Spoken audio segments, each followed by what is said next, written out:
is The Pit and the Pendulum by Edgar Allan Poe, and the adaptation by John Dixon Carr. Our guest is the distinguished American actor, Mr. Henry Hull, who plays the part of a prisoner of the Spanish Inquisition. If you've been with us on these Tuesday nights, you will know that Suspense is compounded of mystery, suspicion, and dangerous adventure, to hold you in a precarious situation and withhold the solution until the last possible moment. And so it is with The Pit and the Pendulum and Mr. Hull's performance. We again hope to keep you in suspense. And now, The Pit and the Pendulum.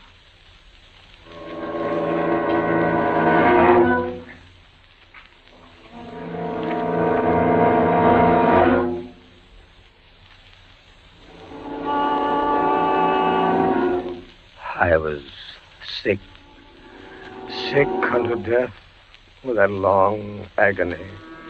And when at length they unbound me and I was permitted to sit, I felt that my senses were leaving me. The sound of the inquisitorial voices seemed merged in one dreamy, indeterminate hum. Yet, for a while, I saw, but without terrible an exaggeration, I saw the soft and nearly imperceptible waving of the sable draperies on the walls of the room. I saw the flames of the 7 tall candles which burned on the table. I saw the lips of the black-hooded judges, and these lips appeared to me white as paper, white as horror. I saw them writhe with a deadly locution. I saw them fashion the syllables of my name. Jean d'Albret, Captain Jean d'Albret. Good fathers, gentlemen.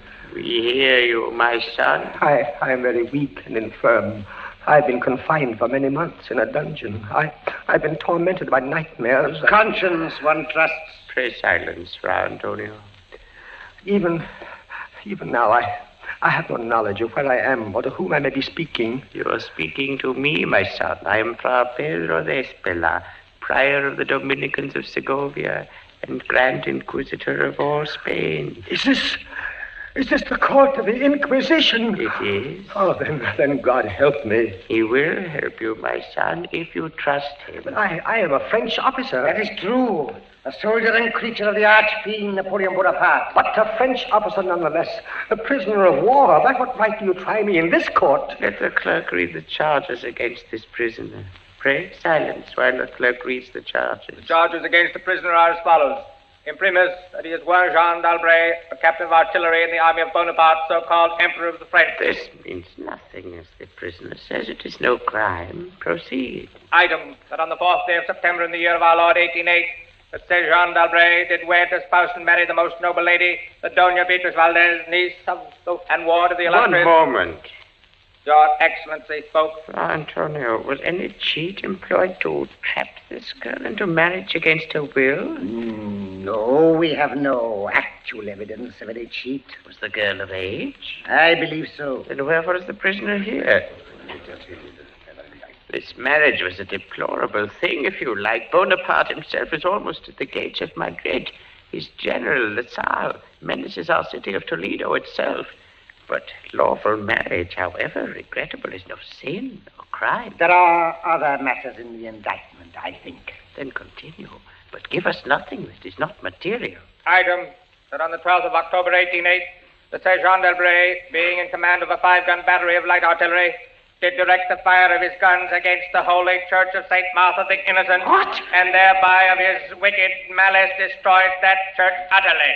Captain d'Albret, is this charge true? It is, yes. You admit it? Good father, hear what I have to say. The church blew up, I think. Would you boast of your sin, young man? It blew up because it was stored with kegs of gunpowder for your army. I had every right to fire on it. And that is all the defense you have to make? I tell you, I had every right to fire on it. By military law, there was... Is military law above God's law? I don't know. I did my duty, that's all. Long live the Emperor! Captain d'Albret, mark what I say. No man, however great his heresy, is ever condemned to be burnt in the fire. Fire! Fire. If he first recant and acknowledge the error of his ways. But for you, Jean d'Albret, there can be no mercy, no pity, no atonement. The only sentence of this court can be death. Death. Yes. The secular or government arm to which we must release you has devised 2 ways of punishment in cases such as yours. You hear the tolling of the bell? I hear them. It is the procession of the condemned, going to the auto da fe. Soon the yellow light of the flames will stream through the windows and flicker on floor and ceiling. Nunc et in hora mortis intuis manibus Domine.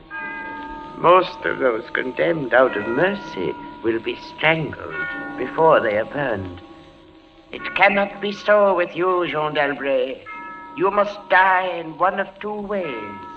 Either with the direst of physical agony. A slow fire of green wood, iced bandages about the head and the heart, so that the fire does not approach too quickly. Or else, Jean d'Albret, you must die in a certain other way. I'm done with this. Pass your sentence and let me go. The law does not permit me to tell you now what this other way is. The sentence of this court, therefore. I had swooned. Yet still I would not say that all of consciousness was lost. In the deepest slumber, no. In delirium, no. In a swoon, no. In death, no. Even in the grave, all is not lost. There are shadows of memory which tell us indistinctly of tall figures that lifted me and bore me in silence down, still down, until a hideous dizziness oppressed me at that descent into the earth. Then, as consciousness swam back to my wits, darkness, a stone floor, and darkness. Oh, Beatrice. Beatrice, my wife, Beatrice. Did you call me, Jean? Beatrice, was that you who spoke? Yes, Jean. You were here in the dungeons of the Inquisition. I am not really speaking to you, my poor Jean. I am only in your imagination. Am I mad, then? No. But your brain is fevered. You only think you hear me. No, I do. I hear you clearly. As clearly as I once heard you. In the little church near the Ebro where we were married. Yes. I destroyed that church, Beatrice. I had to. It was my commanding officer's order. I know, Jean. Be comforted. There are those who care. You won't leave me. As long as I am in your heart, I shall be here. I was strong once. Now I am weak. Once I was reckless. Now I'm afraid. What am I, Beatrice? What are they going to do to me? I cannot tell. Remember, my voice comes only from your own brain. Are you fettered? Fettered? No. They've not chained you to the wall. No. They've taken away my uniform. They've given me sandals and a robe of what feels like coarse serge, but I'm still free. Free. Take courage, Jean. Free. And in the grasp of the Inquisition. Beatrice. Yes, Jean. It's completely dark. There's hardly any air. I dread to get up. I dread to stretch out my hand. Suppose they've buried me alive. Courage. Can you stand up? I think so, yes. Then walk. Walk as far as you can. Measure the limit of the cell. If this is not a tomb... You're right, Beatrice, as always. I'll try. Are you on your feet? Yes, now pray. Pray for a poor devil who always meant well. 1 pace, 2 paces, 3, 4. You are very weak, Jean. Rest a moment. Where are you now, Beatrice? In the flesh, I mean. You know that, Jean. In the old house by the olive grove. scorned of my people. Yes, I know it. Each morning I climb to the hilltop and watch. Go on. Sometimes I think I hear gun wheels Yes. rumble in the hills. Yes. And long moving columns with the red dust rising above Go them. on. First come the heavy cavalry in plume-crested helmets. Yes. On their flanks, wheeling like hawks, light hussars in blue and scarlet. And behind them, in a glitter of bayonets as vast as light points on the sea, rank upon rank, the long gray coats and the tall bearskin caps. The old guard and the grand army. It is only a vision, my dear one. They do not come. Will they? Will they ever come, Beatrice? I cannot tell. Then I must face what has been prepared for me. Walk again, Jean. Try. Keep your hand in front of you. This rope, it impedes me. The floor is treacherous with slime, but I'll try. 4 paces. 5, 6, 7. It can't be a tomb. 8, 9. Look out! I'm all right. I fell to my knees. The rope tripped me. My hand is in front of me. It's lower than my face, but I feel nothing. Nothing, Jean. It's a pit. A circular pit. And I fell on the very edge of it. Oh, they would have made you walk into it. Yes. Oh, there's a loose fragment of rock just inside the edge. Now, if I can dislodge it like this.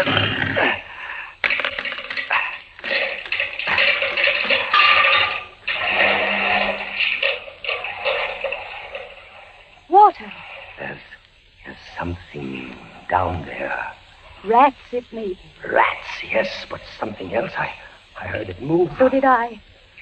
What is in the pit, Jean? I don't know. But you're saved.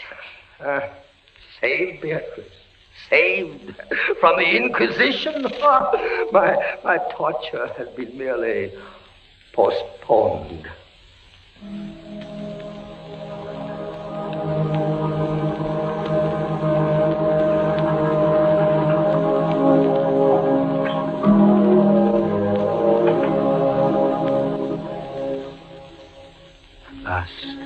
A deep sleep fell upon me.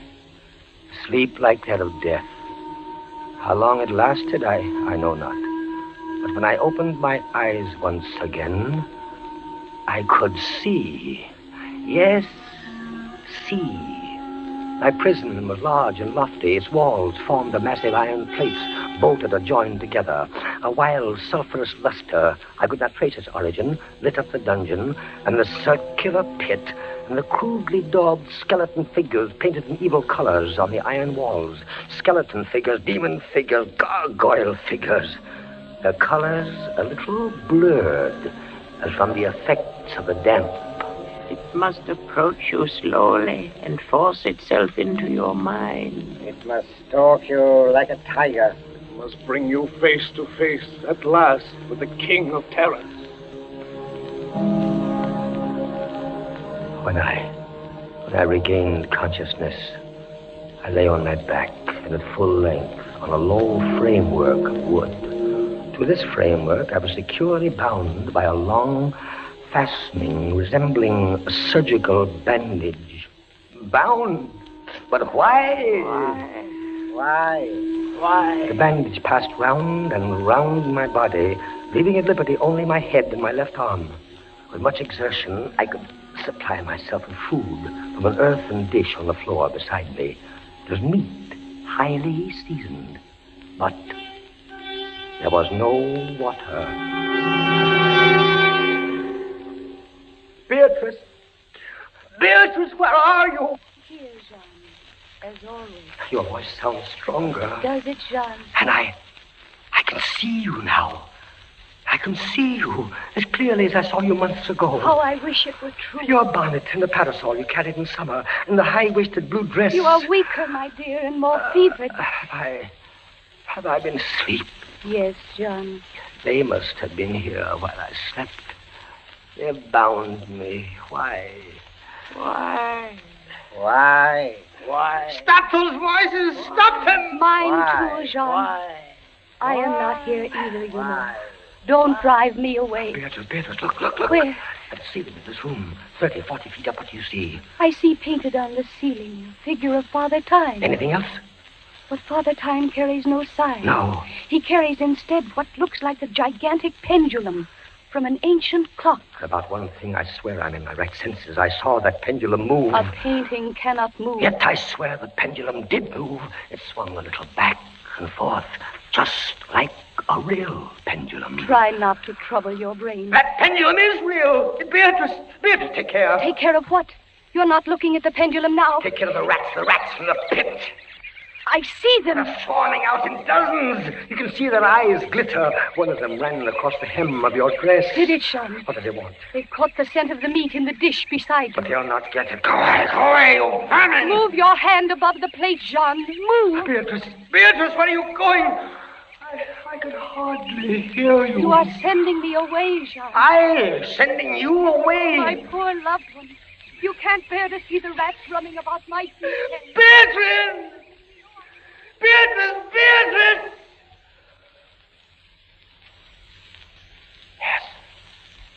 Yes, it's true. In a cell swarming with vermin. There are others I had rather see here. I'd rather see... You call me Captain Dalbray. Then in spirit I am here. Who are you? Don't you recognize me? No, I do not. I am that second Inquisitor, Fra Antonio, whom you thought unfair at your trial. But we were not unfair. We administer the law, that is all. Go. I command you, go. Not until I have first told you what you already guessed. Which is? There are two forms of death for such as you. One, death with its direst physical torture. The other, death with its direst mental torture. And I have been condemned to the second? Your guess is good. Listen. Do you hear anything? Yes, I do. I hear something. Turn your eyes upwards. Look at the ceiling. The pendulum. Aye, the pendulum. It's descended. Only a foot or so as yet. As you notice, it is not really a pendulum. Its underside is a crescent, formed of razor-sharp steel. You mean? A ponderous weight, Captain Dalbray. Its movement is slow now, but soon it will take on momentum. It will swing wider and wider, 30 feet perhaps. Presently, as it swings, you will hear it hiss, and with each broad movement, it will creep a trifle lower. The steel is directly above me. Yes, above the region of your heart. Lie still and look up at it. How long before? You need have no immediate fear. It will not be too soon. But how soon? Who can tell? In the name of pity, give me some answer. Hours, perhaps days. It's beginning to swing wider. I can't take my eyes from it. Its glitter fascinates you, eh? See how it shines in that wild light. And this is your utmost refinement in cruelty. The law, Captain Dalbray, is never cruel. And now, still in spirit, I leave you to your meditations. It will not be too soon. Minutes, hours, days.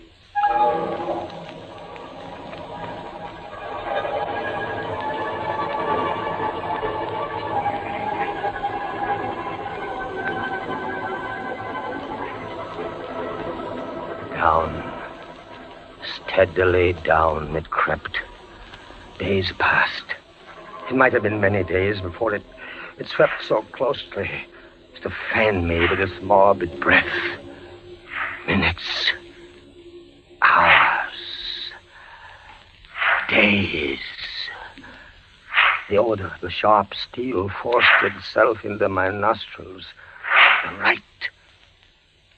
To the left. Far and wide. The shriek of a damned spirit.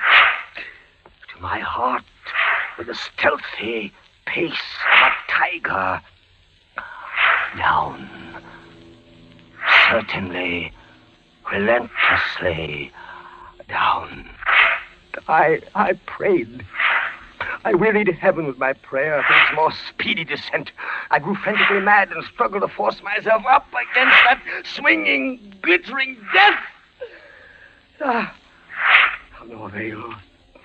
Down, still unceasingly, still inevitably down, the sharp steel flashed past within 3 inches of my chest. Beatrice! John? Beatrice, Beatrice, where are you? I heard you calling, John. I am here. It is a strange thing, Beatrice. I'm quite calm. You are resigned, then? No. That is the strange thing. Even now, I am not resigned. Is there a way out? How can there be? 10, 12 more vibrations, and will fray the surge of my robe. Only lightly as a razor in a delicate hand. There will be many sweeps before it bites deep. No, I can't escape it. You kept me away from you, Jean. You locked me out of your thoughts. If I am here only in your thoughts, why should I fear the rats? The rats! You open your eyes and your eyes blaze. What is it? The rats! Do they still swarm here? Across the floor and over the meat platter. They have taken nearly all your food. Yes, of course. They're ravenous, and they have sharp teeth. Well... The meat is oily and spiced. If I take what remains of it, scatter, you vermin! And rub that meat on the bandages that hold me here. Try it, John, try. It may be too late. If I leave my body a fraction of an inch up. Try it, I tell you, try. Ah, but look, they scatter as soon as I do try. But they are watching you. I can see their eyes glitter. They're creeping back. Can I stand the rats crawling across me? Can the flesh bear it? One of them has leaped on the wooden framework. Another follows. They're gnawing at the bandage. 7, 8 more sweeps of the pendulum. But the bandage give way. A little lie still, Jean, lie still. 10, 12, a dozen rats now. Is death, I wonder, worse than this disgust? A dozen sharp knives could do no better. The bandage is loosened to ribbons. Now, if you move sideways, carefully, and drop to the floor. Beatrice, I can't move. My arms and my legs are numb. There is no power. The steel has frayed your robe. A minute more will be too late. Try. Then, with all the strength that is in me, and all the hate that I bear my enemies... Free! A second time. Free! Jean. The pendulum stops. They are drawing it back up through the roof. Each move I make is watched. You never doubted. Yet with all they could do to you, they have failed twice. They will not fail. No more dallying with the king of terrors. What else can they do? I can't say. See how the rats gnaw in silence at that bandage. To what food, I wonder? But you escaped the pit. I escaped it once. Listen. What do you hear? A groaning. It's a grinding as of metal. It was only the cogwheels of the pendulum. I think not, Beatrice. Why not? It seemed to come from behind those iron-plated walls. It seems to shake the dungeon as a mill wheel might shake it. Stand up, my poor Jean. Get up off your knees. I can't, Beatrice. I can't endure anymore. The paintings on the walls of this dungeon, the skeletons and imps and devils, they seem different. They are different. The colors sharpen and grow bright. The demon's eyes glare. The skeleton hands outstretch. Don't you catch even yet the odor of heated iron? Heated iron? Beatrice, my darling, I have been much humbled. But I won't have you see me in tears. I order you to go. Jean, in the name of heaven. Beatrice. You're sending me away. Yes, Jean. in the name of heaven. Go.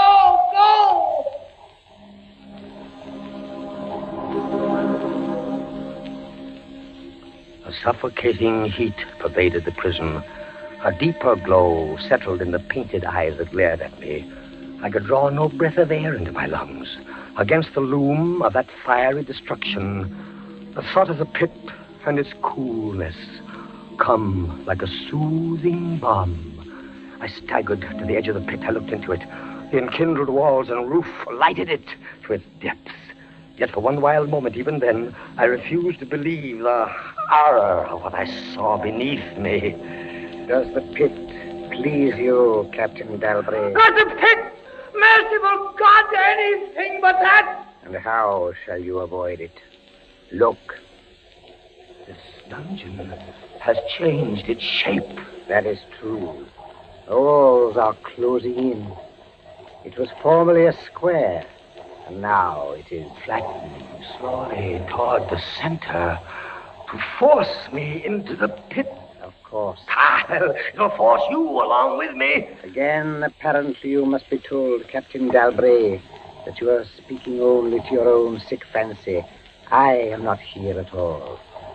Farewell. And now closer and closer through the red burning walls, forcing me into the pit with a swiftness that left me no time for thought. I shrank back, but the closing walls pressed me relentlessly onward. At length, for my seared and writhing body, there was no longer an inch of foothold. I screamed once. I tottered on the edge of the pit.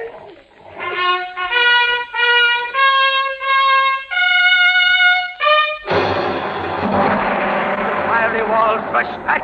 An outstretched arm caught my own as I was about to fall fainting into the abyss.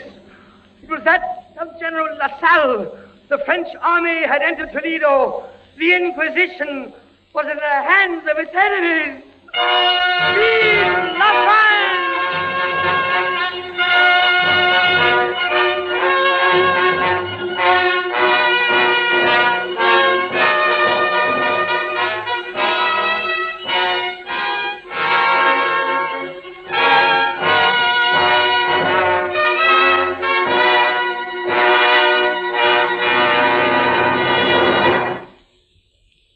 And so closes Poe's celebrated story, The Pit and the Pendulum, starring Henry Hull.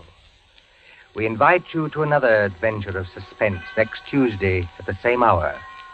Until then, this is the Man in Black saying good night.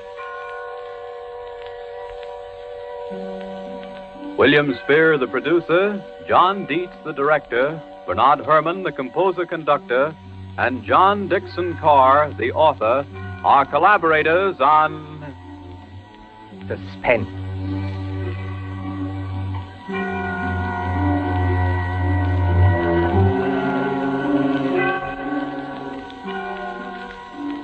This is the Columbia Broadcasting System.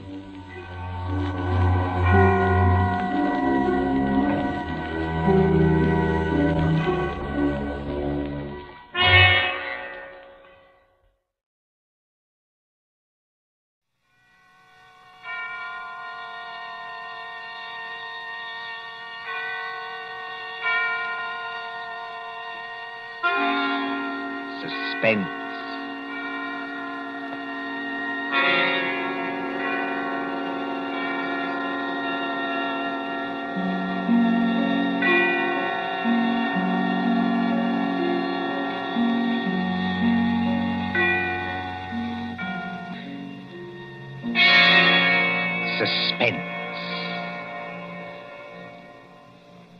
For Suspense, tonight we present Menace in Wax by John Dixon Carr.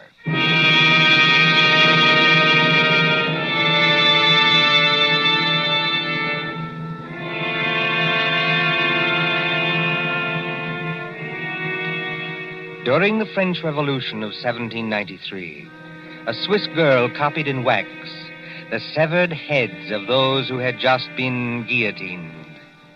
She married a Frenchman named Tussaud and came to London, and she founded Madame Tussaud's Waxworks.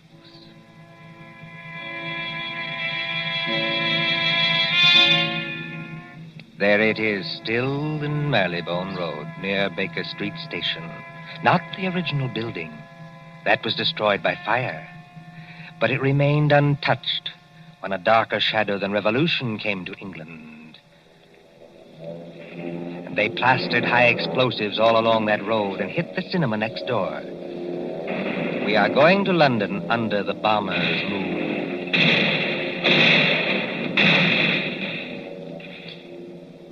Late one night in March of 1941, a young man hurried up to the great glass doors of Madame Tussauds.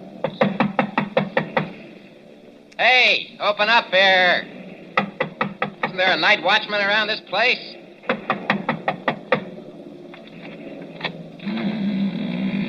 There is, Governor, and I'm him. Now, what do you want at this hour of the night? My name is Rogers. I'm from the Daily Record. Oh. If you let me get inside, I'll show you my press card. Didn't you get any orders about me? Well, maybe I have at that. Oh, you're the bloke who wants to see the Chamber of Horrors. That's right. All right, you may as well come in. My paper got a tip there's something funny going on around here. Something funny going on here? That's a good one. The rain's not very heavy tonight, is it? No, they're going over. You ain't heard where, Governor? We got a teletype flash that there was the Midlands. Lord lummy, and I've got a sister in Birmingham. Oh, why can't she come and stop in a nice, safe place like London? There's the Regent's Park guns opening up again. Makes your teeth rattle and shakes the hats off the dummies' heads. You know, this Chamber of Horrors is getting to be popular tonight. You mean there's been somebody here before me? Yes. A woman? That's right, Governor. About 5 feet 2 inches tall, very pretty. If you like 'em, brunette and big-eyed and a phony French accent. No, Governor, no. This was only an old lady that lost her handbag. Oh, thank the Lord for that anyway. Now then, what is going on around here? Well, I don't know, Governor. You'll have to ask Pearson about that. Who's Pearson? Oh, he's the bloke that's the watchman down there. He's old and he imagines things. He phoned your Piper. Have you got an electric torch? Yes. Then go straight on through the marble hall and down the stairs on your left. And don't speak to the policeman, 'cause he's wax. Yes, that's the way, Governor. That's the way to the Chamber of Horrors. Thank you.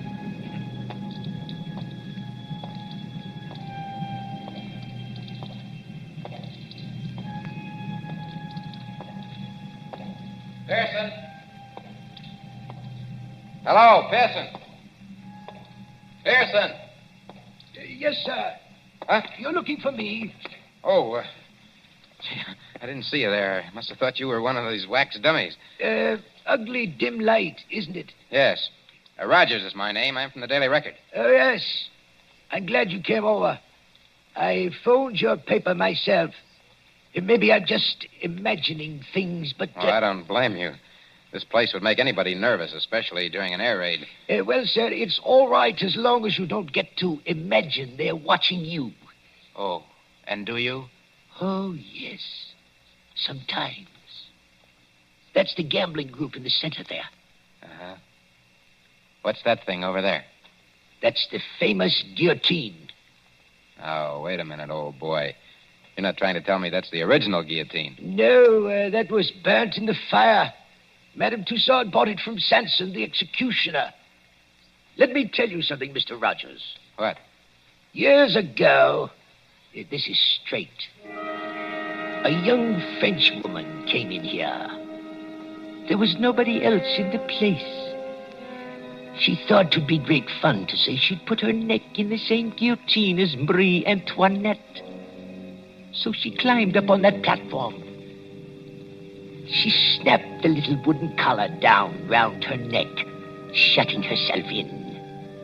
All of a sudden, she realized she didn't know which spring controlled the collar and which spring controlled the knife. Oh, good Lord, she didn't... No. But they say she went crazy. They say she screamed and screamed. What's that? I'm sorry. I didn't mean to scare you, but sweet mama, I'm so scared myself I cannot help it. Susie. Oh, no, not Susie. Susie? You make it so it rhyme with floozy. That is not nice. Why, you little devil. I ought to turn you across my knee. What are you doing here? And will you forget that French accent? You're driving me crazy. You know this young lady, sir? Do I? She works for my paper. She's haunting me. Oh, Bert, that's not nice. I like the way I talk. I only try to give you ideas. That's just what I mean. Now take your arms from around my neck. She's French, sir. Her mother came from New York, like I did. She's got some funny ideas, accents, and disguises. So I dress up as an old lady, and I come along, too. That is clever, no? Definitely no. But I go into what I think is the ladies' room, and there is Jack the Ripper. I'm so scared I almost kick the ghost. Whatever else you do, miss, for the love of heaven, put out that cigarette. It is not permitted? It is what they are most afraid of in this place. Fire. If you vouch for this young lady, Mr. Rogers... I don't vouch for anybody. But go on now. What's all the mystery here at Madame Tussaud's? You see the group over there? It's called the Gamblers. That 3 men and a woman in 18th century costume sitting around a table playing cards? Yes. And about once a week, when the lights are out... Yes? Those dummies do play cards. Is this a publicity trick of some kind? Oh, no, sir. Then what's the game? I'm not crazy. I know they don't actually do it, sir. What I want to know is who changes the cards round in their hands and why. Well, could anybody? Anybody from the outside, I mean, get in to change the cards? Oh, yes. There's a back door. But why would anyone want to break in here just to change those cards around? Mon cher Ben, écoutez. Listen. I have made a discovery. Listen, if you're going to talk, speak English. Or better yet, just keep still. But I have made a discovery. This card game. What about it? It is crooked. Here is a man which has 2 deuces of hearts in the same hand. Listen, Susie, I don't give a... Wait a minute. Let's have a look at those cards. I give you ideas, yes? Susie, for once you're right. And look here. 2 of these players have all the clubs and hearts. The other 2 have all the diamonds and spades. Susie, how many letters in the alphabet? 26, no? And twice 26 is... 52. The number of cards in a pack. Give me a pencil, Susie, quick.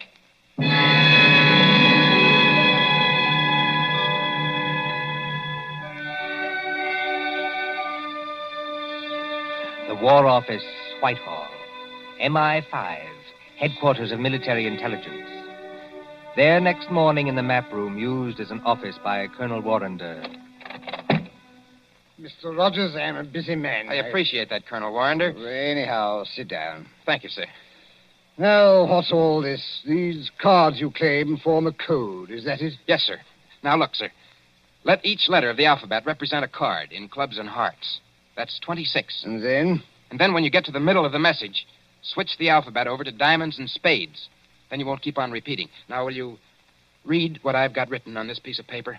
Jack of diamonds, Q. 3 of clubs, F. Well, that doesn't seem to mean much. Oh, never mind the cards, Colonel. Just read the letters. Q, F, A, C, T, O, R, Y. Yes, sir. Q Factory. Go on. Just a moment. What is that infernal noise? Johnson Burroughs. Don't bother with that, sir. Just read the message, please. Oh. Q Factory. 10 p.m., 15th. Today's the 15th of March, Colonel. Oh, all preparations made. Use dive bombers. I see. This message was left openly. So openly that nobody ever noticed it. Yes, the trick's been tried before. No contacts, no gatherings, no letters that might be intercepted. A whole spy ring could walk through that wax museum and read the message without being seen. You newspaper men trying to teach me my job? Oh, I'm sorry, sir. I only... No, go on. Well, don't you see? 3 or 4 little boats with portable wireless sets go down the Thames estuary. When they're beyond pursuit, they send that message by radio. Somebody listens. And it's no secret in Fleet Street, sir, that Q Factory is out in the wilds of Gloucestershire. It's no secret anywhere. And that we're making the Shaftesbury bomber out there. So tonight, unless we do something about it, they're coming over and bomb Q Factory to blazes. That's impossible. Why? Or can't you tell me? I can tell you this much. Yes, sir? Q Factory is so well hidden that even our own pilots can't find it from the air. That's one objection to this message. Any other objection? Yes, this talk about dive bombers. Dive bombers in a night attack? What's the good of a dive bomber if he can't see its objective? Well, suppose somebody showed a light. He'd be shot dead as soon as he showed it. Every inch of country for a quarter of a mile round the factory. A quarter of a mile, Mr. Rogers, is patrolled day and night. Well, just the same, they're going to have a try at it, sir. How? I don't know how. Then if you'll excuse me, Mr. Rogers... Well, listen, Colonel Warrender, will you give me a pass to go down there to the factory? Certainly not. No one's permitted to go there except the workers. How is the place defended? There's a night fighter station nearby. and several batteries of 4 3.7 guns. Then give me a pass to the fighter station or to the gun post. That's a legitimate newspaper request. Well, I might manage a pass to one of the gun posts here. Then you'll do it? Well, Fortin, is that infernal row? Sounds like somebody locked up in a coat cupboard. Yes, as a matter of fact, Colonel, it is somebody locked up in a coat cupboard. A young lady, so-called. A young lady? Who locked her up? I did. And just what the devil do you mean, sir, locking up people in coat cupboards in the War Office? Well, she's a bit excitable, Colonel. I thought that she'd better not see you. Oh, thanks for the consideration. There's just one other favor I'd like to ask. As well? If she asks you for a pass, don't give it to her. Don't give it to her under any circumstances. What's her name? Susie Dubois. You're rather too late for that, young man. The Public Relations Office granted her a pass 2 hours ago. What? Oh. A woman to an anti-aircraft battery? This is what we call a mixed battery. Women on the guns as well as men. She said it would make a good human interest story for the press. I must say, I agree with her. One moment, Mr. Rogers, before you go. Yes, sir. That gun post is fully 2 miles from the factory. You can go there, but if you take one step further, you'll be shot on sight by our guards. I warn you. I'll be careful, Colonel. I'll be careful.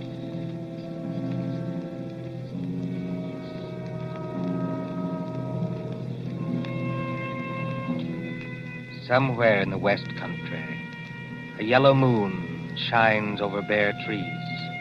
A white mist, moving, clings to the ground.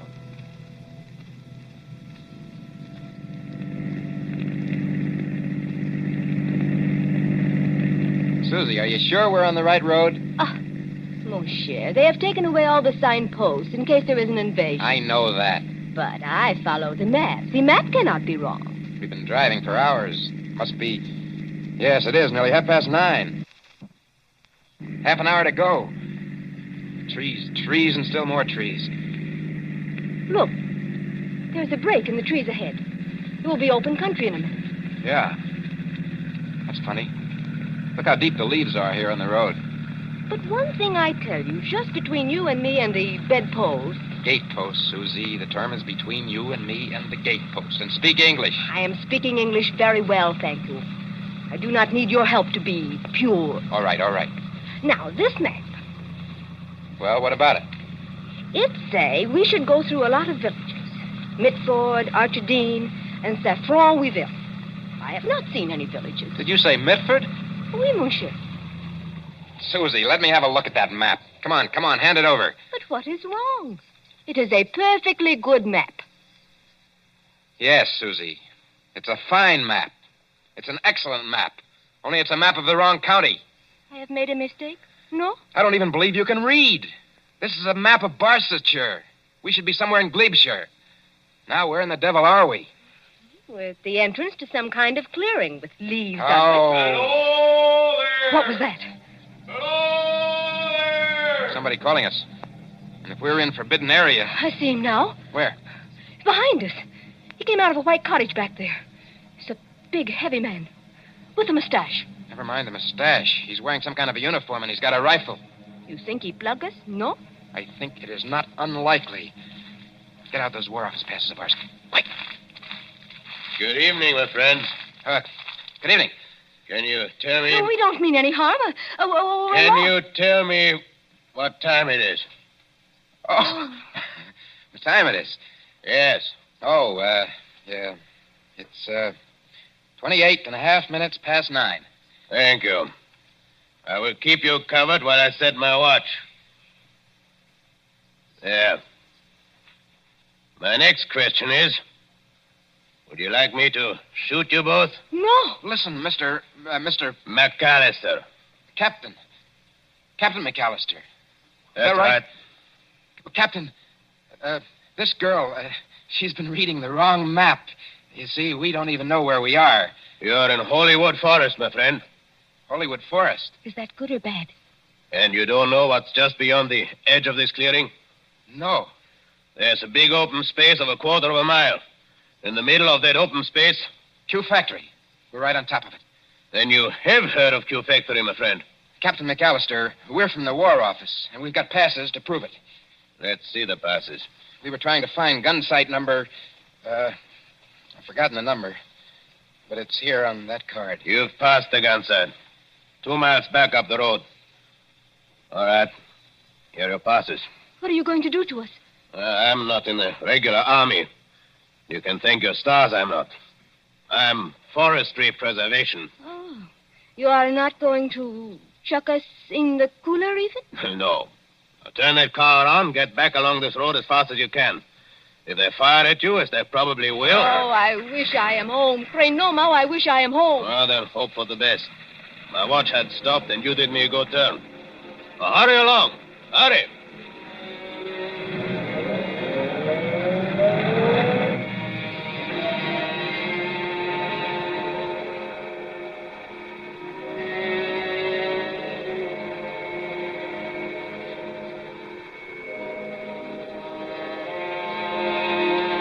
Gun sight of heavy attack battery. 4 3.7 guns against a moon growing clear white. White as the concrete emplacements, sealed against light where the crews, men and women, sitting, waiting. Well, sir, glad to have you both here. But this idea of yours about dive bombers attacking a blacked-out factory in the middle of a forest is rather fantastic, don't you think? Well, I admit it doesn't make much sense, Captain Bronson, but I have a hunch that I'm right. Well, glad you and Miss Susie drove out. Don't see many strangers. Frightfully boring. Nice country, of course, good air and everything, but dull. Dull as ditch water. What's that? Only some of the lads and lasses inside. Like to walk along the emplacement here? Oh, is that allowed? Oh, certainly, old boy. Why not? Bright moon tonight, isn't it? Yes, bomber's moon. We nearly get shot on our way here. Quiet, Susie. We're not supposed to have been there. If I nearly get shot, I am going to say I nearly get shot. It was a man which is called, McAllister. Oh, old Mac. Huh? Very decent sort, Mac. He's a tree doctor. A what? Tree doctor. Got to have wood, you know. But trees start to die. Mac goes round the edge of the clearing and smears them with stuff to keep them well. How did you come to meet him? Well, the fact is, we nearly got as far as the factory tonight. Oh, then you were lucky to get back alive. There weren't any barrage balloons over the factory, I noticed. Hardly, old boy. They wouldn't advertise, would they? With balloons in open country? And if the Germans did use dive bombers? Oh, they're not coming, old boy. Just make up your mind to that. I wonder if you'll say so at 10 o'clock. But it is 10 o'clock. It's just 10 now. Well, it can't be. We drove here like blazes. It was only 9:30 then. Well, then your watch must be very slow, old boy. No, I'm afraid you're wrong. I've never seen it quieter. Cold tonight, very dry for March. Look all around you. Moonlight, open country, not a sign of life in it. Quiet, peaceful, and silent as the great... What was that? By George, I think we've got some visitors. I think we're going to see some fun. Enemy planes approaching south-southwest. Action stations. Enemy planes approaching south-southwest. Now do you believe me? Better stand back, old boy. Operation crew's coming on. I said, now do you believe me? I want you to watch these girls work. They do everything, you know, except actually fire the guns. Now, keep your hair on, old boy. Susie, he still can't see it. Oh, they'll only be going over. You think so? Oh, yes. We sometimes get a crack at them when they're making for Bristol. Standing by for action. Standing by. Listen.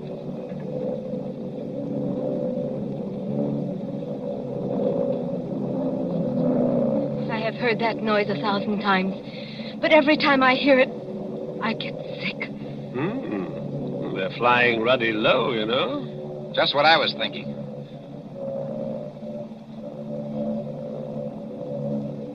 Spotter!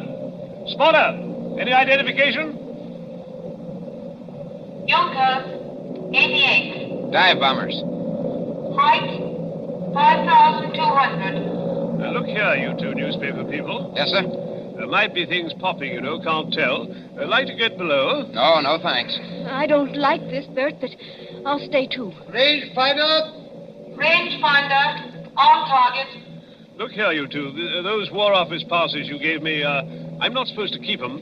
No, I'd better give them back, just in case. Predictor, on target. Here we go, ladies and gents. Fire.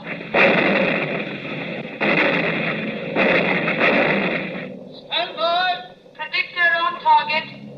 Fire.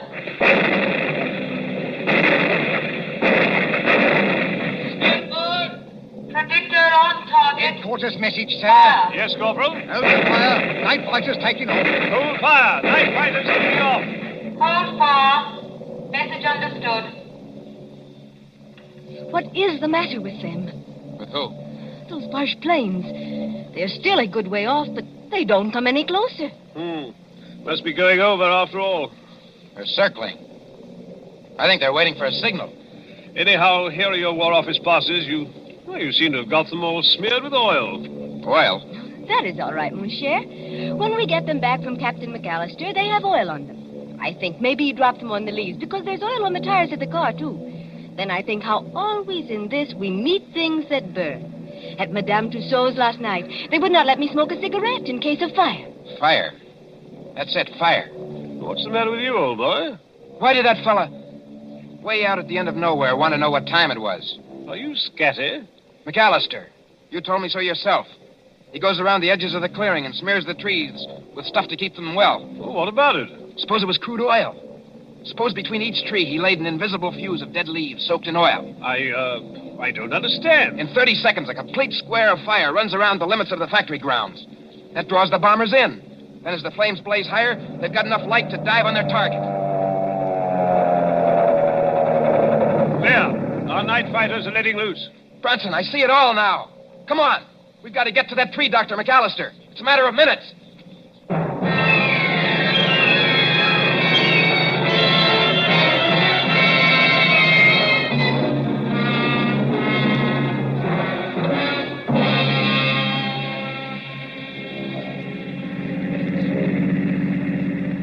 Susie, is Bronson following in the car behind us? Yes, he's following, and men with rifles. We've got to get to McAllister's cottage. This McAllister... I'll bet you 10 to 1 the real McAllister is either dead or tied up in that cottage. The fellow we saw was an imposter. Look out, Susie. Keep your head down.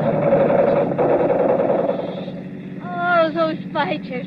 They will chew up every younker in the place. They have not got the chance of a snowshoe in heaven. No, Susie, not a snowshoe in heaven. You mean... I know you are English at a time like this. What I cannot understand... Look out! I don't see why he hasn't set his signal off. What is delaying him? Why don't he strike a match when the bombers come over? Because he's a good Nazi. A good Nazi? My watch was slow, don't you remember? And I gave him the wrong time. He had orders to strike his match at 10 o'clock, and he'll not do it until 10 o'clock if there are 500 planes instead of 20. Bert, I see him. Where? Far up the road. He's running. Yeah, that's him. Think we can reach him before he gets to the clearing? Not the chance of a snowshoe in heaven. Signal Brunson to pass us. A long shot with a rifle might... Bert, one of the Junkers is hit. Huh? He's right over us. That's not all. He's unloading his bombs. That whole stick's coming straight down our direction. Keep your head down. I want to see. Put your arms over your face.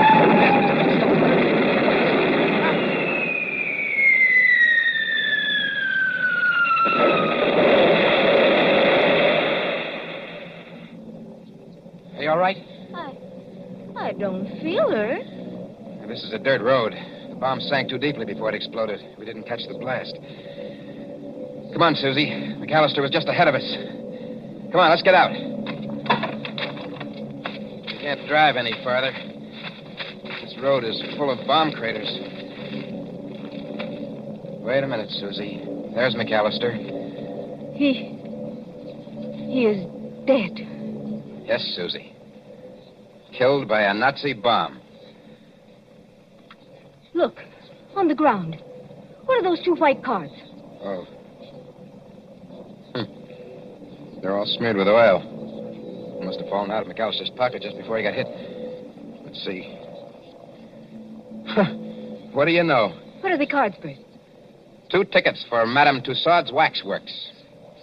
I'm afraid our friend's never going to get to use them. Not the chance of a snowshoe in heaven.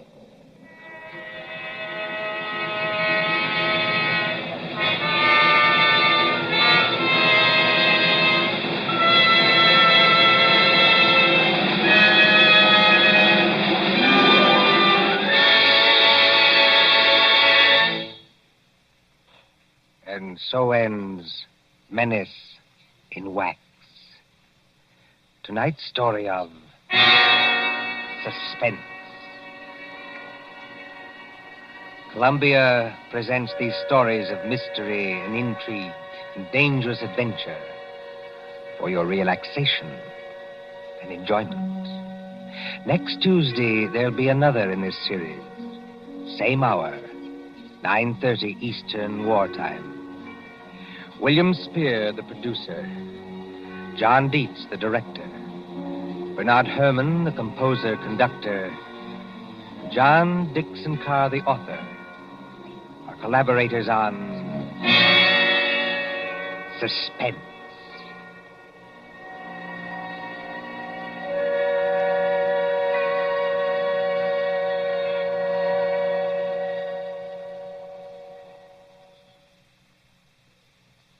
Here is a message of vital importance to every person who drives an automobile in America. There is wide misunderstanding about gasoline and rubber, and the government wants the following facts brought to everyone's attention. Actually, there is no scarcity of gasoline except in some parts of the East. But nowhere in the country is there enough rubber for military and civilian use. Starting 2 weeks from today, December 1st, mileage rationing goes into effect. This means that no car owner anywhere in the United States will be able to buy gasoline without a mileage rationing book. The purpose is to conserve the rubber we have by eliminating all unnecessary driving. When we think of the tremendous distances our mechanized army is traveling in North Africa and the long road to victory that still lies ahead, this extra effort on our part is slight indeed. Remember, everybody is going to have mileage rationing, so why not be prepared? The best way each of us can save rubber is by sharing our car with others. Let one car do the work for 2 or 3. So why not arrange with the neighbors tonight and start sharing the car tomorrow? It's the one real, important contribution that every automobile driver can make. Don't be a lone rider. Share your car and do your share for victory. This is the Columbia Broadcasting System.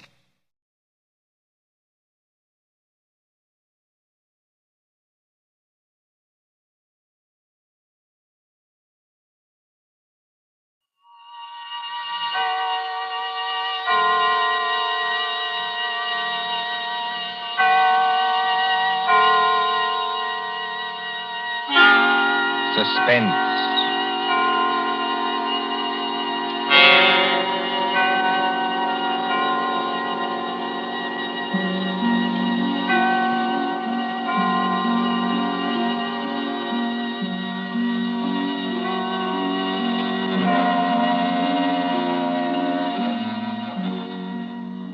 The thrill of the nighttime, the hushed voice and the prowling step, the crime that is almost committed, the finger of suspicion pointing perhaps at the wrong man, the stir of nerves at the ticking of the clock, the rescue that might be too late or the murderer who might get away, mystery and intrigue and dangerous adventure. We invite you to enjoy stories that keep you in suspense. For Suspense, tonight we present The Lord of the Witch Doctors by John Dixon Carr.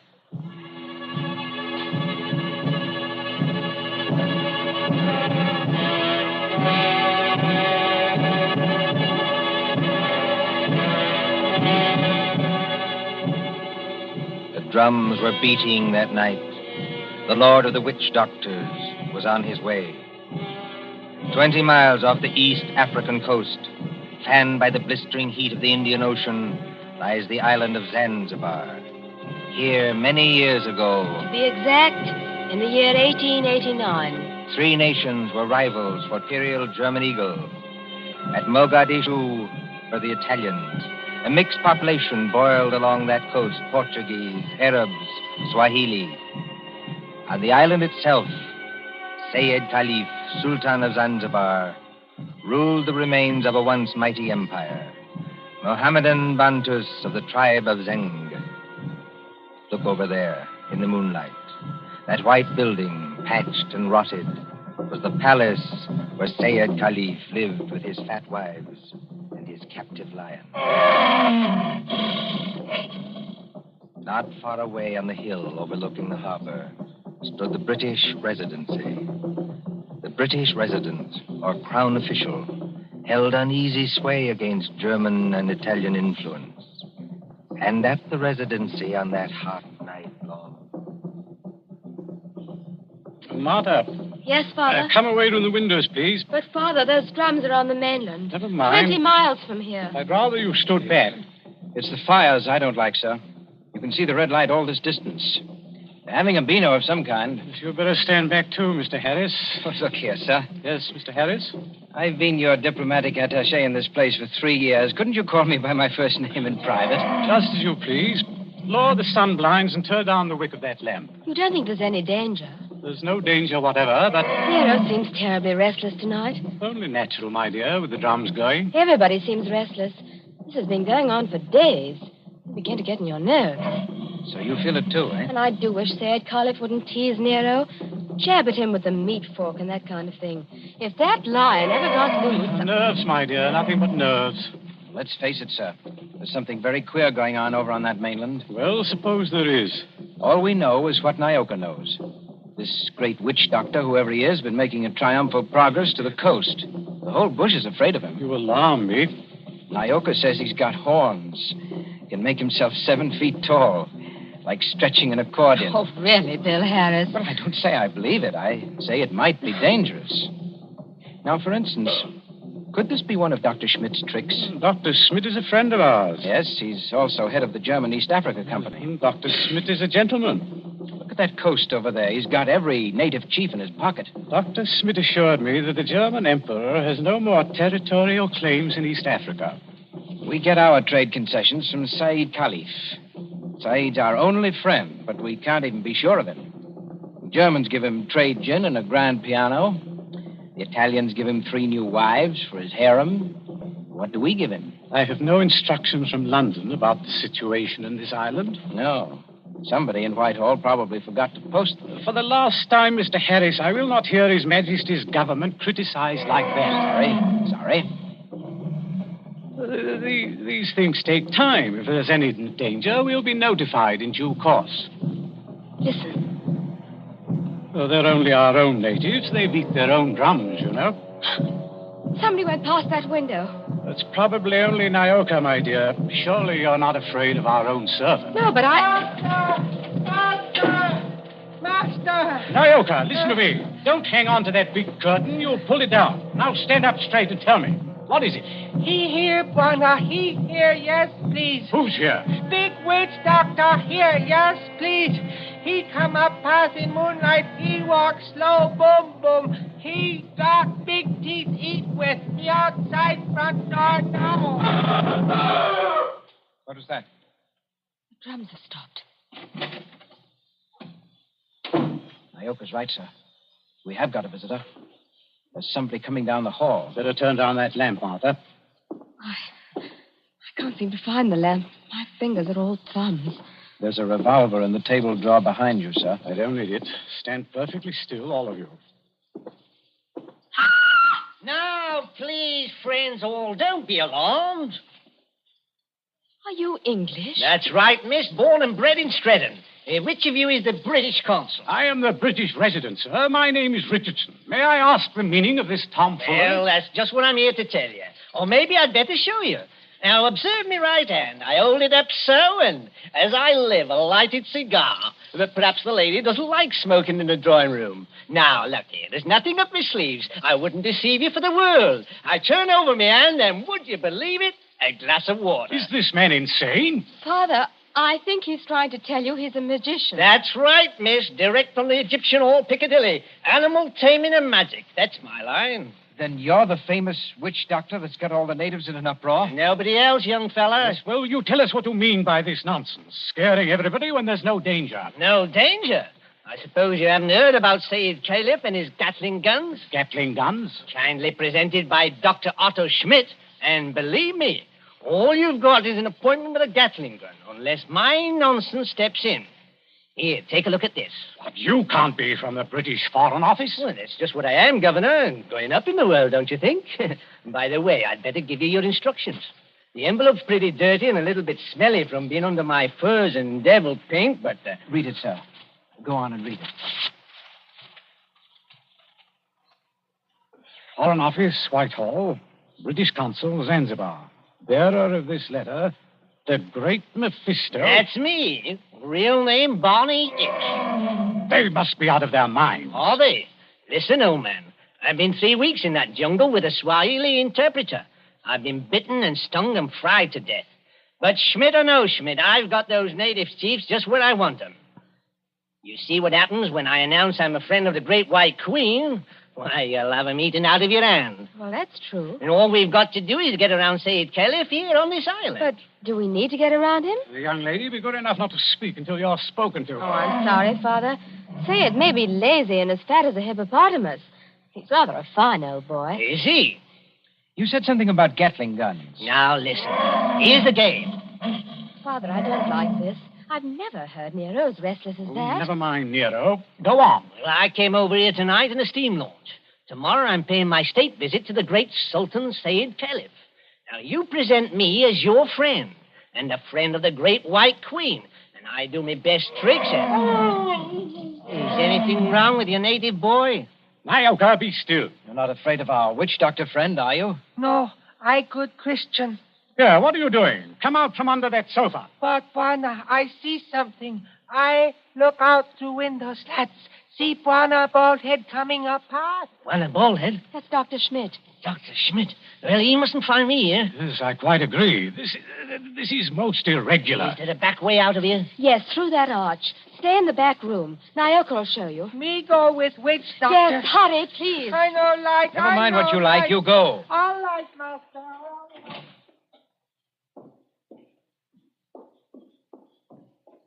It's all right. They've gone. Yes, about time, too. Well, good evening, Dr. Schmidt. Pleasure to see you. Always a pleasure to see you. Ah, my friends, I wish I could say it was such a pleasure to see you. Isn't it, Doctor? This at any time but now.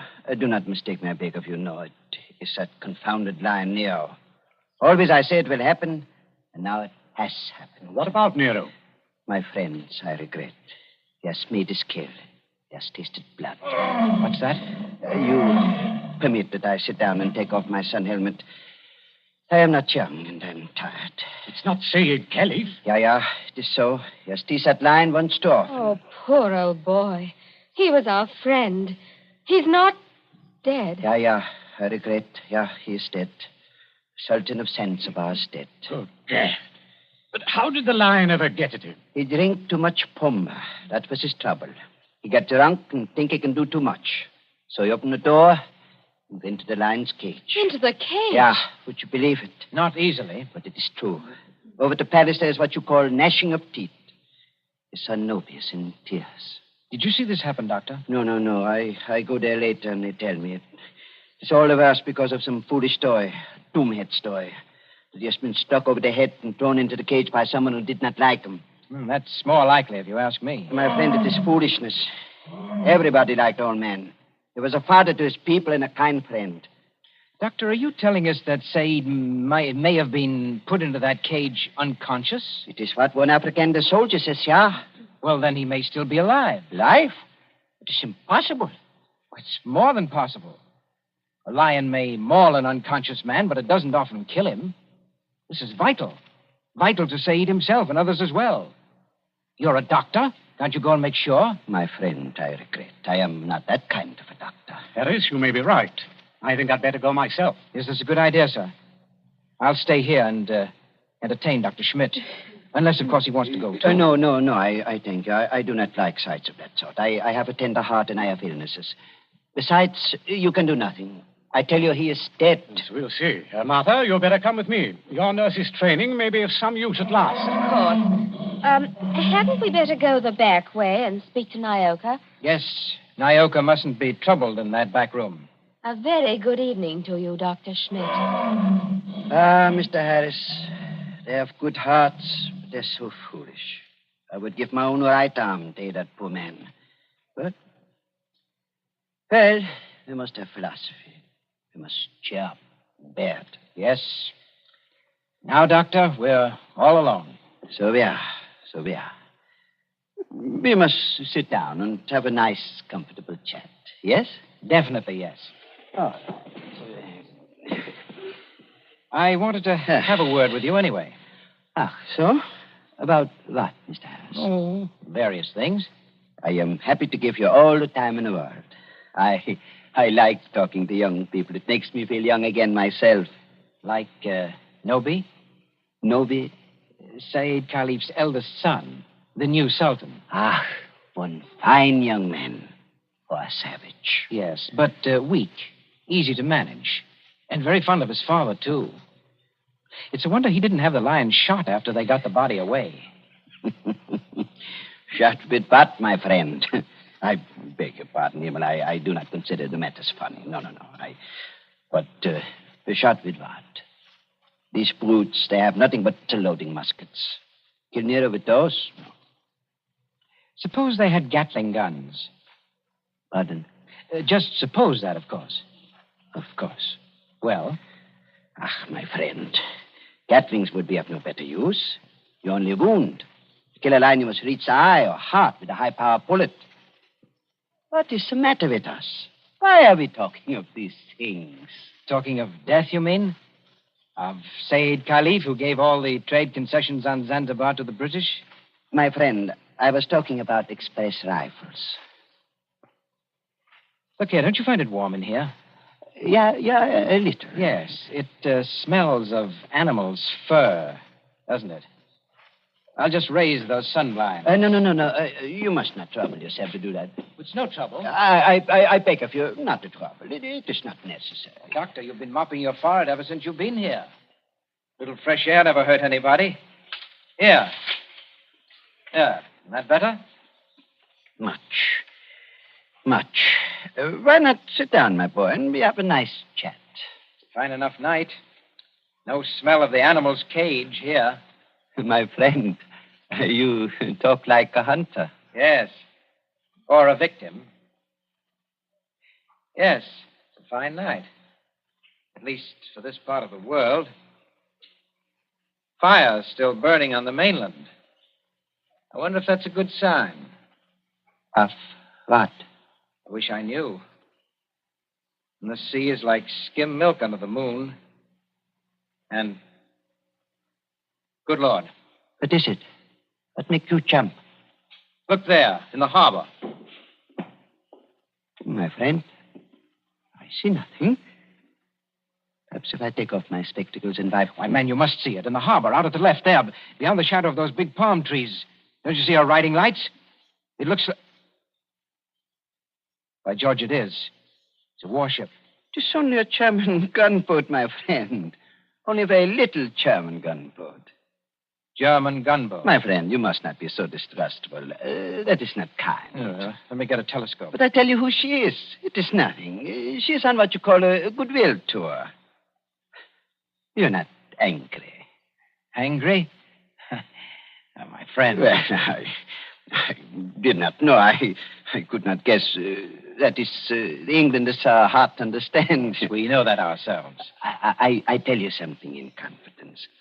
The Germans are sensitive. The British objected. The natives feel too strong. I tell the gunboat to go away. I fire an express rifle. It has a sound. Boom! You cannot mistake one another. That is why I think of an express rifle. But if nobody will object... Why, not the least bit. Tell me, Doctor, do you like it here on this island? Well, it's not bad. Don't you ever want to get away from a forsaken mud heap like this? My friend, I am a German. My duty is here, as I stay here. Yes, I know. Between ourselves, that's exactly my position. But you are young. That's not the point. It's the importance of the job. The British don't rule Zanzibar. We hold the trade concessions from Said Khalif, and our residency has to protect them. But even you, Doctor, would be surprised at the amount of trade that we have to protect and the revenue that comes out of this island. Is it so now? You don't say so. I do say so. Is it so much? More than you think. Of course, I'm not allowed to give you any figures. No. Of course not. I would not dream of asking you. How much would you say it comes to, roughly? Oh, come now, Doctor. As one gentleman to another, you're not asking me to give away secrets. Oh, no. It was only a joke, you understand. Please do not try to up-trip me. I would try to pull your leg, and it was only a joke, believe me. Yes. It's all in the game, as it were. Yes, all in the game as gentlemen. Oh, Doctor, you're quite a humorist. You're not offended? Not at all. No, as I was saying, I hold a rather important job. Of course, Mr. Richardson holds an even more important one. He's been very friendly with old Said Khalifa on this job. Of course, you know what that job is? Of course. He's the British consul. What is the matter with you? You're not smiling any longer. Why are you looking at me like that? So that's it. That's the game. You made exactly the same mistake that he did. Shoot it. Dr. Schmidt, have you met the great lord of the witch doctors? The maker of spells and the tamer of lions? I am a good Christian. I pay no attention to what natives say. I do not believe in witch doctors. No, neither do I. Not in this one, at any rate. What one? The witch doctor who came here tonight and said that he was on a mission for the British Foreign Office. He's an imposter from the word go, and you're working with him. Oh, don't upset your chair like that, Dr. Schmidt. Because if you fall on it, you may hurt yourself. I have not hurt myself, young man. Oh, yes, you have. The fellow who came here tonight addressed Mr. Richardson as the British consul. That might have been a slip of the tongue. But then you see the letter on the table there? I have eyesight, I thank you. That letter is supposed to come from the Foreign Office, and it calls him the British consul, too. I heard it read aloud. The Foreign Office may make mistakes, but they don't make mistakes like that. That letter, Doctor, is a forgery. It was forged by a German, and probably by the German who calls himself Barney Hicks, or the Great Mephisto. He's in the back room now. No, he's not, Governor. He's standing in the doorway behind you now. Yes, I thought I heard you. But don't turn around to look at me. I'm just warning you. Have you got anything to enforce that? Yes. I've got a 500 express rifle that could smear you all over the opposite wall. Karl, was du auch immer tust? No, Und keinen... Well, if you fellas are going to shoot me, I wish you'd speak English about it. Karl, I beg of you. No. Don't fire that rifle. Exactly. You see, Carl, I'm turning around. This is all very... now, Carl. You see what the doctor means, Carl? If you fire that rifle, you'll send your gunboat out of that harbor just when you need it. Isn't that the signal, Doctor? To send the gunboat away? Karl, I beg of you. Yes, it is. Very simple, economical German signal. So, you two killed Said Khalif. That is slander. That cannot be proved. Had to do it, I imagine. Said was the one chief that you couldn't buy or frighten with your witch doctor, so you got rid of him. Tomorrow morning, the witch doctor would have appeared. He'd have scared the daylights out of a weak and superstitious son, Noby. I told you I was fairly good at my work, Governor. And I am. Yes, and then the witch doctor would have taken over everything. The British resident had to be bamboozled for 24 hours to keep him out of the way with a ghost story about a British agent. And there was a gunboat in the harbor in case of trouble. Slight mistake there, Governor. There is a gunboat in the harbor. Yes. It's really worked out beautifully. The Emperor should be pleased. I don't think your White Queen will be very happy, though. I'm the great witch doctor to that frightened mob over there. Said is dead. And there's a German gunboat in the harbor. Listen. I think I hear something. Whoever's out there, stay back. Whoever's out there, stay back. Bill, listen to me. Sayed's alive.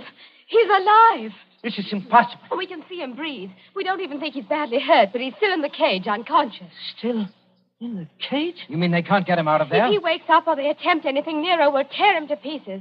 The whole crowd over there is nearly crazy, but they don't dare go into the cage. Well, gentlemen, you should have been more careful. If they do get Said out of there alive, you're done for. Be quiet. Listen. Noby and the rest of the natives are coming up here now. See here, miss. Are you talking about the old boy's son? Noby, yes. He wants to see the witch doctor. The witch doctor? This puts you in some slight trouble, Carl. Listen to me, miss. I couldn't get that old buzzard away from a mad lion, even if I've got to get out of here. Too late now, my dear witch doctor. The natives have surrounded the house. Who's that? It's Noby. He's coming down the hall.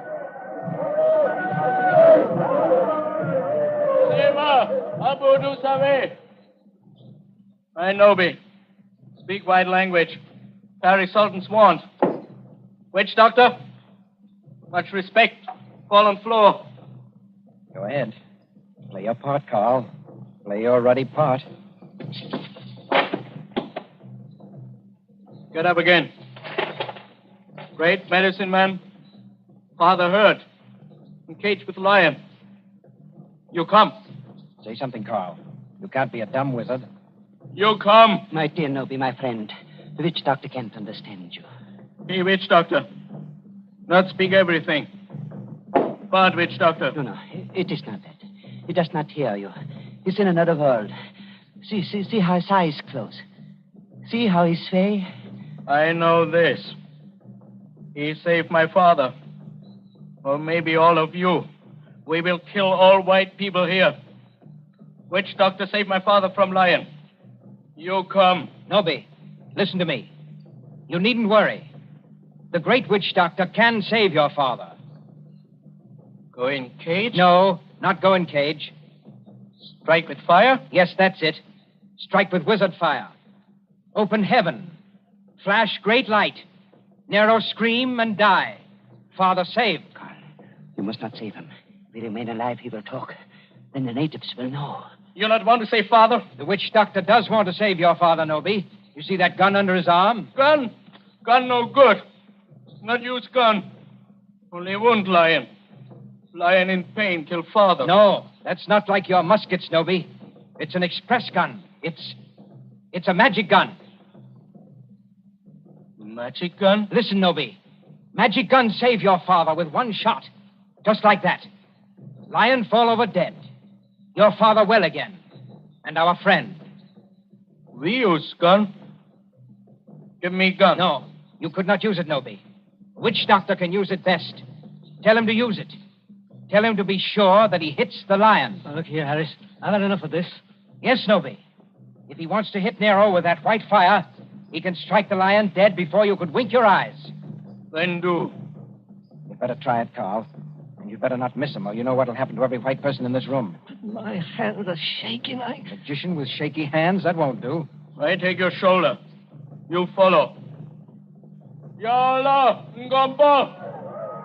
All come.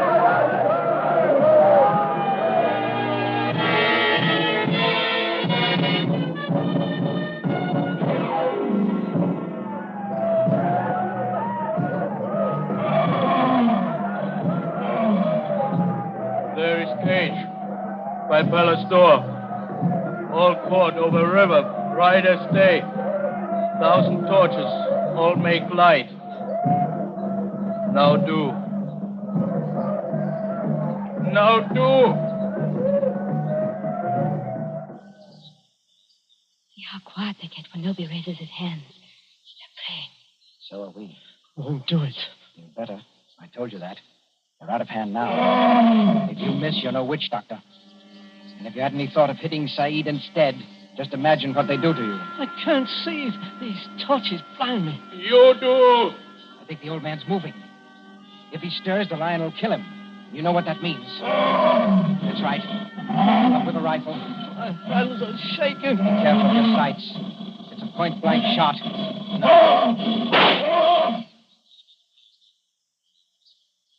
Allah!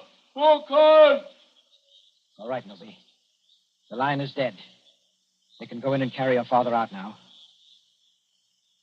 Lion dead? German magic is great magic. Yes, Noby, it is. But English magic is greater. English magic better than German magic? Yes, Noby, and I'll prove it. Turn around. Look out towards the harbor. I stand here. I wave my hand, like this. Nothing up my sleeves. I wouldn't deceive you for the world. I wave my hand towards the gunboat in the bay. The gunboat sails away. English magic, Noby. English magic.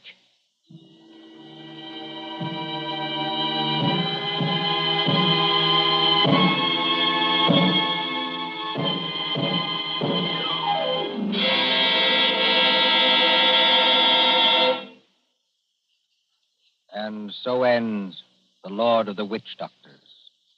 Tonight's story of Suspense.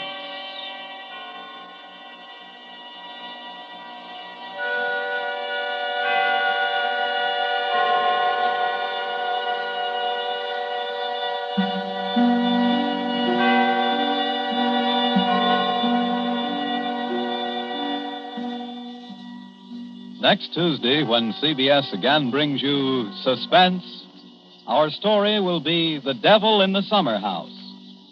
The broadcast for next week only is scheduled for 10 p.m. Eastern Wartime, a half hour later than usual. William Spear, the producer, John Dietz, the director, Bernard Herrmann, the composer-conductor, and John Dixon Carr, the author, are all collaborators on Suspense.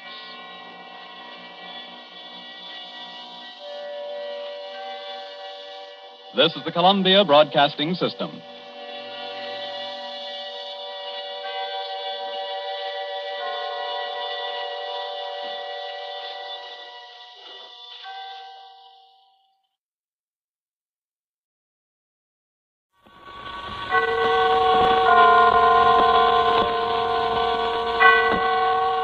The Columbia Network takes pleasure in bringing you Suspense.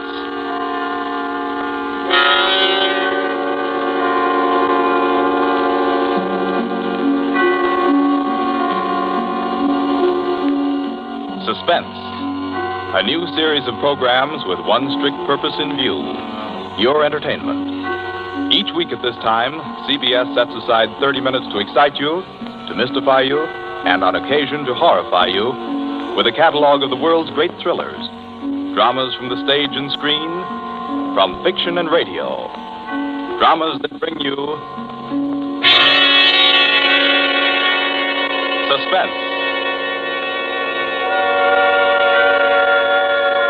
This, the second offering of a new series, is a unique one. Certainly, it is one of the very few pieces of suspense literature that somehow manages to tickle your funny bone while busily engaged in tingling your spine. Make no mistake, though, nobody's kidding. CBS presents its adaptation of John Collier's well-known short story, Wet Saturday.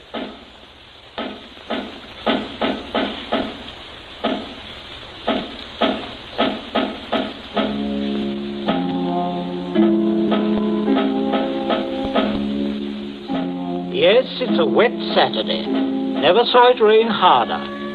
I'm Princey, Frederick Princey, just an ordinary family man.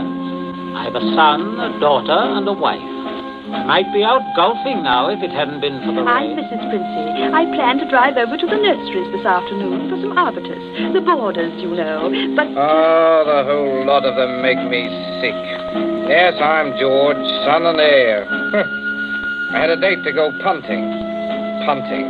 Couldn't find the blasted punt in this weather, so I'm home, too. I'm Millicent. I was going to play croquet. That's how I happened to have a mallet. Yes, that's the Princey family. We find them at home. Mrs. Princey, Millicent, George sprawled on a couch, Mr. Princey biting on a dry pipe. Their living room is dull and overstuffed. Rain beats at the windows.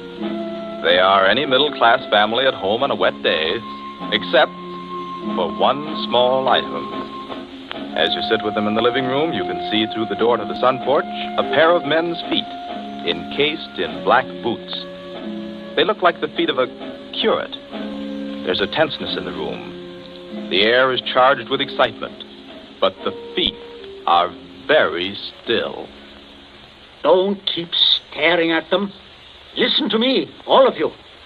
Don't you see? They'd hang her. That's what they do. They'd hang her. Oh, Fred, it's too awful. Awful?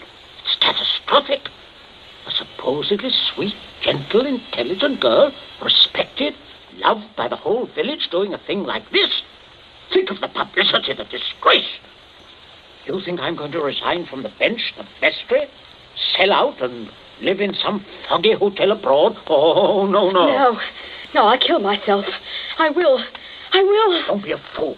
Any more than you have been, the governor means. Be quiet. Wouldn't be so bad if it were you. Everybody in the village knows you're not responsible.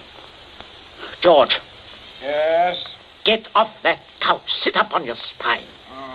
You might be of a little use here if you could think. Listen, Governor, this isn't my funeral. Oh, shut up. As long as I can remember, George, you've been a trial and a tribulation to me. Oh, I can't stand it. You've got to stand it, my dear. And keep that hysterical note out of your voice. You hear? Yes. We are talking about the weather. Now, George. Yeah? George, if he fell down the old well, say, striking his head several times, what about it, eh? I really don't know, Governor. What about it? Don't be an ass. I'm asking you to think. He'd have had to hit the side several times in 30 or 40 feet and at all the correct angles. No, I'm afraid not. We'll have to go over it all again, Millicent. Oh, no, Father. No. I couldn't. Millicent, we must go over it all again. Oh, Fred, you're torturing her. Oh, face facts, Mater. With him lying there, there's no use pretending it's a picnic. They might hang you, Millicent. Oh, stop that shaking. Stop it here. You must stop it. Just keep your voice quiet. Millicent, we are talking of the weather. Now, we will proceed. I can't.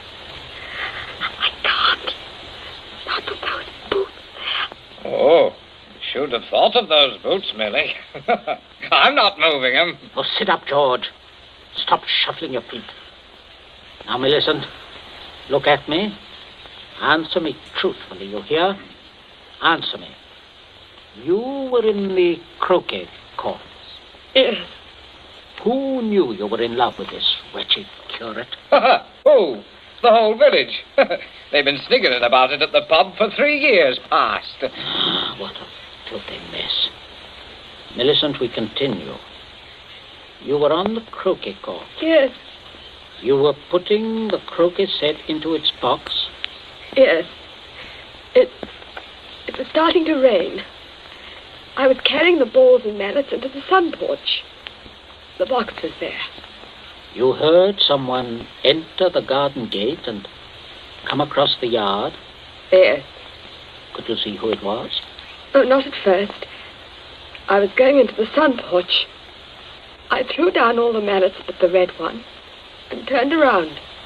It was Withers? Yes. So you called him? Yes. Loudly? Did you call him loudly? Could anyone have heard? No, Father, I'm sure not. I didn't really call him. I just spoke his name.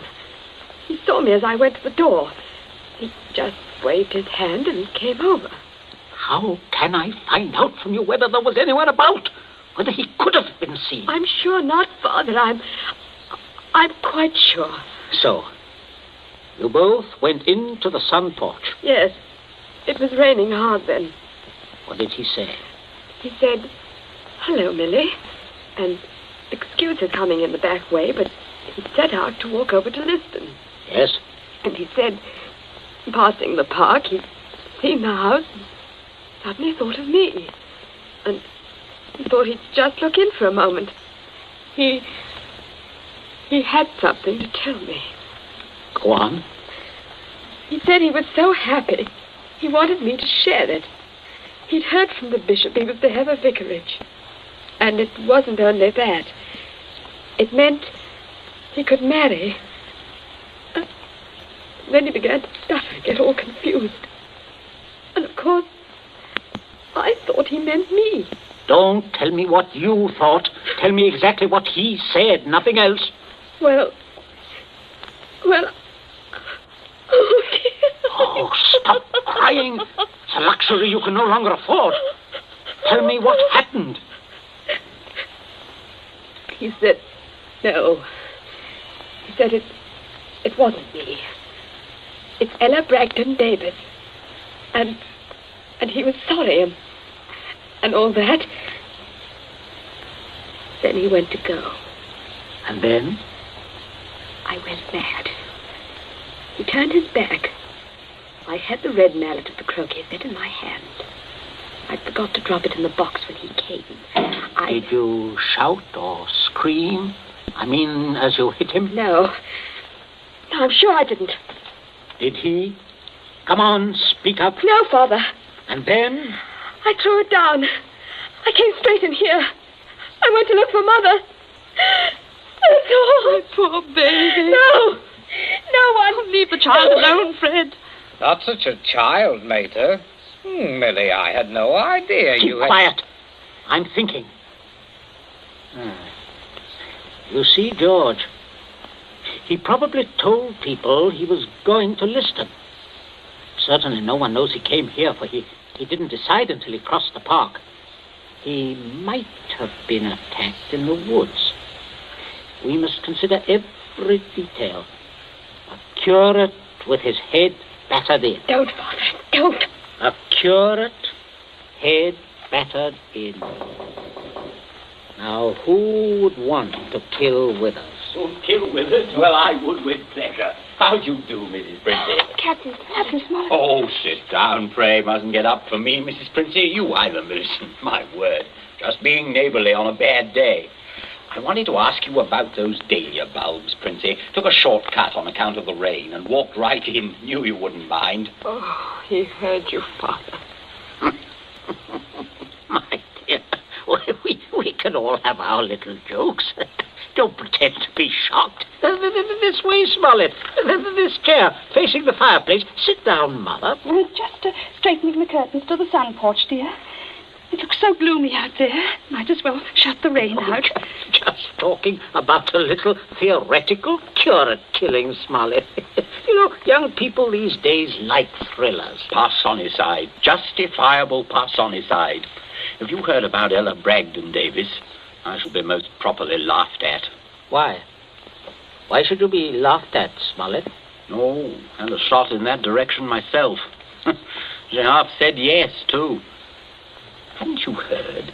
She told most people. Now it'll look as if I got turned down for a white rat in a dog collar. Oh, too bad. Oh, fortune of war. Yes, fortune of war. Odd how it happens, isn't it? Sit down, Smollett. Millicent, console Captain Smollett with your best light conversation. You too, Mother. George and I have something to look at outside. There's this rain, you know, very bad, very bad. Come, George. Righto, Governor. Maybe we'll need raincoats, what? Oh, I don't think so. Just make yourself at home, Smollett. Make yourself at home. A cigarette, Captain Smollett? Thank you. Nasty day to be going out. It's something about the old well, just off the sun porch door, you know. This terrible sodden weather seems to have loosened some of the stones. Oh, too bad. Dash too bad. Spoils the tennis and croquet, I mean, a day like this. Doesn't it, Millie? Oh, yes, it does. She was practicing out on the croquet court earlier, but, do pull your chair nearer the fire, Captain. It was so damp, we thought it would be cozy to light it. Thank you, I'm quite comfortable. I hope you don't feel too bad about Ella Davis. Can't always win. Can't see, though, what you women see in these bloodless clerics.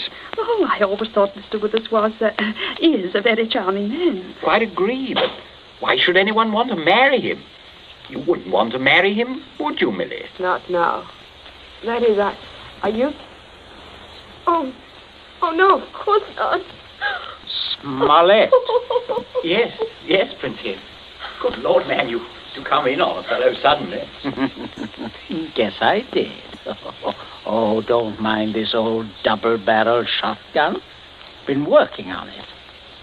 Smollett, may I have your attention for a minute? There's something on the sun porch I'd like to show you. Why, yes, of course.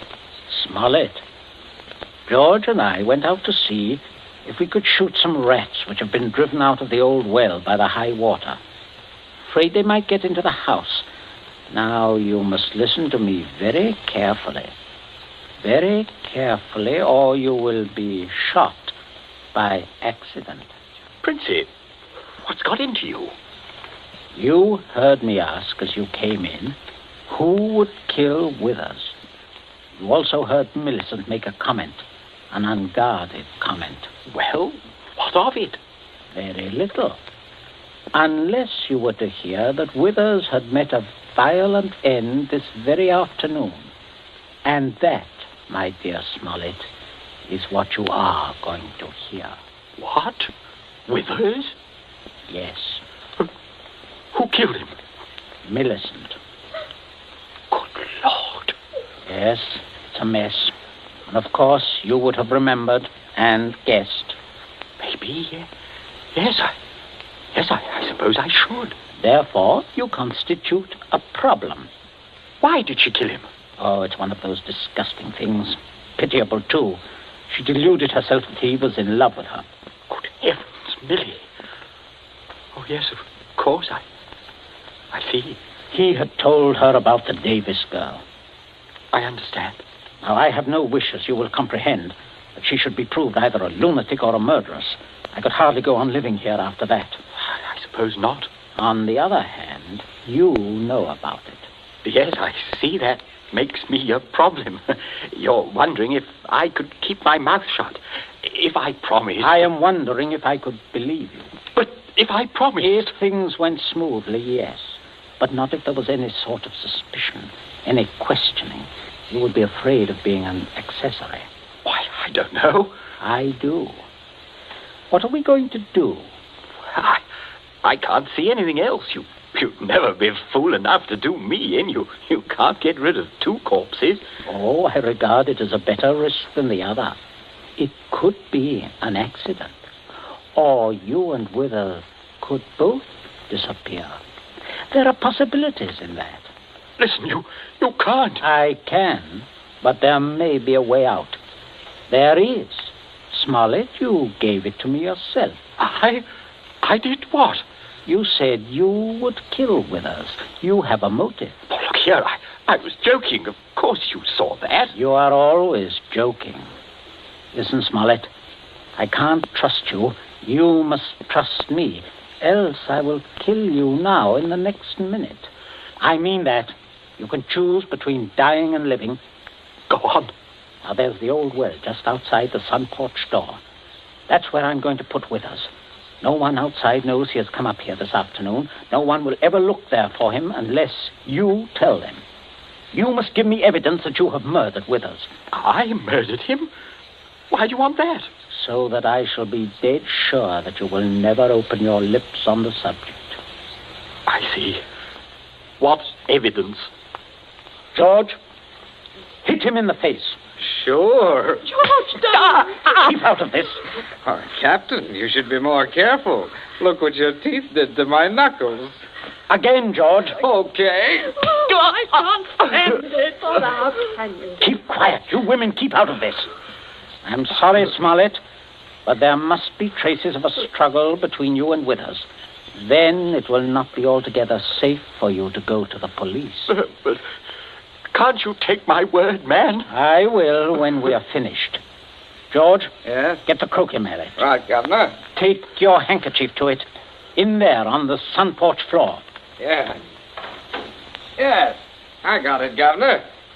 There, Captain. There's the weapon. As I told you, Smollett. Now, you'll just grasp the end that mashed Withers' head. I shall shoot you if you don't. But good Lord, you can't. All right. There. That's it. Now deposit it out by the side of the house. Out of the rain, of course. No. Wait, George. First, you'd better pull a few hairs out of his head and put them under the nails of Withers' right hand. Princey, have you gone mad? Do you know what you're doing? With this gun, yes. Go ahead, George. Sorry to muss your hair up, Captain. Oh, shut up, Smollett. There. That's all we need. Now for Withers, and we'll fix it right up. Be right with you, Governor. Smollett, you may turn around. Withers is just there in the sun porch. Draw back the curtain. Good Lord, Princey. Yes, messy. But we'll get him fixed up.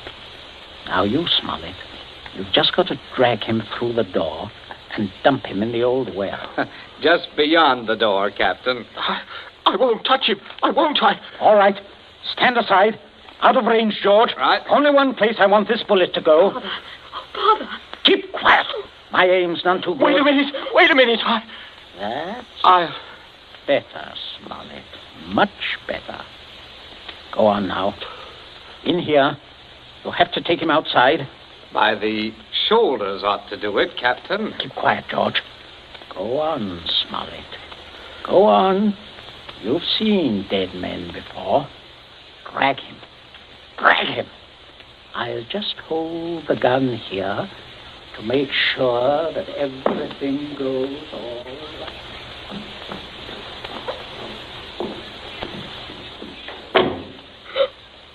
Oh, Mother, come away from the dim window, dear. Don't look.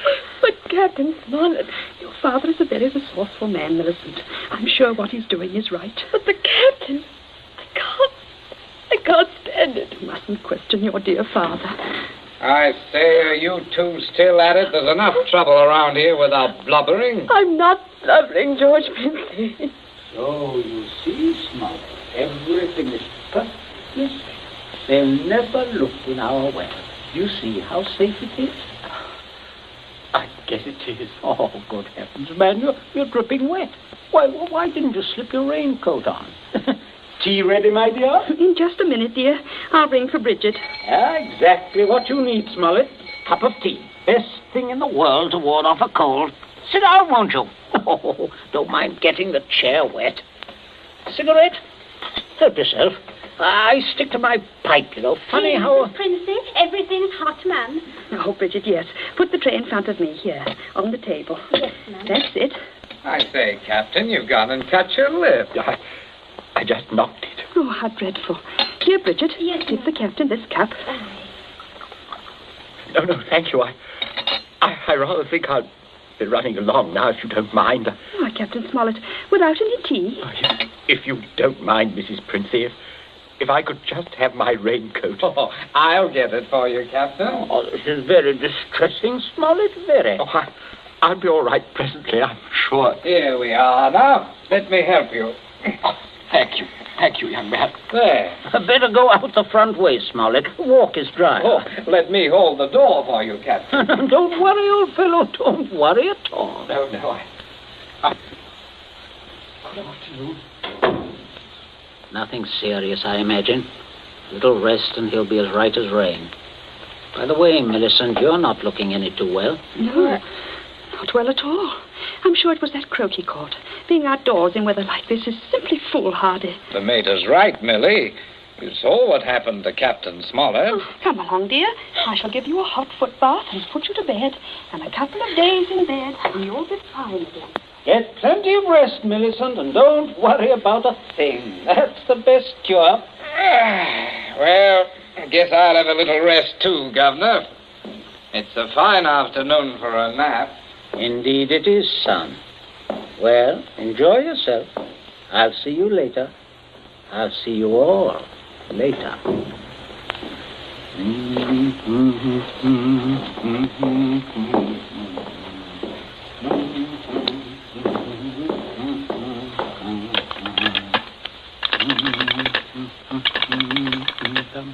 Your number, please. Oh, would you get me the police station, please? Police station? Right away, sir.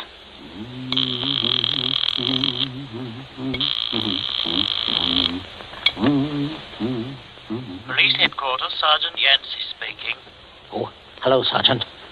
This is Prince here, Abbott's Road. I believe you know me. Oh, indeed I do, Mr. Princey. Sergeant, a horrible thing has just happened. Quite extraordinary. Murder, in fact. Murder? I'm afraid it looks rather bad for a close friend of ours, unfortunately. We saw him do it. I think you'd better send someone over right away. our man should be there right about now, Mr. Princey. I beg your pardon? I say, our man should be there now.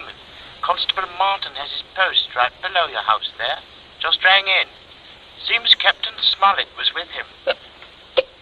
Captain Smollett? He reported some rather queer goings-on at your place, but I certainly didn't understand it was murder. Just don't touch anything, Mr. Princey. And don't worry. Don't worry at all. No. No. I won't, Sergeant. Thank you. Governor, where are you? There's a man I'm right here. Stop shouting. We have some visitors, Governor. Oh, yes. Yes, I can see that.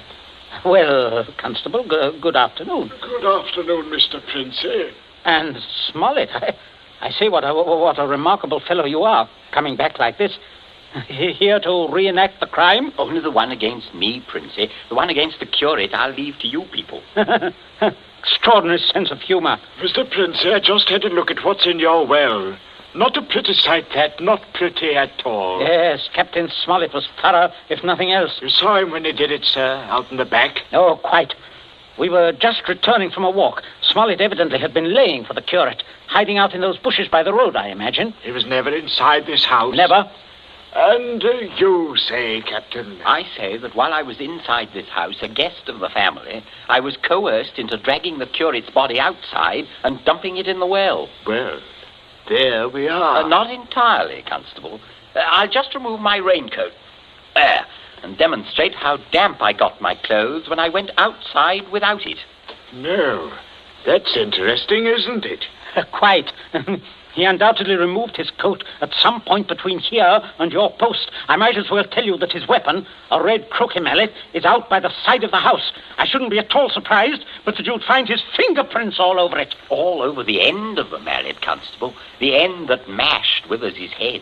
And not the end I'd have had to grasp in order to do the mashing. Governor! That's a decent try, Smollett, but it won't work. There must be other evidences, Constable. You'll undoubtedly find them when you examine the body. Oh, he means my hair under Withers' nails. Well, sir, if you look carefully, I believe you'll find a few of my precious hairs under his son's nails, too. Here, what are you trying to... Shut up. Constable, this is an utter waste of time. So far as the violent struggle between Smollett and Withers is concerned, Smollett's face speaks for itself. Quite eloquently, I believe. Oh, but no more eloquently than your son's knuckles. As you see, Constable, a fresh abrasion. He did that on my teeth. Or did he? What? I say, or did he?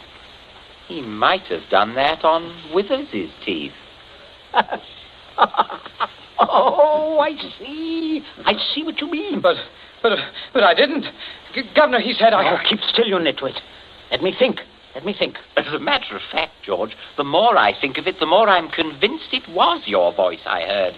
Quite a vigorous quarrel. Something about the curate jilting your sister. Oh, don't be ridiculous, Smollett.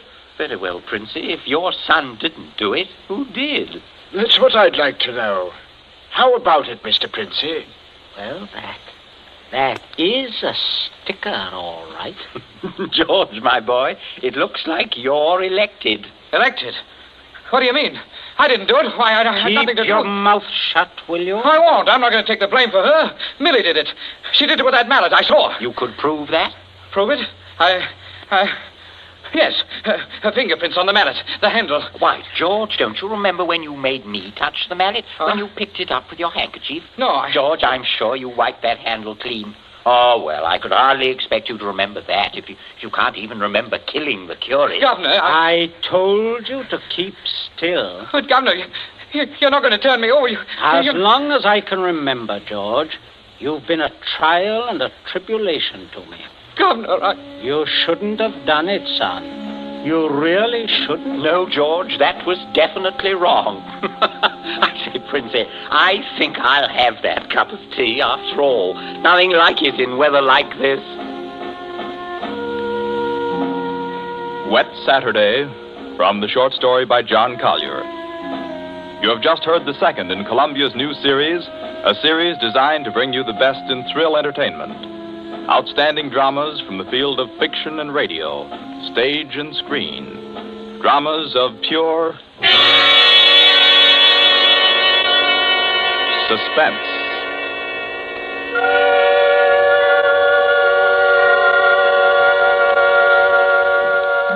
This Columbia feature is produced and directed by Charles Vanda, with script by Harold Medford and score by Bernard Herrmann. Be with us again next week at this same time when we present Suspense. This is the Columbia Broadcasting System.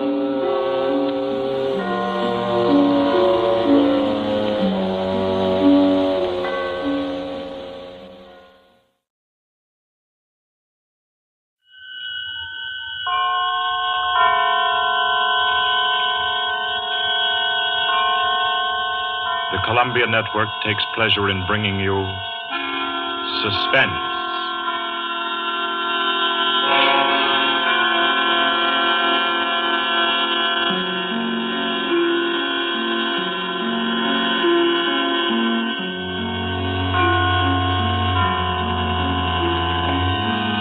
Suspense, Columbia's parade of outstanding thrillers, produced and directed by William Spear and scored by Bernard Herrmann. The notable melodramas from stage and screen, fiction and radio, presented each week to bring you to the edge of your chair, to keep you in suspense.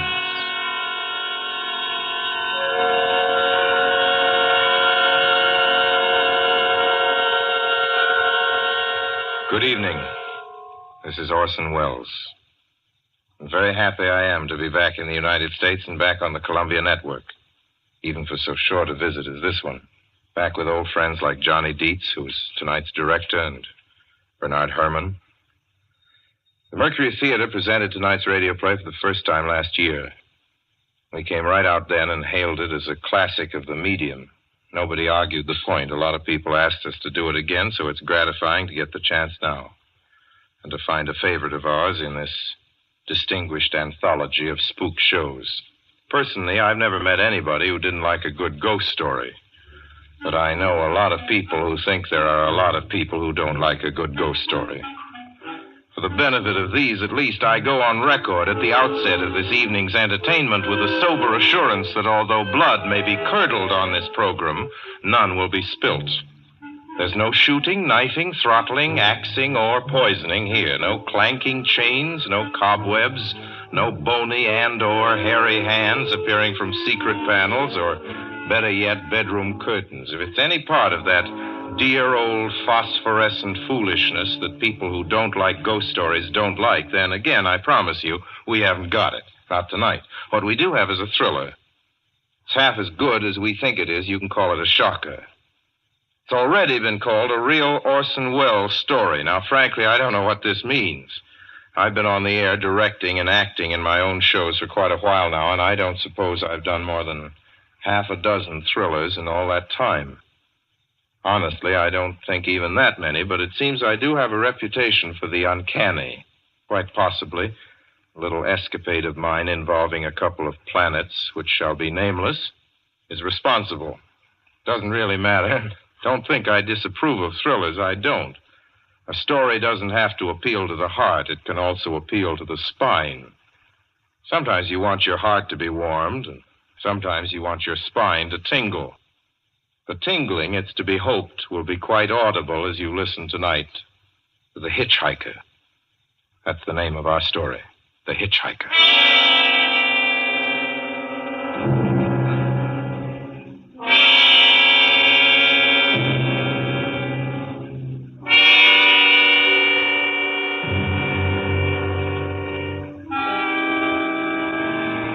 I'm in an auto camp on Route 66, just west of Gallup, New Mexico.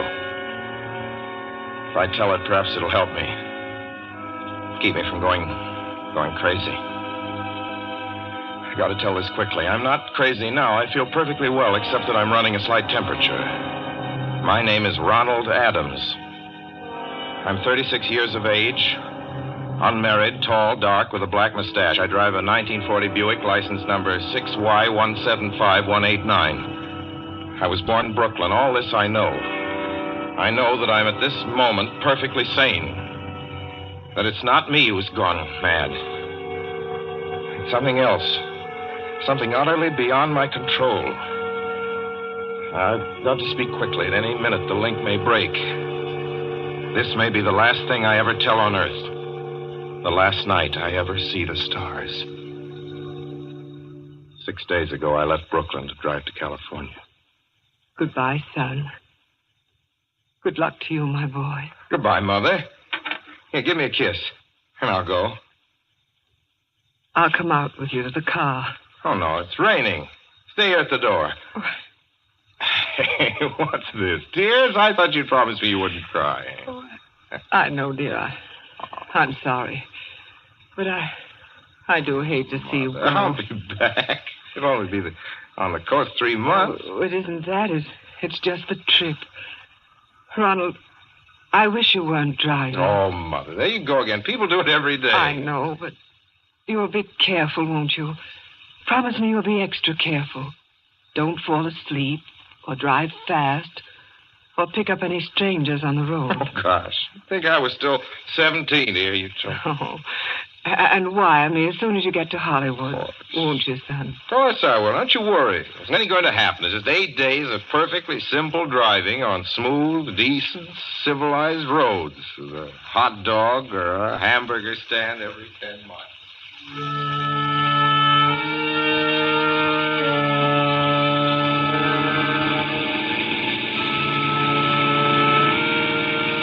I was in fine spirits. The drive ahead of me, even the loneliness, seemed like a lark. I reckoned without him. Crossing Brooklyn Bridge that morning in the rain, I saw a man leaning against the cables. He seemed to be waiting for a lift. There were spots of fresh rain on his shoulders. He was carrying a cheap overnight bag in one hand. He was thin, nondescript, with a cap pulled down over his eyes. I would have forgotten him completely, except that just an hour later, while crossing the Pulaski Skyway over the Jersey Flats, I saw him again. At least, he looked like the same person. He was standing now with one thumb pointing west. I couldn't figure out how he got there, but I thought probably one of those fast trucks had picked him up, beaten me to the Skyway, and let him off. I didn't stop for him. Then late that night, I saw him again. It's on the new Pennsylvania Turnpike between Harrisburg and Pittsburgh. It's 265 miles long with a very high speed limit.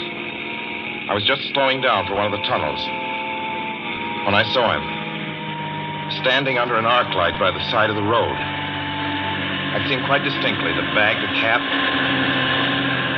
even the spots of fresh rain spattered over his shoulders. He hallooed at me this time. Hello! Hello! I stepped on the gas like a shot. That's lonely country through the Alleghenies, and I had no intention of stopping. Besides, the coincidences, or whatever it was, gave me the willies. Stopped at the next gas station.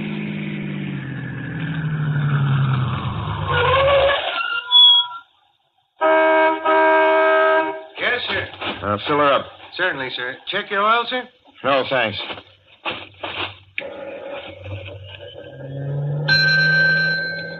Nice night, isn't it? Yes.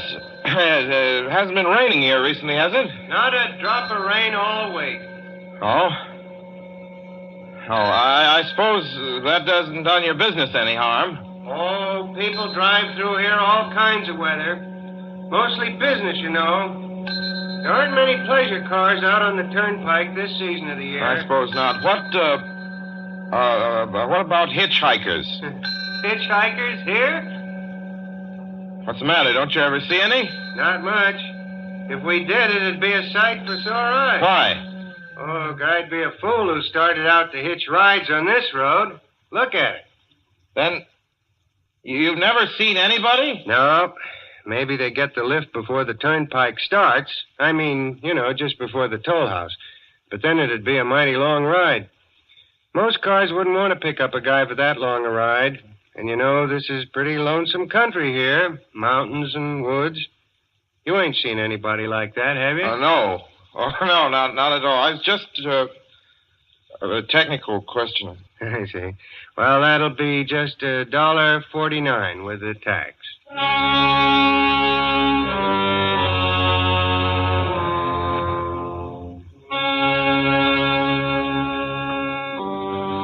Gradually passed through my mind a sheer coincidence. I had a good night's sleep in Pittsburgh. I didn't think about the man all next day until just outside of Zanesville, Ohio, I saw him again. It was a bright, sunshiny afternoon. The peaceful Ohio fields, brown with the autumn stubble, lay dreaming in the golden light. I was driving slowly, drinking it in, when the road suddenly ended in a detour. In front of the barrier, he was standing. Now, let me explain about his appearance before I go on. I repeat, there was nothing sinister about him. He was as drab as a mud fence, nor was his attitude menacing. He merely stood there, waiting, almost drooping a little, the cheap overnight bag in his hand. He looked as though he'd been waiting there for hours. And he looked up. He hailed me. He started to walk forward. Hello? Hello? Hello? No, not just now. Sorry. Going to California? No, not today. The other way, going to New York. Sorry.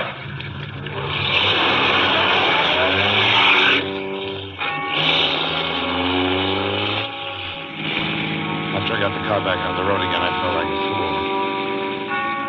Yet the thought of picking him up, of having him sit beside me, was somehow unbearable. At the same time, I felt more than ever unspeakably alone.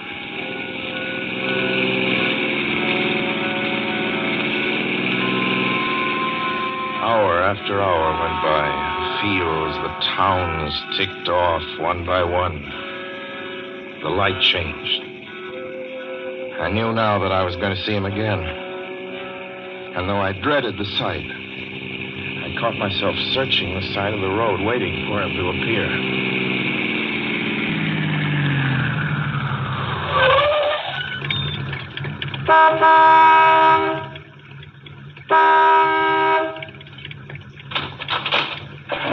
Yeah, what is it? What do you want? Sell sandwiches and pop here, don't you? Yeah, we do in the daytime. But we're closed up now for the I know, night. but I was wondering if you could possibly have a cup of coffee, black coffee, just... No, not this time of night, mister.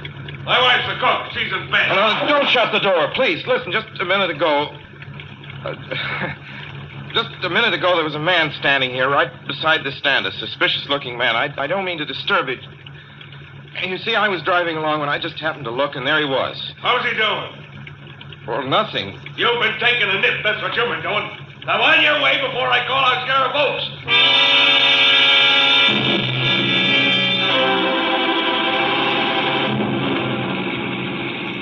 I got into the car again and drove on slowly. I was beginning to hate the car.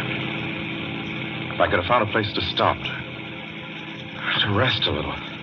I was in the Ozark Mountains of Missouri now. A few resort places there were closed, only an occasional log cabin, seemingly deserted. That's all that broke the monotony of the wild, wooded landscape. I had seen him at that roadside stand. I knew I'd see him again. Maybe at the next turn of the road. I knew that when I saw him next, I would run him down.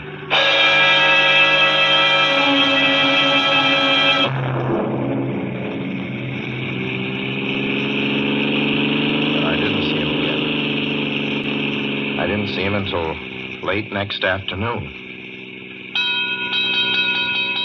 I stopped a car at a sleepy little junction just across the border into Oklahoma to let a train pass by. When he appeared across the tracks, leaning against a telephone pole. Perfectly airless, dry day. The red clay of Oklahoma was baking under the southwestern sun. Yet there were spots of fresh rain on his shoulders. I couldn't stand that. Without thinking, blindly, I started the car across the tracks. He didn't even look up at me. He was staring at the ground. I stepped on the gas hard, veering the wheel sharply toward him. I could hear the train in the distance now, but I didn't care then. Something went wrong with the car. train was coming closer. I could hear its bell ringing and the cry of its whistle. Still, he stood there. And now I knew that he was beckoning me to my death.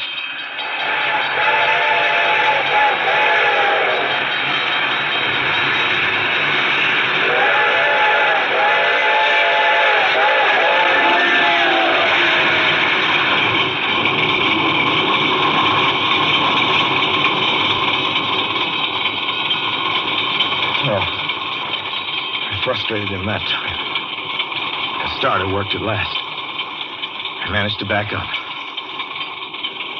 When the train passed, he was gone. I was all alone in the hot, dry afternoon.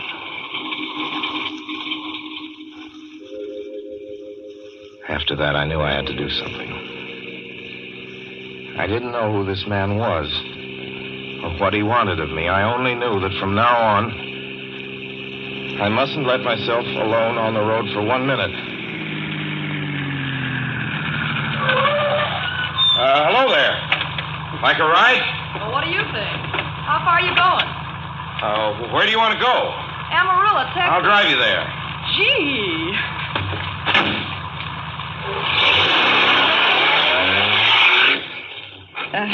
You mind if I take off my shoes? My dogs are killing me. Go right ahead. Oh. Gee, what a break this is. Hitchhike much? Sure. Only it's tough sometimes in these great open spaces to get the break. I should think it would be, though I'll bet you get a good pickup in a fast car. If you did, you could get places faster than, say, another person in another car, couldn't you? I don't get you. Well, take me, for instance. Suppose I'm driving across the country, say, at a nice, steady clip, about 45 miles an hour. Couldn't a girl like you just standing beside the road waiting for lifts beat me to town, or any town, provided she got picked up every time in a car doing from 65 to 70 miles an hour? I don't know. What difference does it make? Oh, no difference. It's just a crazy idea I had sitting here in the car. Oh, imagine spending your time in a swell car thinking of things like that. What would you do instead? What would I do? If I was a good-looking fella like yourself, why, I just enjoy myself every minute of the time. I'd sit back and relax. And if I saw a good-looking girl along the side of the road, hey, look out! Did you see him? See who? A man standing beside the barbed wire fence. I didn't see anybody. It wasn't nothing but a bunch of cows and a wire fence. No? What'd you think you was doing? Trying to run into the barbed wire man fence? there, I tell you. A thin gray man with an overnight bag in his hand. And I was trying to run him down. Run him down? You mean kill him? Say you didn't see him back there? You sure? I didn't see a soul. As far as that's concerned... Watch for him the next time and keep watching. Keep your eyes peeled on the road. He'll turn up again. Maybe any minute. There! Look there!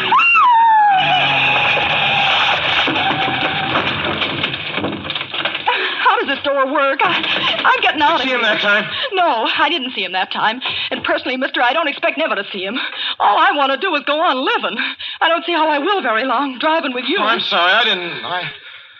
I don't know what came over me, but please don't go. So if you'll excuse me... You can't go. Listen, how would you like to go to California? I'll drive you to California. Seeing pink elephants all the way? No, thanks.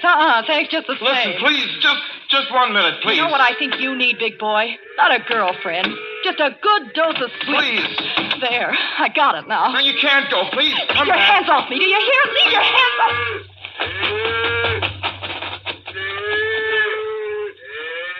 She ran from me. As though I were a monster. A few minutes later, I saw a passing truck pick her up. I knew then that I was utterly alone. It was in the heart of the great Texas prairies. There wasn't a car on the road after the truck went by. I tried to figure out what to do, how to get hold of myself. If I could find a place to rest, or even if I could sleep right here in the car for a few hours along the side of the road. I was getting my winter overcoat out of the back seat to use as a blanket when I saw him coming toward me. emerging from the herd of moving steer. Hello?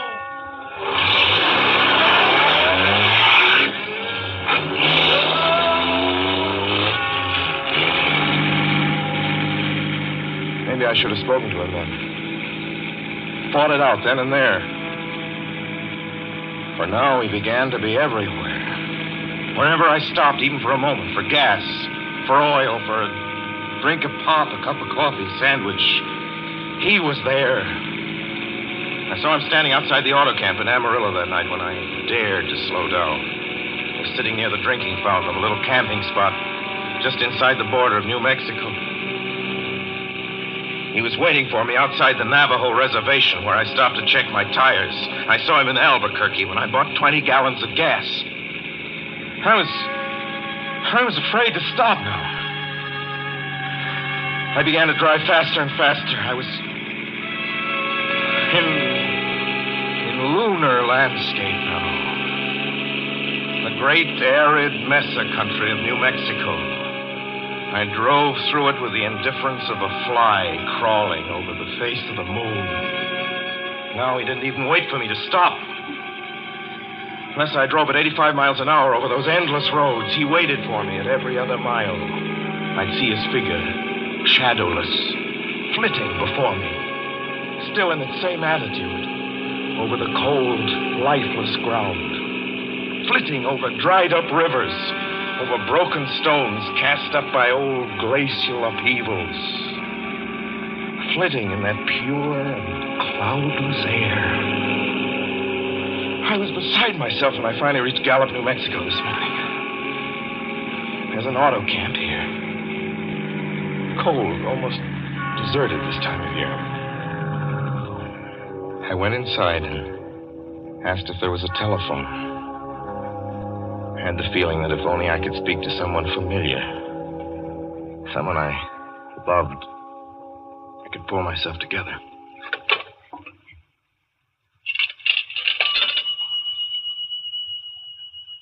Your call, please. Long distance. Long distance, certainly. This is long distance. I'd like to put in a call to my home in Brooklyn, New York. I'm Ronald Adams. The number is Beechwood 200828. Certainly, I will try to get it for you.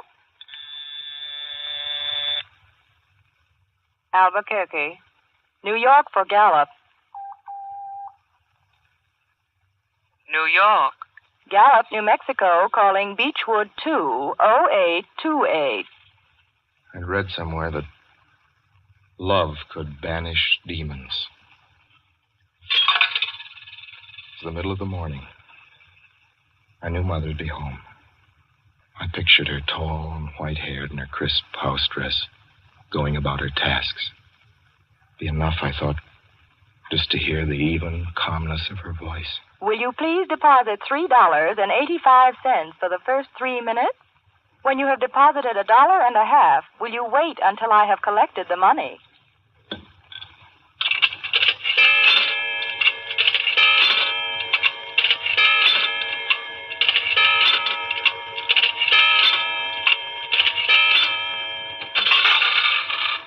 All right, deposit another $1.50.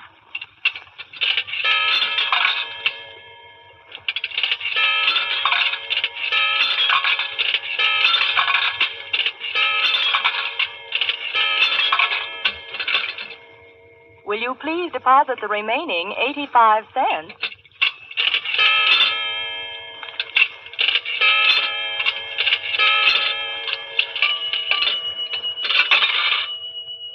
Ready with Brooklyn. Go ahead, please. Hello? Mrs. Adams' residence. Hello, Mother? This is Mrs. Adams' residence. Who is it you wish to speak to, please? What? Who's this? This is Mrs. Whinney. Mrs. Whinney? I don't know any Mrs. Whinney. Is this Beechwood 20828? Yes? Where's my mother? Where's Mrs. Adams? Mrs. Adams is not at home. She's still in the hospital. The hospital? Yes. Who is this calling, please? Is it a member of the family? Well, what's she in the hospital for? She's been prostrated for 5 days. Nervous breakdown. But who is this Nervous calling? breakdown? Well, my mother never was nervous. It's all taken place since the death of her oldest son, Ronald. Death of her oldest son, Ronald? Hey, what's this? What number is this? This is Beechwood 20828. It's all been very sudden. He was killed just 6 days ago in an automobile accident on the Brooklyn Bridge. Your 3 minutes are up, sir. Your 3 minutes are up, sir. Your 3 minutes are up, sir. And so I'm sitting here in this deserted auto camp in Gallup, New Mexico. I'm trying to think. Trying to get hold of myself. Otherwise, I'm going to go crazy. Outside, it's night. The vast, soulless night of New Mexico. 1,000,000 stars are in the sky. Ahead of me stretch 1,000 miles of empty mesa. Mountains, prairies, desert. Somewhere among them, he's waiting for me. Somewhere I shall know who he is and who I am.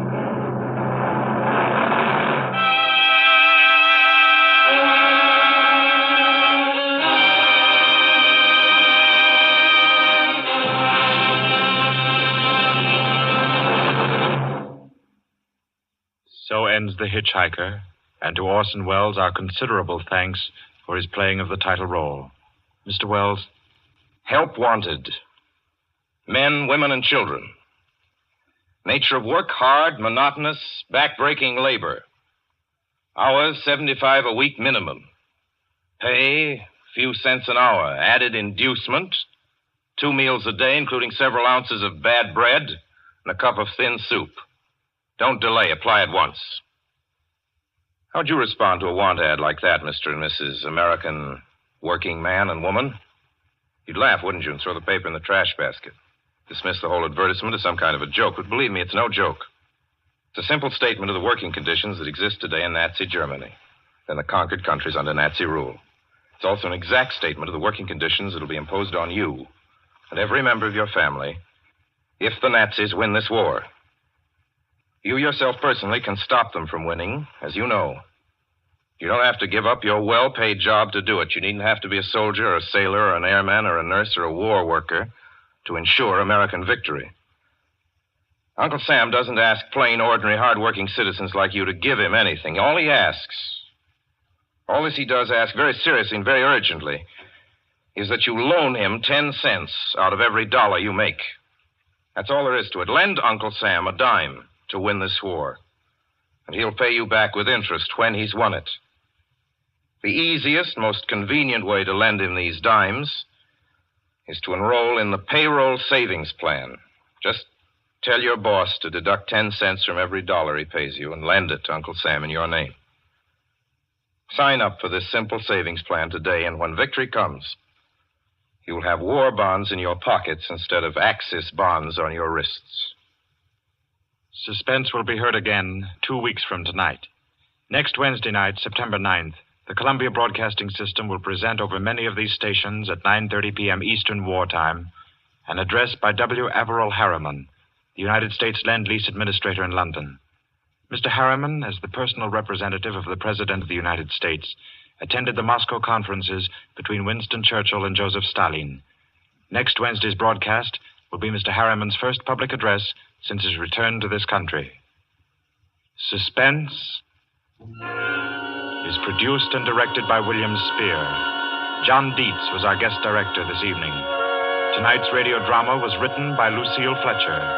The original score was by Bernard Herrmann.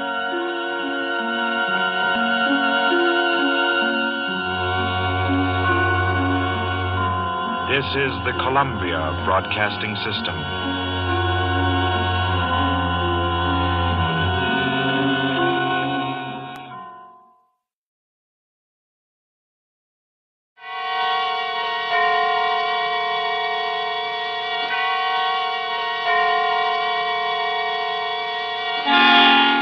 Suspense.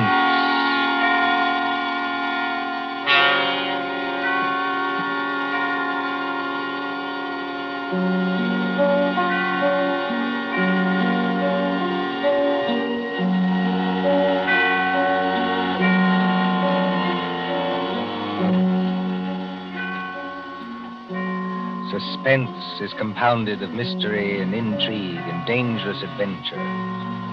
Stories calculated to intrigue you, to stir your nerves. Tonight, for instance, as we begin, you may want to ask yourself, how could a young lady, a bride, walk out on a balcony alone and vanish?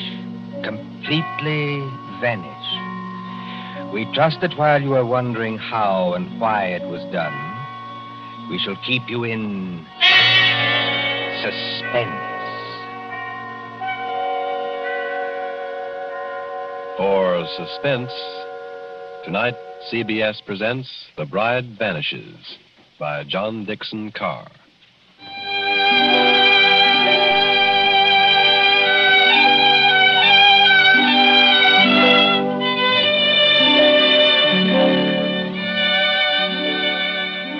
Italy in springtime. Italy as we used to know it before the jackal struck. And the island of Capri, 20 miles out across the Bay of Naples. Blue water a-dazzle under the sun. Behind you the bone-white beaches and Vesuvius dull purple in a heat haze. Ahead, as the little steamer from Naples chugs out across the bay, rises Capri. Olive trees and white roads and vineyards above the cliffs. Could young Americans find a better place to spend their honeymoon? While the guitars sing and the warm winds blow and the little steamer carries them. Well, Mrs. Courtney. Well, Mr. Courtney. I can't keep it up, Lucy. I'm going to break down and ask if you're happy. Oh, I'll break down, too. I want to walk up to everybody I meet and say, "Oui," just like that. What I want to do is turn somersaults myself, all along this deck here.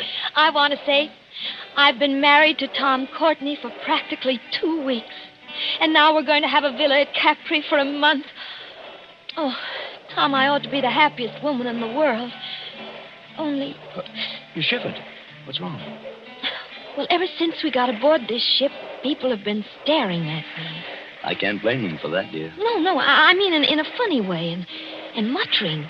Even your American friend, what's his name? Granger? Mr. Granger. When you introduced him to me at Naples, I thought his eyes were going to pop out. Be careful. He's standing over by the rail now. Oh. He lives at Capri. I like to see him wearing that white 10-gallon hat in Italy. Before Granger made money in oil wells, he was a real old-fashioned cowpuncher. And he's proud of it. Good fellow, too. He's too polite to say anything, but he keeps looking around at me, just the same as the rest of them do. Well?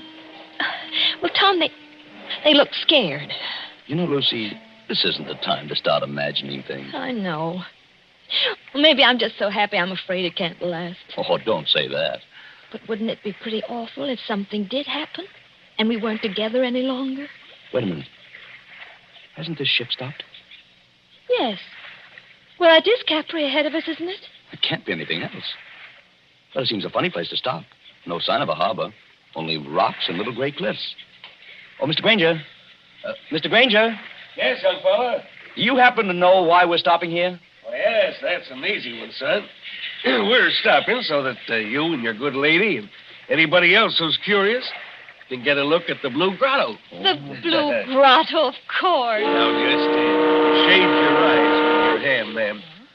You see that tiny little arch under the cliff? Yes. And all the little white rowboats are coming out towards us? Yes. Now, when the first boat comes alongside, you climb down that iron ladder and get in. The boatman will row you out and through the arch into the grotto. It's a great, big, dark cavern. The water in there looks as though it's lit up underneath with blue fire. Like to go out and see it, Lucy? Oh, I'd love to. But let me give you a little tip, though. The current's pretty fast out there. You'll go shooting under that arch like 60. Are we likely to upset? Oh, no, but the arch isn't as high as your head. When you see it coming, lie back flat in the boat. That is, unless you want your block knocked off. Oh, thanks, Mr. Granger. We'll remember. Come along, Lucy.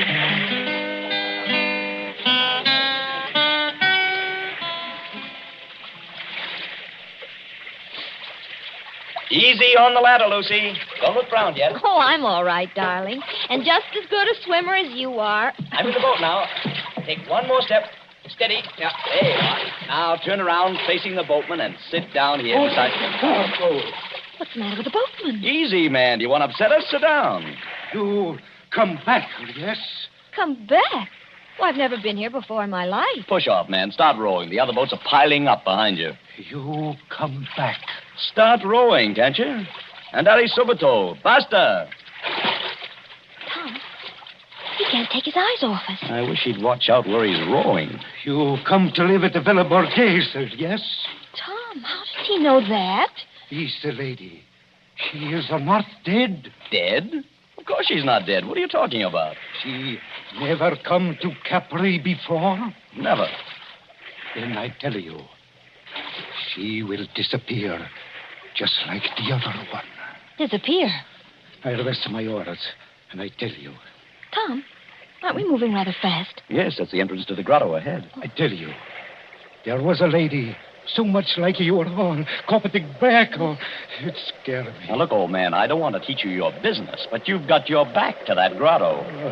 Take this lady back where she come from. Do not take her to the Villa Borghese. Down, Lucy. Flat on your back. Down!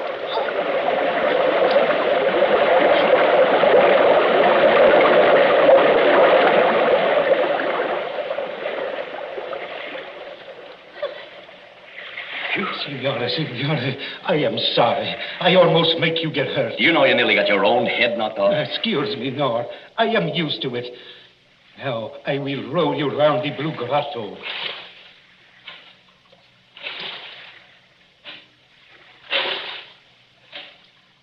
I don't think I like it much, Tom. Neither do I. Dark. Except for that blue light under the water. Oh, transparent. You can see the fishes swimming. Just a minute, boatman. This lady who disappeared from the Villa Borghese. 2, 3 years ago, she disappeared. You say she looked exactly like my wife? Si, signore. She was going to be married. She was trying on her wedding dress. Her mother and sisters, they were in the room with her. She walked out on a balcony over the sea. You know what I mean, on a balcony over the sea? Nobody ever hear of her again. You mean she jumped over into the sea? Oh, a young girl going to be married. Kill herself. No. And what did happen? Over the back, I do not know. But sometimes they say you can meet her ghost in here. She float just under the water where you can see her and turn over and over. And the wedding veil is still round her face. Tom, let's get out of here. You want to go, yes? Lucy, if this fellow's stringing us along... He's not stringing us along. Then somebody ought to know what this means. If we've inherited a haunted balcony where people disappear like soap bubbles, I say it's too much. Let's get back to our ship and talk to Granger. Yes, boatman, take us back.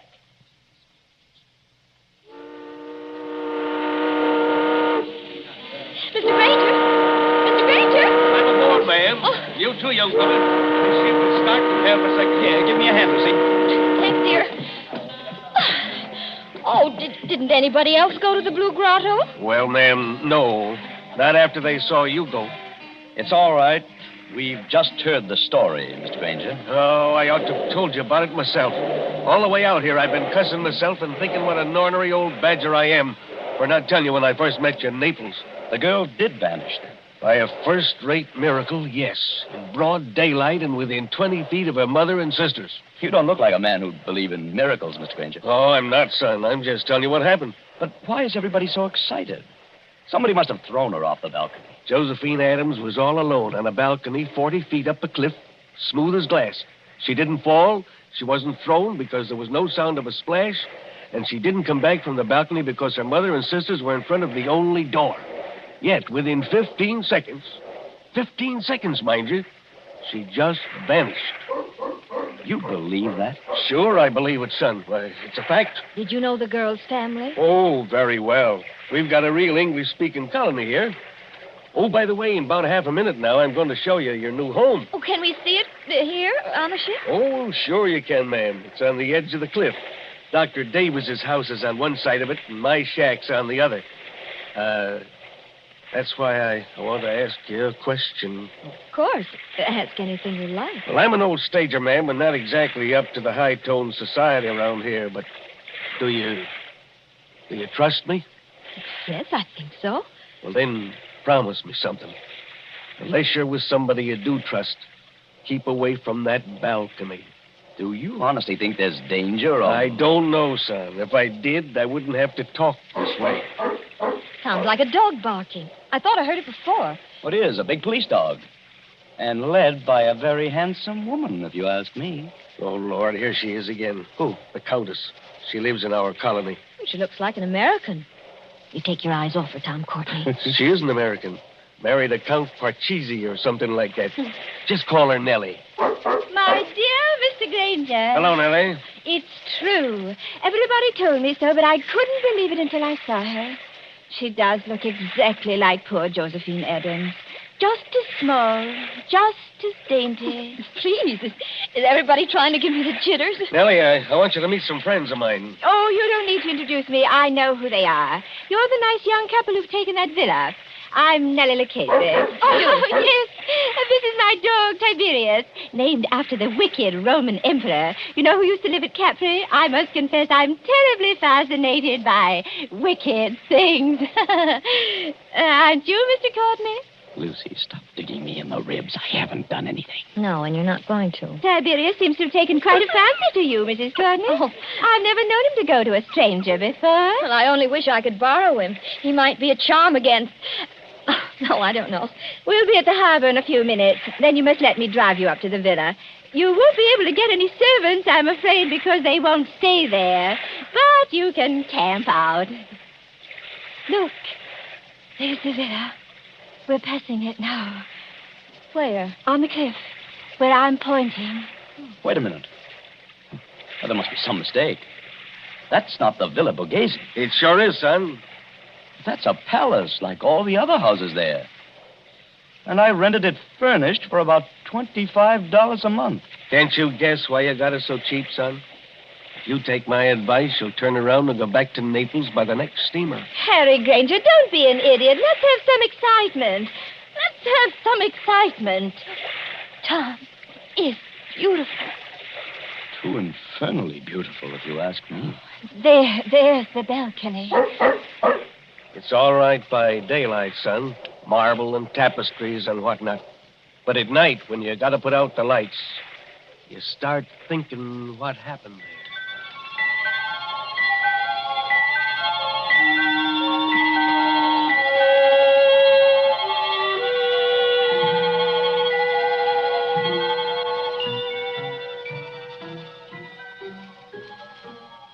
The moon over Capri makes a deathly daylight.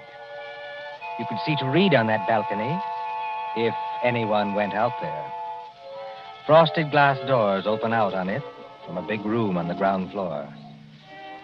Two determinedly calm persons and a dog sit looking at each other.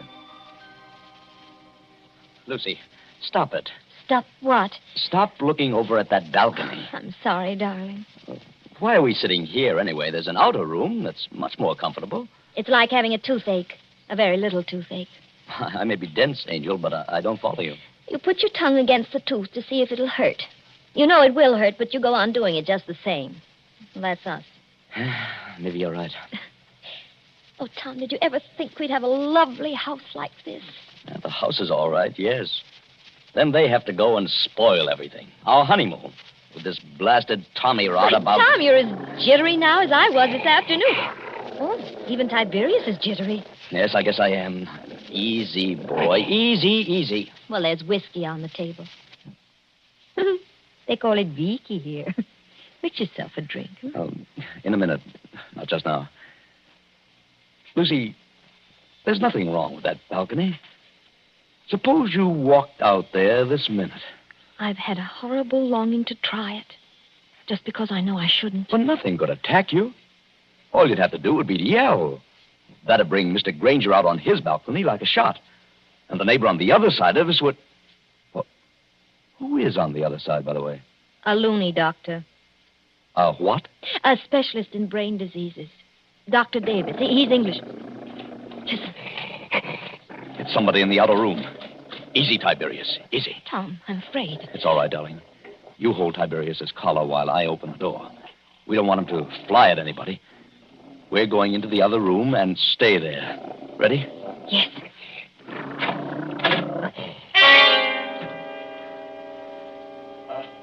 Good evening, Mr. Courtney. Good evening, Mrs. Courtney. I'm no ghost, though you appear to regard me as one. I'm merely your neighbor, Dr. Rutherford Davis. Oh, yes, of course. Mr. Granger mentioned you. I trust you will pardon this intrusion. No one answered my knock, so I ventured to come in. It's no intrusion, Dr. Davis. We're a little disorganized here, that's all. Naturally. Mr. Courtney, I wish I could say welcome to Capri, but I have a very different message. Well? If you value Mrs. Courtney's life, you'll go back to Naples immediately, sir. Not you, too. I do not say that as a ghost hunter, sir. I say it as a medical man. May I sit down? Oh, of course. Please do. Oh, thank you. We seem to be forgetting our manners. Dr. Davis, will you have a drink? Oh, thank you. Perhaps a small whiskey? I'll get it, darling. You sit down and talk to Dr. Davis. You're not going back into that room alone. Oh, I'm only going to get the drinks, Tom. I promise to be good. And Tiberius can come with me. Can't you, Tiberius? Oh, I see you've borrowed Tiberius from the Countess Lucchese. Yes, she was kind enough to offer him. Excuse me, I'll be back in a minute. Come on, Tiberius.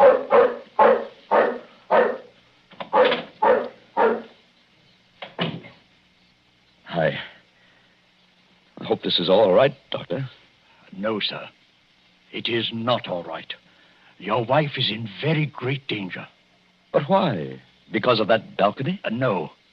Because she looks exactly like the late Josephine Adams. I don't get it.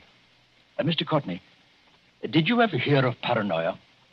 It's some kind of mental disease, isn't it? The paranoic begins by imagining that he or she is being persecuted by someone. First, he hears things. A voice in his brain whispers, "You'll be killed. You'll be killed. You'll be killed." He hears it in the tick of a clock, in the rattle of a train, in the footsteps on the street. There are holes in the walls through which his enemy is always watching. Invisible speaking tubes bring him messages. There are pains in his joints and nightmares of attempts to poison him. His brain bursts and he kills. He kills. He kills. Well, excuse me for speaking so strongly. But how does this affect us? Mr. Courtney, will you examine this sheet of paper? What is it? The fragment of a typewritten diary. I found it on the cliffs months ago. Don't ask me who wrote it. But I know there's a criminal lunatic on this island. He imagined that poor, inoffensive Josephine Adams was his enemy. So he killed her. Killed her? How? I don't know. And what happened to the girl's body? I'm not a detective, sir. The body was carried out to sea, perhaps, or washed along the cliffs and into the Blue Grotto to be lost. But don't you understand the danger to your wife? You're not suggesting that with somebody's cracked brain, your wife is Josephine Adams, created all over again. Kill Lucy? It couldn't be done. It was done, my friend. Listen. It sounded like a dog howling. Mrs. Courtney is rather a long time in getting that whiskey. She wouldn't go near the balcony. She promised not to go out on the balcony. People do very perverse things, my friend, when they know they shouldn't. Lucy! Lucy! That seems to be Tiberius out on the balcony. I can't see anything else from here. She's gone. She's gone. She's Gone.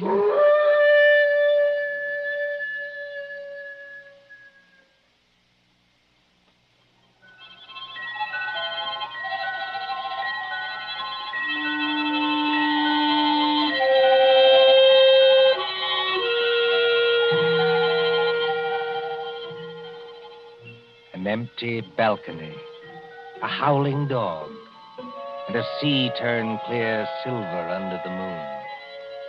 Then, after the tumult and the shouting, there are other pictures. Don't you hear the noise of that motor launch, with a half-demented young man at the wheel? 3 other familiar figures are gathered around it. Don't you recognize the brunette prettiness of Nellie Lucchese? And the white 10-gallon hat of Harry Granger? And the neat, pointed beard of Dr. Davis? But what on earth is he going to do out here in this motorboat? I'd like to know that one myself. Listen, please. All of you. Now, take it easy, son. We're with you. What time is it? Time? Yes. What time is it? It's 2:30 in the morning, going on for 3. 12 hours. Then the tide ought to be just where it was this afternoon. What's the tide got to do with it? A whole lot. Somebody set a trap and made Lucy fall off that balcony. I know it. Oh, that's absurd. If Lucy's been carried out to sea, there's nothing we can do about it. But if she's been carried along with the current and into the Blue Grotto... Blue Grotto? One moment, sir.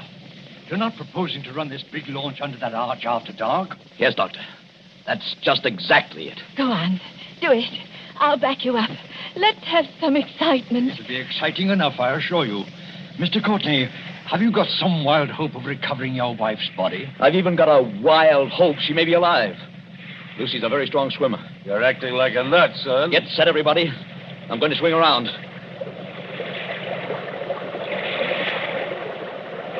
We're in the current now. Better hold tight. I've got to duck my own head when we go through. Everybody else, squat down.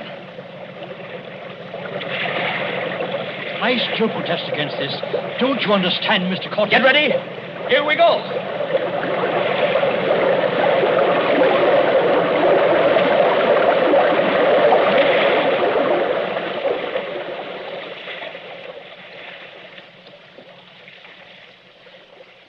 What on earth is wrong? There's no Blue Grotto. It's as black as pitch. My dear Nellie, I kept trying to tell all of you. The Blue Grotto effect is caused by the sun's rays. There never is one except when the sun is out. Just how does our friend propose to find anything in here? Listen. Something got hold of the side of the boat.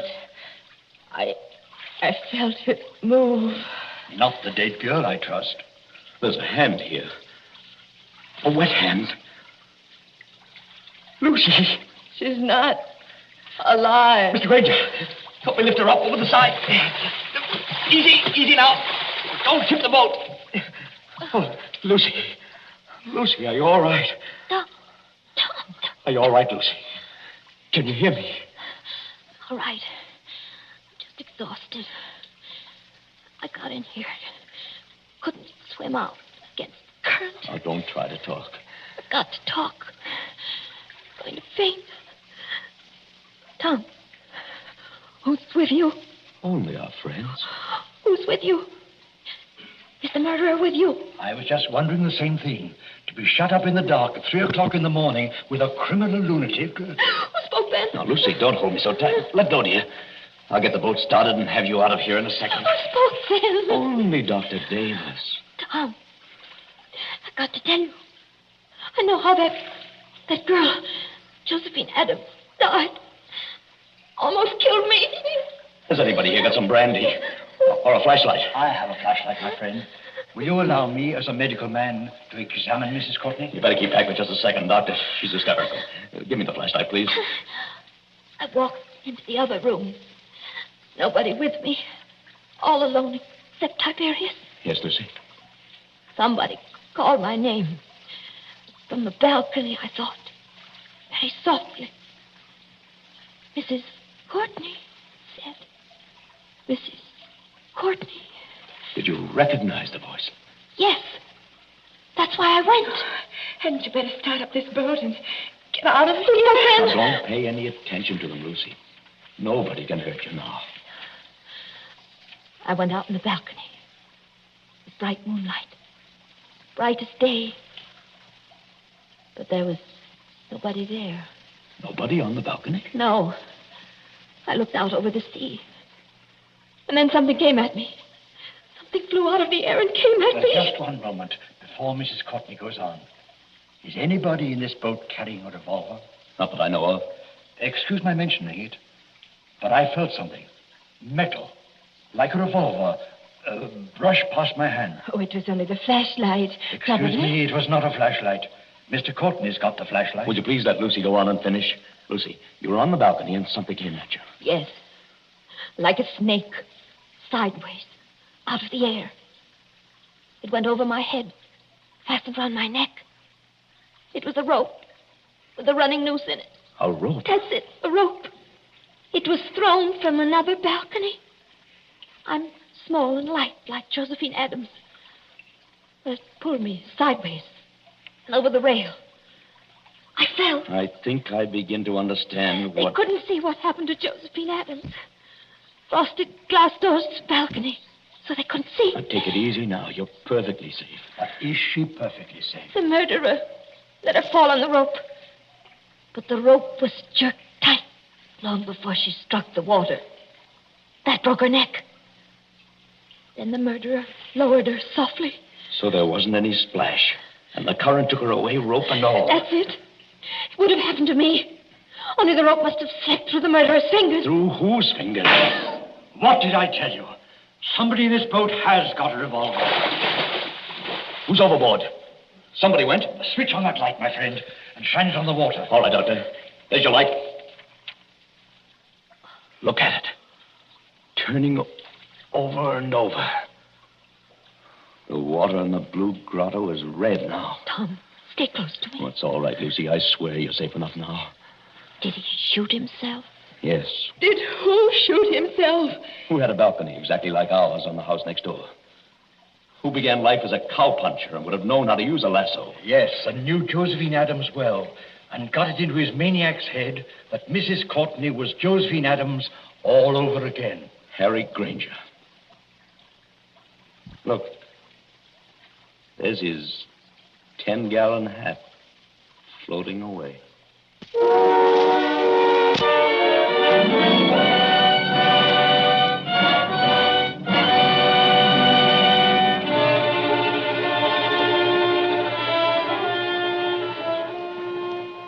And so ends The Bride Vanishes, a story of mysterious doings in the Isle of Capri.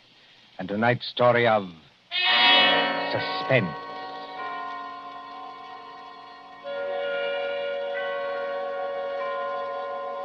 Columbia presents these tales of mystery and intrigue and dangerous adventure for your relaxation and enjoyment.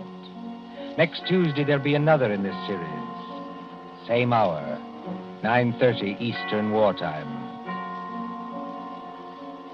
William Spear, the producer, John Dietz, the director, Alexander Semler, the composer, conductor, and John Dixon Carr, the author, are collaborators on Suspense.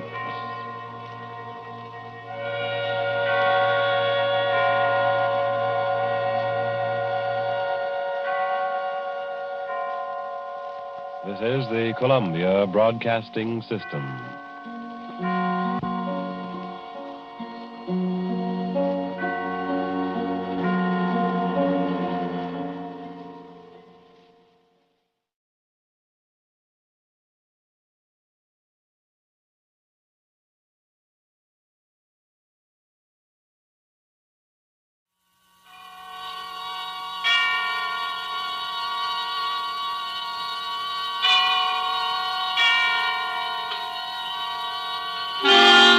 Suspense.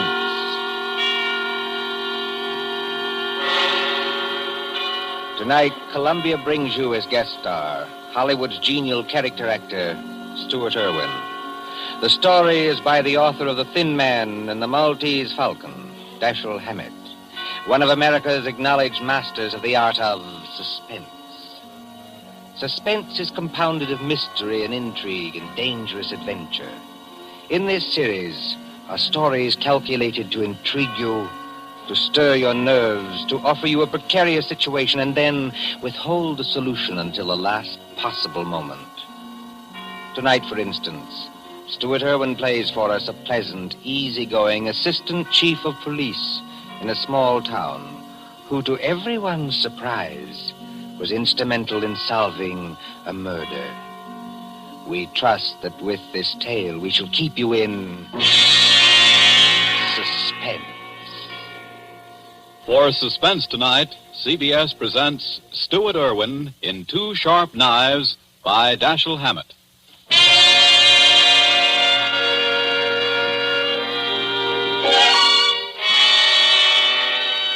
Shortly after 2 a.m., a poker game had just broken up at Ben Camdley's, the doctor coroner of Deerwood City. Scott Anderson, Deerwood's chief of police, and Wally Shane, his assistant, were standing outside. Where are we heading for, Scott? Let's walk across the street, Wally. Railroad station. Gee, aren't you afraid of the excitement, Chief? Don't you think that watching the 211 come in is apt to be too much for your blood pressure? Well, if it is, Wally, you can always carry on. You've been a pretty good imitation of an assistant to me for some time now. Yeah? Yeah. If anything happens to me, you'd be the chief. Don't worry. It won't be any harder for you to fool the public as chief. Hi, Elmer. Howdy, Scott. Hi, hello, Wally. Kind of late for you boys to be around, ain't it? No, I don't know. We sort of figured we'd put the town to bed tonight. How's the 211? On time? Right on the nose. She ought to be blowing for the bend in just about 3 seconds now. Yep. What'd I tell you? It's her now. You expecting anyone on her, Scott? No, Elmer, I'm not expecting anyone. Wally and I just thought we'd come over and watch you come in, that's all. You know, Elmer, you never can tell who might get off, though. Dick Turpin, Henry Morgan, Jesse James, Jack the Ripper, or 6 officers of Murder Incorporated, or even your Aunt Gussie. I guess you're right, Wally. Well, here she be. Pardon me, gents, but I gotta be rolling the wagon out to the baggage car. Hi, Elmer. How's it going? Well, can't complain. Can't complain, Cap. Well, maybe you can't, Elmer, but I sure can if you hold us up with that freight there. You got much more? Nope. This is the last piece now. There you are, Cap. All done. Okay. See you tomorrow, Elmer.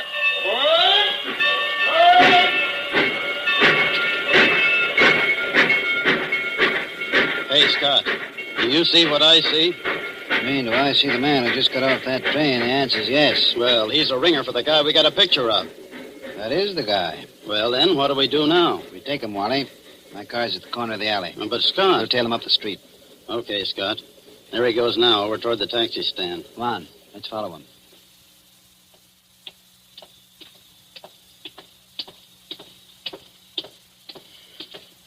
Hello, Furman. Huh? Oh, I don't believe You're Lester Furman, aren't you? Yes, I am. Philadelphia? Yes. I'm Scott Anderson, Chief of Police. What? Chief of... What's happened to her?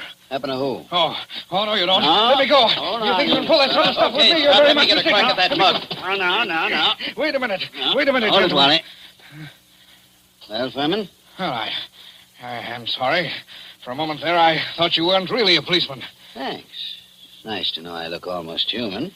Yes, it was silly of me. I'm sorry. Well, let's get going now before anything else happens. Okay, Furman, get in the car.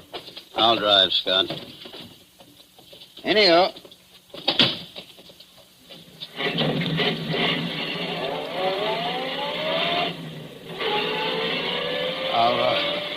Are you taking me to police headquarters? That's right. What for?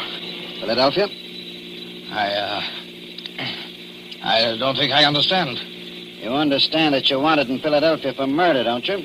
Murder? Why, that's ridiculous. Who told you that? Well, it's a cinch he didn't make it up. But wait, there must be... Take it easy now. Just wait till we get down to headquarters. And I'll show you what I mean.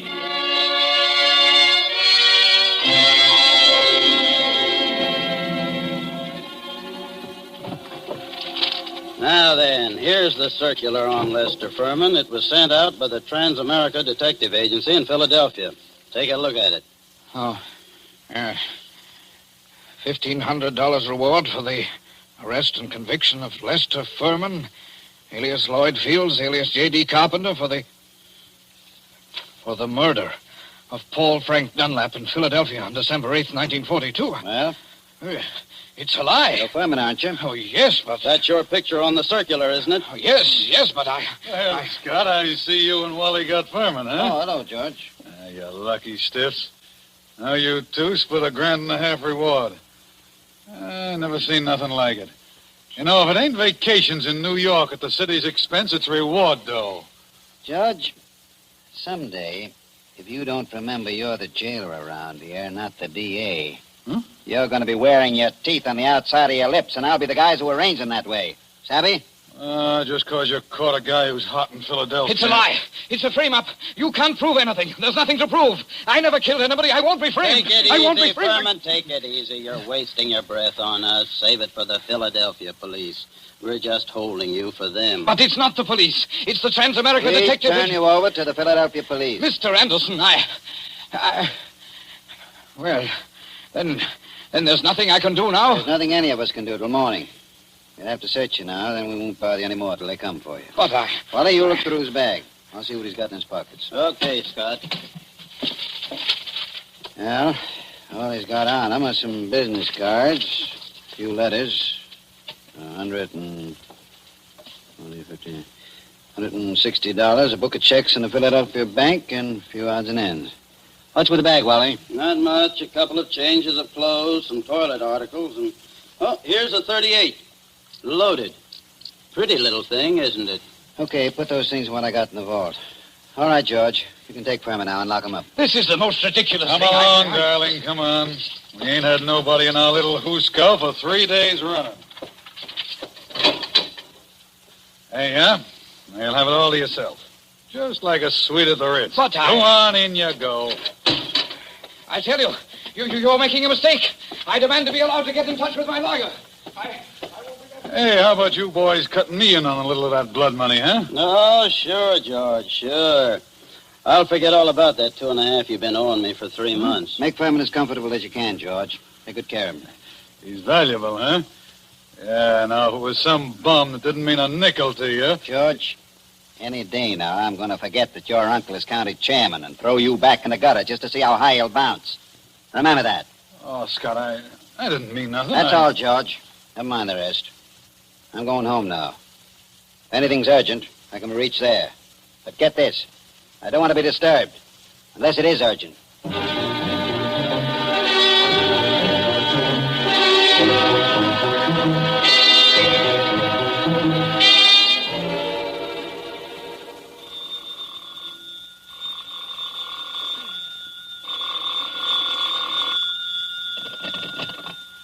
Hello.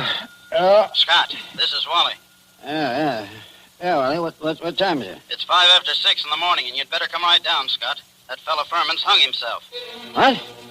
Furman hung himself? Yep, by his belt from a window bar. Deader than a mackerel. I'll be right in, Wally. Phone Doc Camsley and tell him I'll pick him up on my way down. No doctor's going to do Furman any good, Scott. Well, it won't hurt to have him looked at. You'd better phone the chronic court at Douglasville, too, and file a routine report.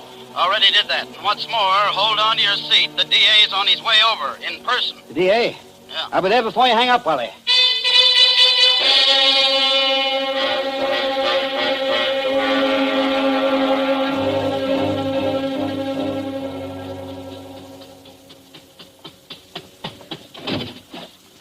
Come on in, Chief. Ted Carroll, the DA's here, and he's plenty hot under the collar. What's he burning about? Oh, he's just mad. Running up quite a phone bill on us, too. Been calling Philadelphia every couple of minutes since he got here. What kept you so long? I couldn't get the car started. Well, let's go in and see the old buzzard. Oh, Ted? Listen, Scott, what is all this? Oh, what? There's some funny business going on here. What's funny about it? Man hangs himself. Just another case of suicide. Sure, it was suicide. But I just telephoned Trans-America. Dug a guy out of bed there. And he said they'd never sent out circulars on Furman. Didn't know about any murder he was wanted for. All they could tell me about him was he used to be a client of theirs. You don't know what to say, Ted. I don't either. Oh, a fine chief of police you are. What on earth kept you so long? Car store. Came as quick as I could. Makes you so crabby, Ted. Nothing. I guess it's just the district attorney and Now, come, gentlemen. Nobody'd know you two are staunch admirers of each other. Okay, Wally. Tell me, what do you make of it? Well, there's plenty wrong, Scott. First, that Trans-America thing. They never sent out circulars about Furman. And now, get this. I talked to the Philly police just before you came in. There wasn't even any Paul Frank Dunlap murdered. There wasn't? No. What did you get out of Furman before you let him hang himself? But he was innocent. Didn't you grill him? Didn't you find out what he was doing in town? Wally, didn't you? What for? He admitted he was Furman. The description fitted him. The photograph was him. The Trans-America Detective Agency's supposed to be on the level, ain't it? Philadelphia wanted Furman. We didn't. But Why, sure, Ted. If I'd have known he was going to hang himself. Yeah, but then if your aunt wore pants, he'd be your uncle. You said Furman had been a client of Trans-America. They tell you what the job they did for him was? His wife left him a couple of years ago, and he had them hunting for her for 5 or 6 months. But they never found her. They're sending a man up here tonight to look things over. Yeah, huh? Yes. Mm-hmm. Well, I'm going out and grab a quick bite. But I might as well tell you, Scott, there's going to be trouble over this. I know that, Ted. There usually is when somebody dies in a jail cell.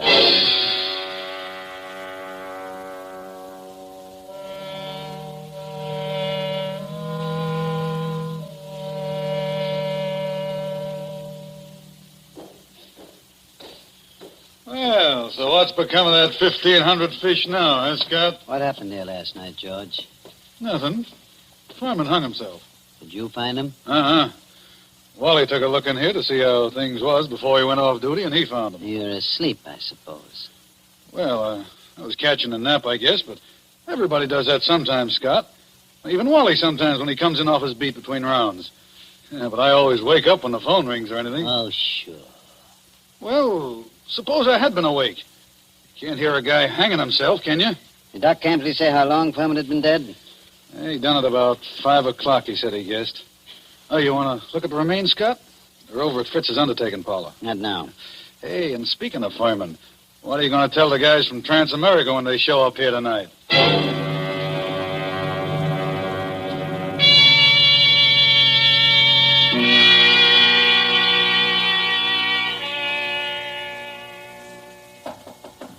Come in. Oh, they told me I'd find you here. You're Chief Anderson, aren't you? Yes, that's right. I'm Carl Riesing, Assistant Manager of the Trans-America Detective Agency in Philadelphia. This is Mr. Wheelock, who was Lester Furman's personal attorney. Glad to know you, Mr. Riesing. How do you do, Mr. Wheelock? How do you do? I know you gentlemen are already in possession of most of the details concerning Mr. Furman from the time he arrived in Deerwood until the time of his death. But perhaps you don't know that the police of most towns in our corner of the state have also received copies of this same reward circular. Take a look at it. Oh. I must say this circular is an excellent forgery. You're sure it's a forgery, Mr. Riesing? Oh, yes, there's no doubt about it. But it's an excellent forgery. Tell me, Mr. Wheelock, was Mr. Furman a native Philadelphian? Oh, my, yes. He was a well-known, respectable, and prosperous citizen of Philadelphia. Married, I believe? In 1934, he married a 22-year-old girl named Ethel Bryan, daughter of a Philadelphia family. And the Furmans had a child? Isn't that right, Mr. Wheelock? Yes, born in 1936, but the child lived only a few months. Mr. Furman's wife disappeared after the child's death. What year was it that she disappeared? Mr. Riesing should remember that. His agency worked on the matter. Oh, I remember it well. Mrs. Furman disappeared in 1937. We never heard anything of her again, although Furman spent a lot of money trying to locate her. What did she look like, Mr. Riesing? In just a moment. I have a picture of her right here in my briefcase. Here it is. Quite pretty, isn't she? If you care for that type. I see what you mean, Mr. Wheelock. But she's attractive at that. Judging by this photo, I'd say that she was a small-featured, pretty blonde, with a weak mouth and large, somewhat staring eyes. Oh, that's an accurate enough description, all right. If you don't mind, I'd like to have a copy made of that photograph, Mr. Riesing. Oh, you can keep that one if you like. It's one that we had made up at Trans-America. Her description's on the back. Thanks. Did Furman ever divorce her? No, sir. He was a lot in love with her, and he seemed to think that the child's dying made her a little screwy so that she didn't know what she was doing. That's right, isn't it, Mr. Wheelock? That is my belief, Mr. Riesing. You said Furman had money, Mr. Wheelock. About how much did he have? And who gets it? I should say his estate will amount to perhaps $500,000 left in its entirety to his wife. Mm-hmm. It's quite a handy sum for anyone to have, I'd say. Mr. Wheeler, everything shows that somebody framed Furman into the Deerwood jail. And that frame-up drove him to suicide. But there has to be something else. A lot else. Well, then, what are you going to do? I'm going across the street to the undertaking parlor and have a look at Furman. I'll see you later.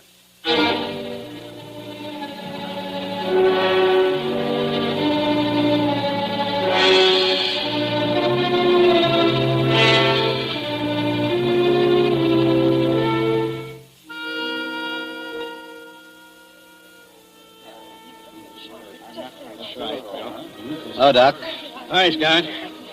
I figured you'd come over here to the undertaker's pretty soon. What's in your mind, Doc? Let's get out of this crowd. I want to tell you something. I just got rid of 2 guys in my office. Let's go back there. Suits me. 2 of those bruises showed, Scott. What bruises? Furman. Well, up under the hair, there were 2 bruises. Why didn't you tell me? I'm telling you now, Scott. You weren't here when I made my examination. This is the first time I've seen you since then. Why didn't you spill the stuff about Furman's bruises when you were testifying at the inquest, Ben? I'm a friend of yours. Do I want to put you in a spot where people can say you drove this champ to suicide by third-degreeing him too rough? Ah, you're nuts. How bad was Furman's head? Well, Scott, that didn't kill him, if that's what you mean. There's nothing the matter with his skull. Just a couple of bruises nobody had noticed, and unless they parted the hair. I thought you ought to know, though. Well, thanks, Ben. Yes, who is it? This is Fritz, the undertaker. Listen, Scott, there's a couple of ladies over here that want to take a look at Furman. Is it all right? Who are they? I don't know them. Strangers. What do they want to see him for? I don't know. Wait a minute. Can't I please see him? Why do you want to see him? Well, I'm his wife. Furman's wife? Yes. Oh, certainly. I'll be right over. So long, Ben. I've got to go back to the undertaker's. So long, Scott.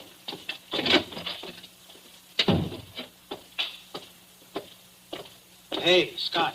What do you want, Wally? I want to talk to you a minute. Over here where we won't be seen. Okay, what is it? A couple of dames came into Fritz's undertaking place just as I was leaving. One of them's Hotshot Randall, a babe with a record as long as your arm. She's one of that mob you had me working on in New York last summer. Does she know you? Sure, but not by my right name. She thinks I'm a Detroit rum runner. I mean, did she recognize you just now? I don't think she saw me. Anyway, she didn't give me a tumble. You don't know the other one? No, she's a blonde, kind of pretty. Okay, Wally. Stick around a while, but stay out of sight. Maybe I'll be bringing these dolls back with me. Whatever you say, Chief.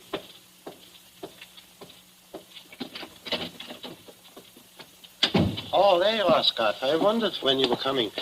This is Mrs. Furman, and this is Mrs. Crowder. How do you do? Hiya, Chief. They just saw the body.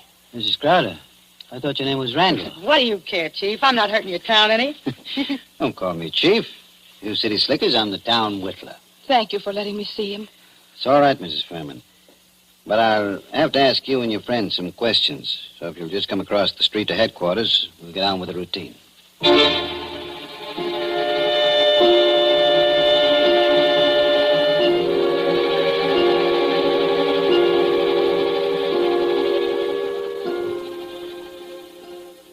Before I ask any questions, I want to tell you something.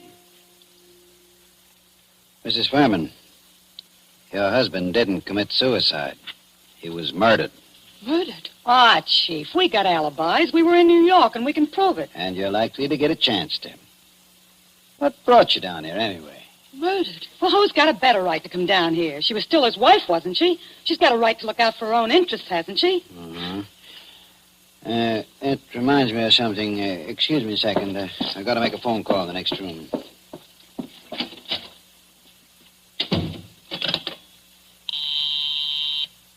Officer Hamill speaking. This is Scott. Yes? Is Wally around? No, he's not here.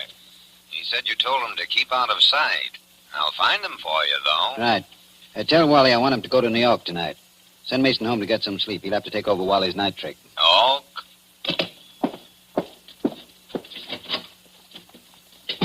Mr. Anderson, do you think I had anything to do with with his death? I don't know, Mrs. Furman.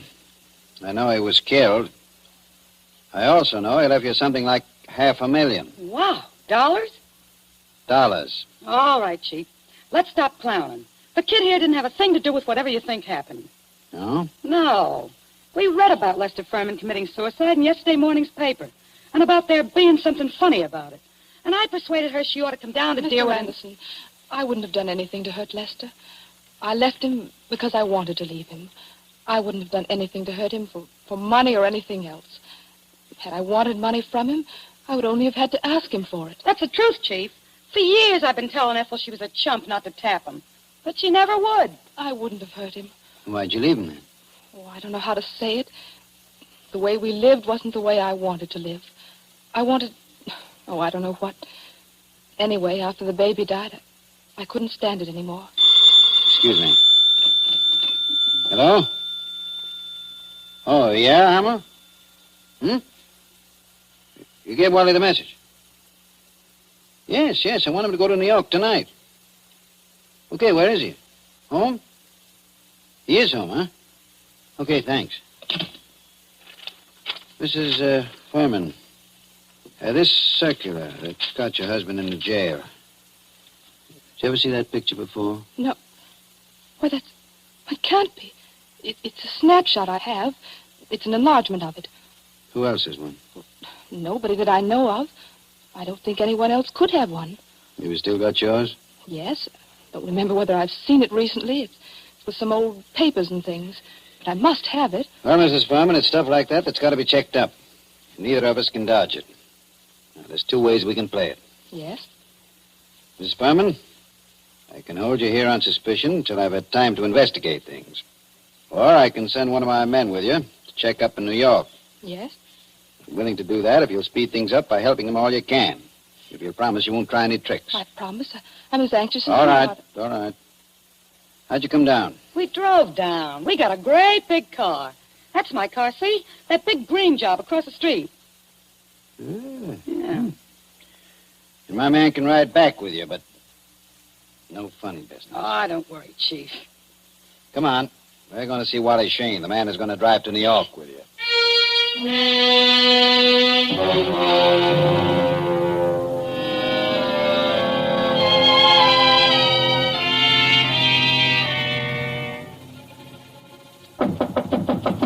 Wally?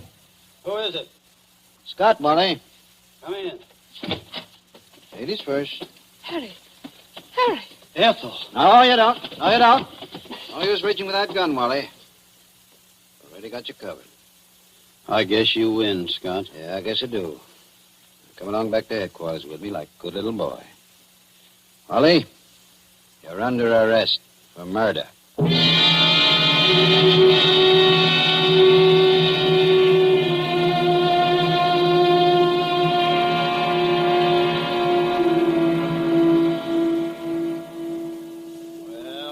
How I knew it was all up, Scott, the minute I saw those two dames going into Fritz's.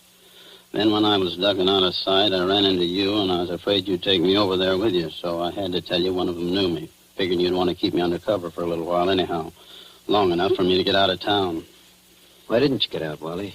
Well, I dropped in home to pick up a couple of things before I scram, and that phone call of Hamill's catches me, and I fall for it. You see, Scott, I figured you're not on to me yet and are going to send me back to New York to see what dope I can get out of the dames. Well, you fooled me, brother. I'd have thought you'd fall for that. Then you didn't just stumble into all this accidentally, did you? No, I didn't, Wally. I figured Furman had to be murdered by a copper. The no reward circular was well enough to make a good job of forging one. Incidentally, who printed that Furman circular for you, Wally? I'm not dragging anyone in with me. It was only a poor mug that needed dough. Okay, Wally. You see, I knew only a copper would be sure enough of the routine to know how things would be handled. Only one of my coppers would be able to walk into Furman's cell, bang him across the head, and string him up on the... Those bruises showed, you know, Wally. They did? I guess I should have wrapped 2 towels around that blackjack. No, gee, Scott. I seem to have slipped up on a lot of things. So that narrows it down to my coppers and... Well, you told me you knew the Randall woman. There it was. Only I figured you were working with him. What got you like this, Wally? Same thing that gets most saps into jams, a yen for easy dough. And I was in New York, see, Scott, working that Dutton job for you, palling around with big-shot racketeers, passing for one of them, and... Yes?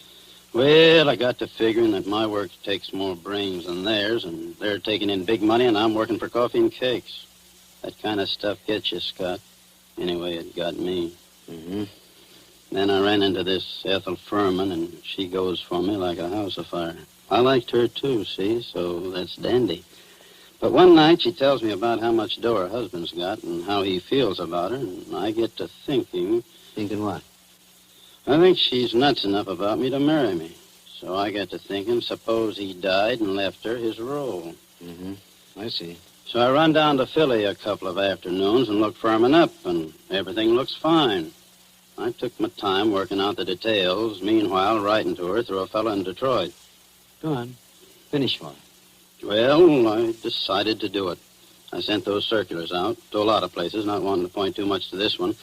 And then when I was ready, I phoned Furman, telling him to come to Deerwood Hotel that night. And sometime before the next night, he'd hear from his wife, Ethel. I knew he'd fall for any trap that was baited with her. Only I guess I'm not as sharp as I thought I was, Scott. Maybe you are, Wally. Maybe you are. That doesn't always help. Old man Camsley, Ben's father, used to have a saying, to a sharp knife comes a tough steak.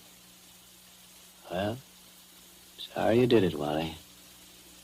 I always liked you. I know you did, Scott. I was counting on that.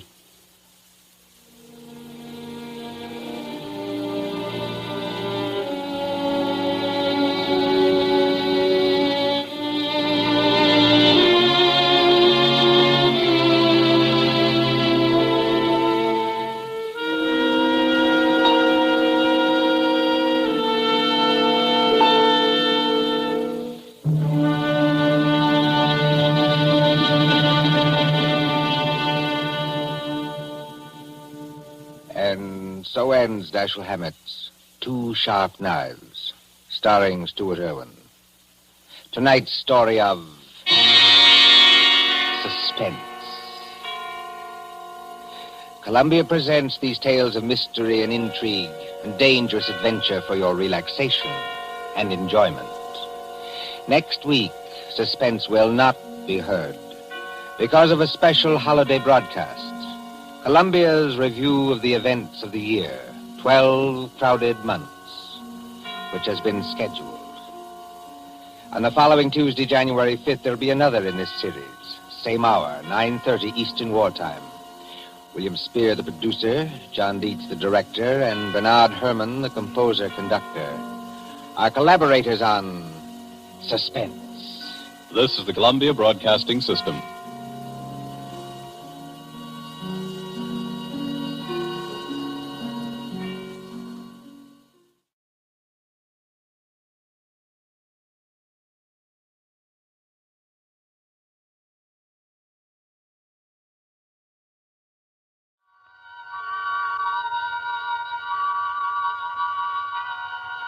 The Columbia Network takes pleasure in bringing you Suspense.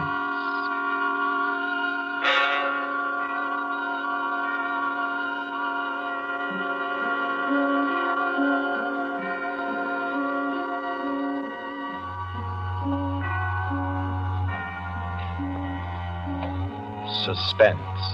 Columbia's play theater of outstanding thrillers, produced and directed by William Spear and scored by Bernard Herrmann. The notable melodramas from fiction and stage and screen, from the world's great literature of entertaining excitement, presented each week to bring you to the edge of your chair, to keep you in suspense.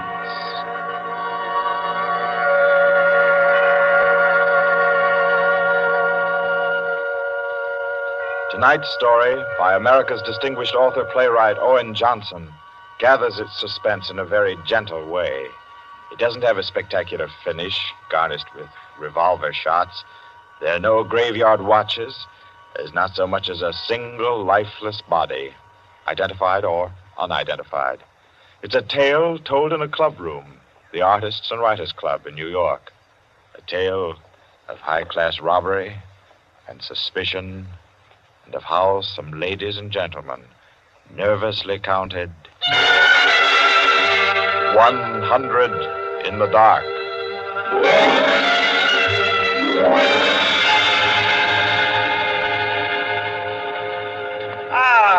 That was a fine meal. Me for the club anytime. Here, we can all sit here, Quinny. Yes, if you'll just draw up that chair for Mr. Peters. Oh, yeah. Here you are, Mr. Peters. Thank you. Do you all know Peters? This is Mr. Steingall. How do you do? I know you. Mr. Golier. Oh, I believe we've met. Oh, yes. How are you? Oh, you know each other. Yes. And the one who drew up the chair, Mr. Rankin. How do you do? Well, I guess we're all acquainted now. To get back to our table discussion, Quinny. Oh, yes. How about a drink? Who'll join me? Oh, yeah, pleasure. Fine. John. Well, now, Steingall, as I said, there are only half a dozen stories in the world. What is more to the point? There's every reason Yes, sir. What? Oh, 5 with soda, John. Yes, sir. Now, where was I? Oh, yes. What is more to the point, gentlemen, is the small number of human relations that are so simple and yet so fundamental that they can be eternally played upon, redressed, and reinterpreted in every language in every age, and yet remain inexhaustible in the possibility of variation. Well, that's true, of course. It's very possible. Take the eternal triangle. 2 men and a woman, or 2 women and a man. Its variations extend to thousands. That right, Rankin? Well, in a way. Here we are. Set them down right there, John. Very well, sir. A little soda. Here you are. Thank you. And you. Thank you. Soda, Peter? Yes, please.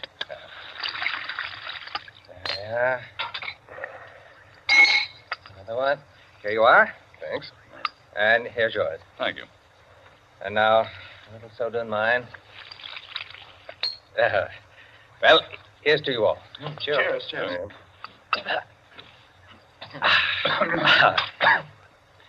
I'm afraid we can't see eye to eye, Quinny.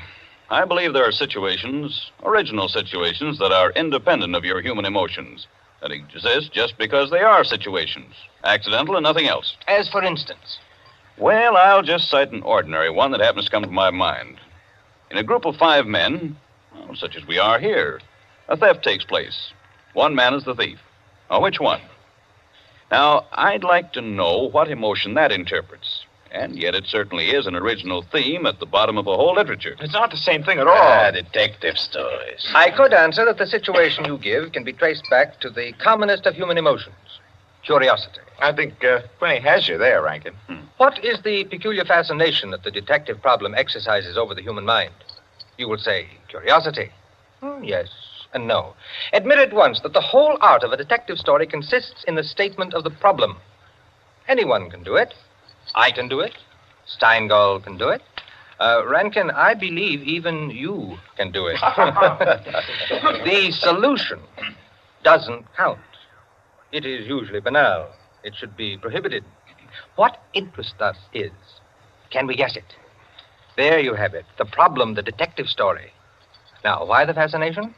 I'll tell you. It appeals to our curiosity. Yes, but deeper, to a sort of intellectual vanity. 5 men present. The theft takes place. Who's the thief? Who will guess it first? Whose brains will show its superior cleverness? You see? That's all. That's all there is to it. Out of all of which, the interesting thing is that Rankin has supplied the reason why the supply of detective fiction is inexhaustible. It does all come down to the simplest terms. 5 possibilities, 1 answer. Well, the reason is that the situation does constantly occur.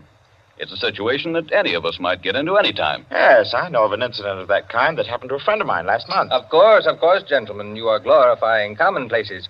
Every crime, I tell you, expresses itself in the terms of the picture puzzle that you feed to your 6-year-old. It's only the variation that is interesting. Well, take the well-known instance of the visitor at a club and the rare coin, for example. You all know that story. You've heard it, haven't you? I don't think I have. Sure. Why, it's very well known. Oh, go ahead, Quinny. Tell it. A distinguished visitor is brought into a club. A dozen men, say, present at dinner, long table. Conversation finally veers around to curiosities and relics. One of the members present then takes from his pocket what he announces as one of the rarest coins in existence, passes it around the table.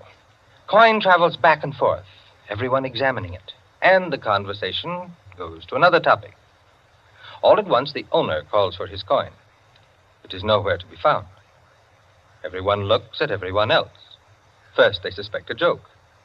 Then it becomes serious. The coin is immensely valuable. Who has taken it? The owner is a gentleman. Does the gentlemanly, idiotic thing, of course, laughs as he knows someone is playing a practical joke on him and that the coin will be returned tomorrow. The others refuse to leave the situation so. One man proposes that they all submit to a search. Everyone gives his assent until it comes to the stranger. He refuses, curtly, roughly, without giving any reason. Uncomfortable silence. The man is a guest. No one knows him particularly well, but still he is a guest. One member tries to make him understand that no offense is offered, that the suggestion was simply to clear the atmosphere.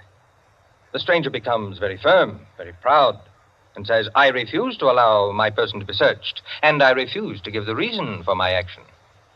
Another silence. The visitor evidently has the coin, but he is their guest, and etiquette protects him. Nice situation, huh? Well, what's the answer? The table is cleared. A waiter removes a dish of fruit, and there, under the ledge of the plate, where it's been pushed, is the coin. Banal explanation, eh? Of course. Solutions always should be. At once, everyone apologizes to him, whereupon the visitor rises and says, now I can give you the reason for my refusal to be searched. There are only 2 known specimens of that coin in existence, and the second happens to be here in my vest pocket. That's rather obvious. Of course, the story is well invented, but the turn to it is very nice. Very nice, indeed. Well, I don't know. Ending is very unsatisfactory. The visitor should have had on him not another coin, but something absolutely different, something destructive, say, of a woman's reputation, and a great tragedy should have been threatened by the casual misplacing of the coin. Well, I've heard the same story told in a dozen different ways. Oh, it's happened 100 times. It must continually happen.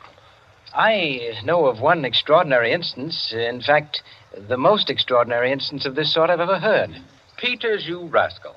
I see you've been quietly letting us set the stage for you. Well, it's not a story that will please everyone. Why not? Because you will want to know what no one can ever know. It has no conclusion, then? Yes and no. As far as it concerns a woman, quite the most remarkable woman I've ever met, the story is complete. Do I know the woman? Possibly. Probably, I should say. As a matter of fact, this should be particularly interesting to you because I believe that most of you are acquainted with the people involved. The names, of course, are disguised. I think... yes, I have. Just time before I catch my train to tell it to you.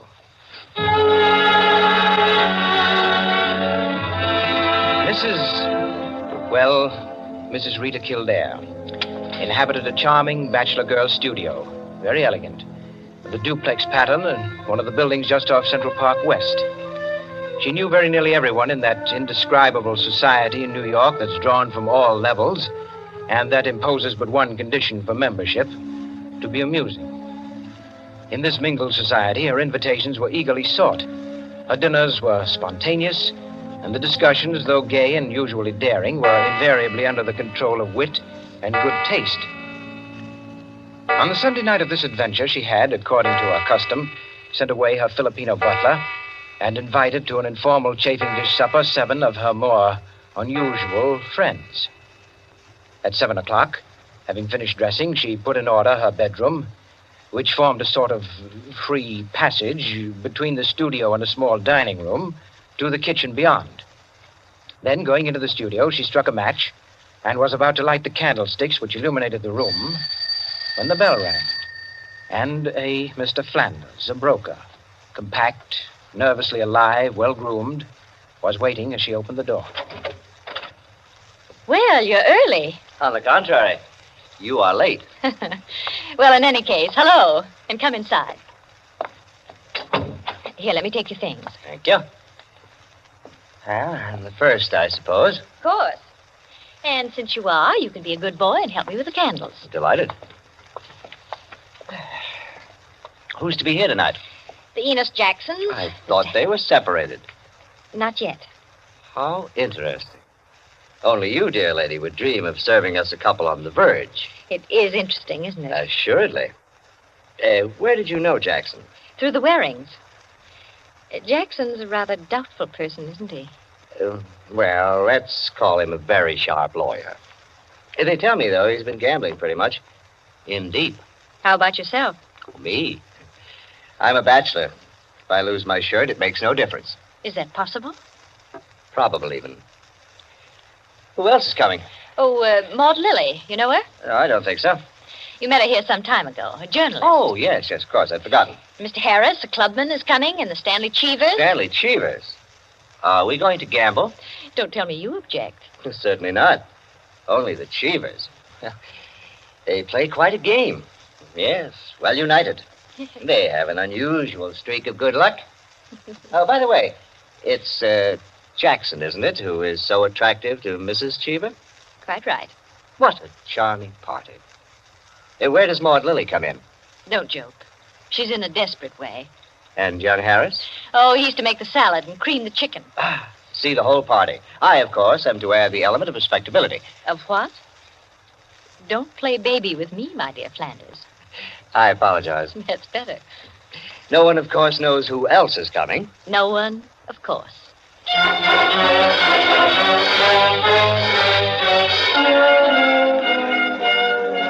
The Stanley Cheevers entered. A short, fat man with a vacant, fat face and slow-moving eye, and his wife, voluble, nervous, overdressed, and pretty. Mr. Harris came in with Maud Lily. A woman straight, dark, Indian, great masses of somber hair, held in a little too loosely for neatness, with thick, quick lips and eyes that rolled away from the person who was talking to her. The Enos Jacksons were late, and still agitated as they entered. His forehead had not quite banished the scowl, nor her eyes the scorn. He was of the type that never lost his temper, but caused others to lose theirs. Mrs. Jackson seemed fastened to her husband by an invisible leash. You looked at her curiously and wondered what such a nature would do in a crisis, with a lurking sense of a woman who carried with her her own impending tragedy. As soon as the company had been completed and the incongruity of the selection had been perceived, a smile of malicious anticipation ran the rounds, which the hostess cut short by saying, Well, now that everyone's here, this is the order for the night. You can quarrel all you want, you can whisper all the gossip you can think of about one another, but everyone is to be amusing. Also, everyone is to help with dinner. And nothing formal, nothing serious. We may all be bankrupt, divorced, or dead tomorrow, but tonight we'll be gay. That's the invariable rule of the house. For she's a jolly good fellow, for she's a jolly good fellow, for she's a jolly good fellow, which nobody can deny. Oh, thanks, everyone. Now, if you'll excuse me, I'll get on with the cooking. Harris, I'll need you. Right with you. May I be of any help? Thank you, Maud, dear. Oh, Mrs. Cheever, you might come along, too. All right.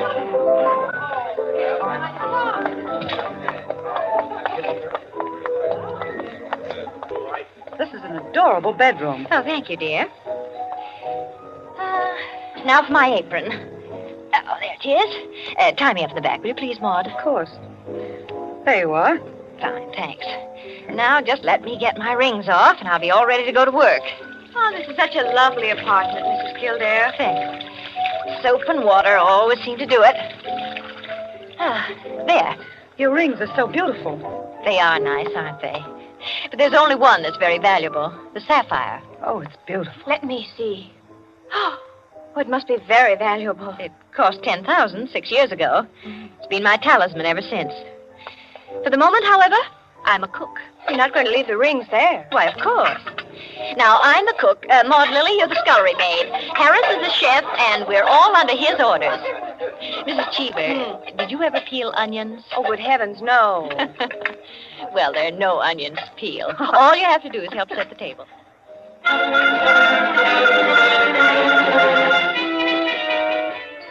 Under their hostess's gay guidance, the 7 guests began to circulate busily through the rooms, laying the table, grouping the chairs, opening bottles, and preparing the material for the chafing dishes.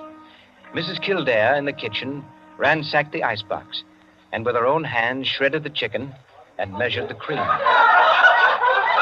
Flanders, carry this in carefully. Cheever, stop watching your wife and put the salad bowl on the table. Everything ready, Harris? All set. All right. Everyone sit down. I'll be right in. She went into her bedroom, took off her apron, and hung it in the closet. Then, going to her dressing table, she drew the hat pin around which were her rings from the pincushion and carelessly slipped them on her fingers. But all at once, she frowned and looked quickly at her hand. Only 2 rings were there. The 3rd ring, the sapphire, was missing. Stupid, she said to herself, and returned to her dressing table. Immediately, she stopped. She remembered quite clearly putting the hat pin through the 3 rings. She made no attempt to search further, but remained without moving, her fingers slowly drumming on the table. Who had taken the ring? Each of our guests had had a dozen opportunities in the course of the time she'd been busy in the kitchen. She ran over their characters and their situations as she knew them. Strangely enough, at each, her mind stopped upon some reason that might explain a sudden temptation. Find out nothing this way. That's not the important thing to me just now. The important thing is to get the ring back. And slowly, deliberately, she began to walk back and forth, her clenched hand beating the deliberate, rhythmic measure of her journey.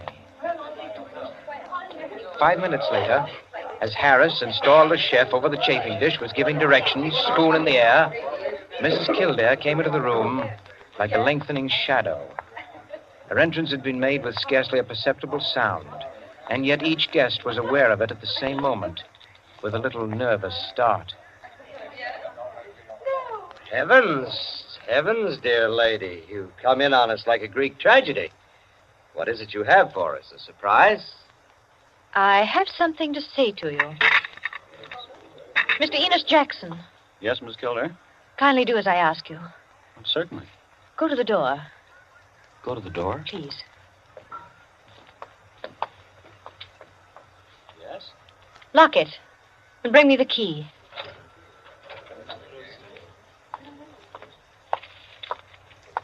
Here you are. You've locked it? As you wish me to. Thank you. Now, the bedroom door. Would you do the same? Sure.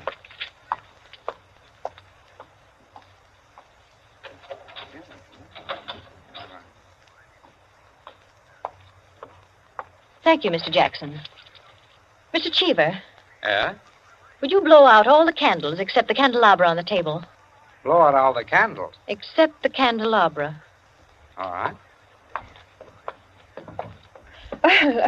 For goodness sake, Mrs. Kildare.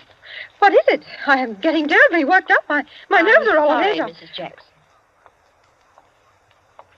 That's the last candle. All right. Now listen. My sapphire ring has just been stolen. You don't mean it. The ring's been taken within the last 20 minutes. I'm not going to mince words. The ring has been taken, and the thief is among you. But Mrs. Kildare, is it possible? Yes, Mrs. Cheever. There's not the slightest doubt. 3 of you were in the bedroom when I placed my rings on the pincushion. Quite true. I was in the room when she took them off. The sapphire ring was on top. Each of you has passed through there a dozen times since. My sapphire ring is gone, and one of you has taken it. For heaven's sake. Now listen. I'm not going to mince words. I'm not going to stand on ceremony. But I'm going to have my ring back. Listen to me carefully. I'm going to have that ring back. And until I do, not a soul shall leave this room. I don't care who's taken it. All I want is my ring. Now, I'm going to make it possible for whoever took it to restore it without possibility of detection. The doors are locked and will stay locked. I'm going to blow out the remaining candles in the candelabra, and I'm going to count 100 slowly. There'll be an absolute darkness. No one will know or see what's done. But if, at the end of that time, the ring is not here on the table, I shall telephone the police and have everyone in this room searched. Am I quite clear? Everyone take his place about the table and remain standing, please. That's it. That'll do. Now, I'll blow out the candles and count 100. No more, no less. Remember, either I get that ring, or everyone in this room will be searched.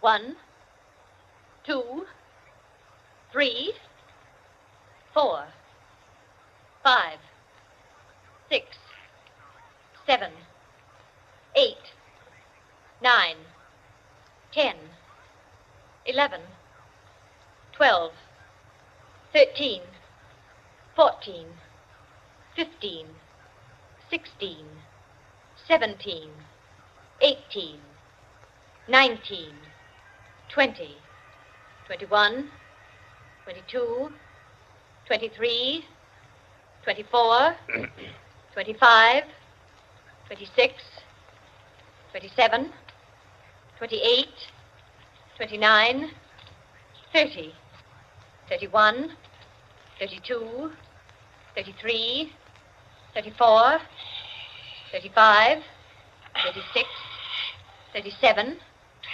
38, 39, 40, 41, 42, 43, 44, 45, Foot slipped off the chair. I'm 46, sorry. 47, 48, 49, 50, 51, 52, 53, 54, 55, 56, 57, 58, 59, 60, 61, 62, 63, 64, 65, 66, 67, 68, 69, 70, 71, 72, 73. The ring. 74. There it is. 75, 76, 77, 78, 79, 80, 81, 82, 83, 84, 85, 86, 87, 88, Oh, really? 89, 90, 91, 92, 93, 94, 95, 96, 97, 98, 99, 100. Well, it is there. Mr. Cheever, you may hand it to me. Well, now that that's over, we can have a very gay little supper. The lights, someone.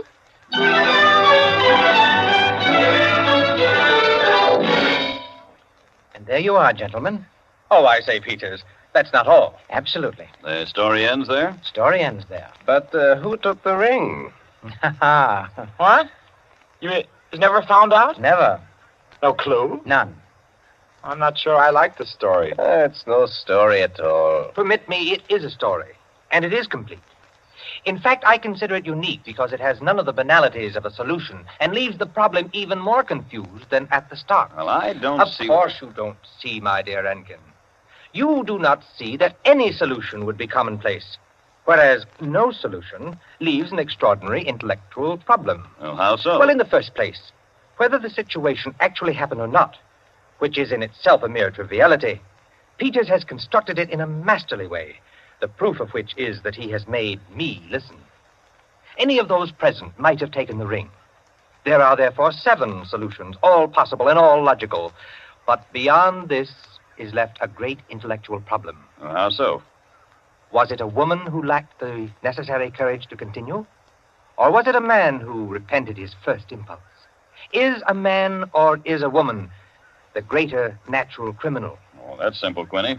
A woman took it, of course. On the contrary, it was a man, for the second action was more difficult than the first. A man, certainly. The restoration of the ring was a logical decision. You see? Personally, I incline to a woman, for the reason that a weaker feminine nature is strangely susceptible to the domination of her own sex. There you are. We could meet and debate the subject year in and year out and never agree. I recognize most of the characters, Peters. Mrs. Kildare, of course, is all you say of her. An extraordinary woman. The story is quite characteristic of her. Flanders, I'm not sure of, but I think I know him. I'm positive I do. Did it really happen? Exactly as I told it. The only one I don't recognize is Harris, your humble servant. What? You, Peters? You were there? I was there. I was Harris. I beg your pardon, gentlemen. Oh, yes, what is it, John? Mr. Peters, sir, your train. You told me to remind you. Oh, thank you. Yes, I didn't know it was so late. Will you gentlemen pardon me? Huh? Of course. Nice to meet you all. Night.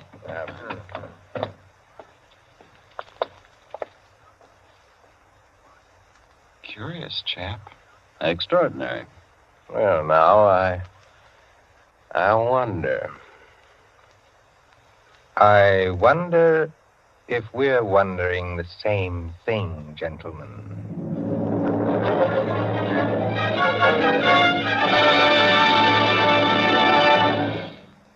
And so, with the enigmatic smile of Mr. Peters, or Harris, ends 100 in the Dark, Owen Johnson's smooth story which gave us tonight's Suspense. Suspense is produced by William Spear. Tonight's radio drama was written by Jack Anson Fink, directed by John Dietz, and scored by Bernard Herrmann. Eric Dressler was Mr. Peters. Alice Frost played Mrs. Kildare, and Ted Osborne, Quinny. Others in the cast were Helen Lewis, Joan Shea, Henriette Kay, Frank Reddick, Paul Luther, Stephen Schnabel, Ian Martin, and Barry Kroger. With this evening's performance, Columbia brings to a conclusion the present series of Suspense. If you've liked these broadcasts, CBS would be pleased to hear from you. Suspense has been a series presented for your relaxation and enjoyment by the Columbia Broadcasting System.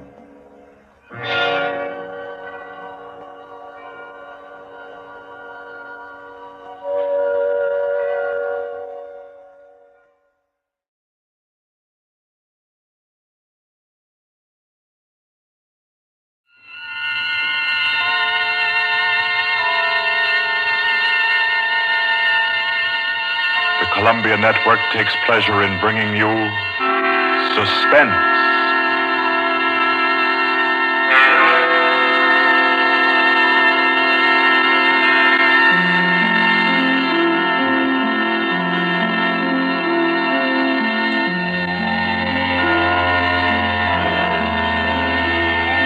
Suspense, Columbia's play theater of outstanding thrillers. Produced and directed by William Spear and scored by Bernard Herrmann.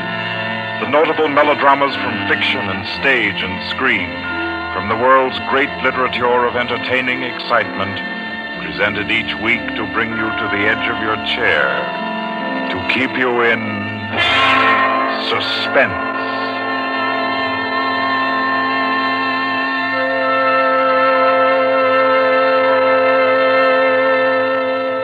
Tonight's adventure in suspense is from the pen of Dorothy Sayers. She called it The Cave of Ali Baba.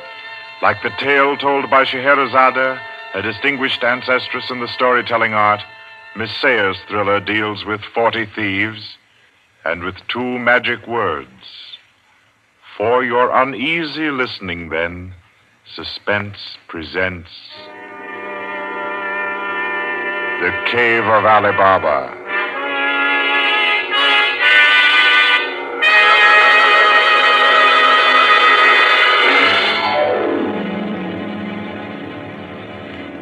On a Saturday afternoon in January, in a grim and narrow house in Lambeth, a man sat eating kippers and reading the daily paper. He was smallish and spare, with brown hair rather too regularly waved and a strong, brown, pointed beard. His double-breasted navy blue suit, his socks, tie, and handkerchief were all scrupulously matched, and his brown boots just a trifle too highly polished. He did not look a gentleman, not even a gentleman's gentleman. Yet there was something about his appearance which suggested that he was accustomed to the manner of life in good families. A superior butler, perhaps, yet not old enough to be retired. A footman who had come into a legacy, yes. He had just finished eating, and he was sipping his coffee when a slight noise at the front door caught his ear. Swiftly, too swiftly for a quiet little man sitting eating kippers and reading his paper on a Saturday afternoon, he sprang up. He dashed through the small hallway and he flung the door open. Of course, no one in sight. The society is at least dramatic in its delivery of its correspondence. And as if he knew what he would find, he shut the door and turned to the hat stand in the hall. An envelope had been placed there. It was addressed to Joseph Rogers. So Mr. Rogers opened the note. Number 21. An extraordinary general meeting will be held tonight at the house of number 1 at 11:30. You will be absent at your peril. The word is finality. Finality. Yes, I think so. The man called Joseph Rogers stood for a moment, studying the note. Then he strode to the rear of the house, to a tall safe built in the wall. Carefully, he manipulated a dial. He swung the safe door open. He stepped inside into a small strong room. He opened a drawer marked correspondence, placed the note inside, and then came out again. A moment to reset the lock for a new combination, and then he went back into the living room. He reached for the telephone. He lifted it from the cradle and then reconsidered. Too dangerous. He hurried upstairs and clambered into an attic. In the furthest corner, he searched for and found a knothole in the woodwork. He pressed it. A concealed trapdoor swung open, and he was in the loft of the adjoining house. He paused before 3 cages, in each of them a carrier pigeon. Carefully, he wrote a note, slipped it under a pigeon's wing. There you are, my pretty. There, take it easy now. There you go. Lie straight. 4:30. I'll send another pigeon at 5 and the third at 6. I should have my answer by 9:30 at the latest. Oh, I forgot one thing, most important.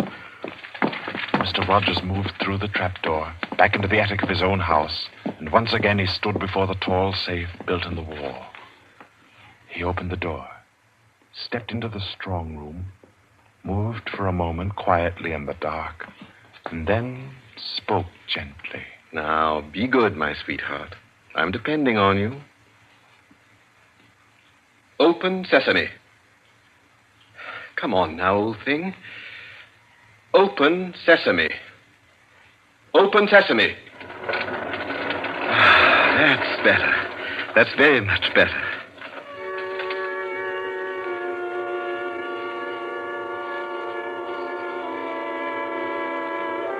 By 9:30, his answer was back. All the little piece of paper said was a hasty okay. At a quarter before 11, he took his revolver from a locked drawer, inspected it carefully.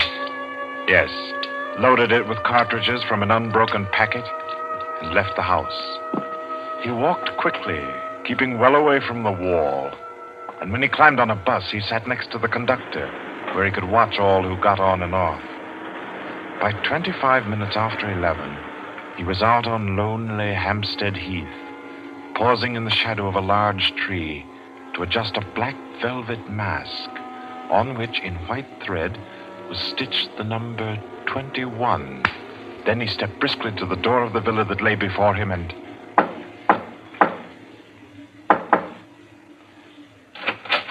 What is it? Finality. Come in. Go right on through. Number 1 will check you in. Right.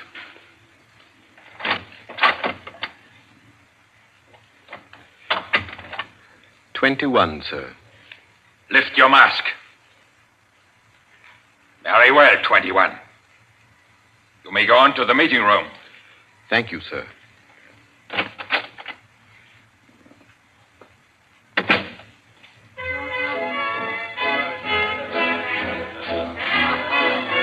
The room of the villa in which Mr. Rogers now stood was a large one, a brilliantly lighted room. There was a gramophone in one corner blaring out a jazz tune. To its rhythm, couples, masked men and women, were dancing. Some were in evening dress, some in tweeds and jumpers. In another corner of the room was the bar. Mr. Rogers went up to it and asked the masked man in charge for a double whiskey.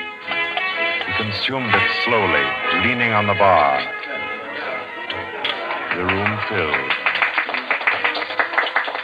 Presently, someone moved across to the gramophone and stopped it. Mr. Rogers looked around. Number 1, the massive gentleman in evening dress who had checked him in, appeared on the threshold. A tall woman in black stood beside him. Her mask, embroidered with a white number 2, covered her hair and her face completely. Only her fine bearing, her white arms, and her dark eyes, shining through the eye slits, proclaimed her as a woman of power, of physical attraction. The masked dancers were silent now as number 1 spoke. Ladies and gentlemen, we are short 2 members tonight.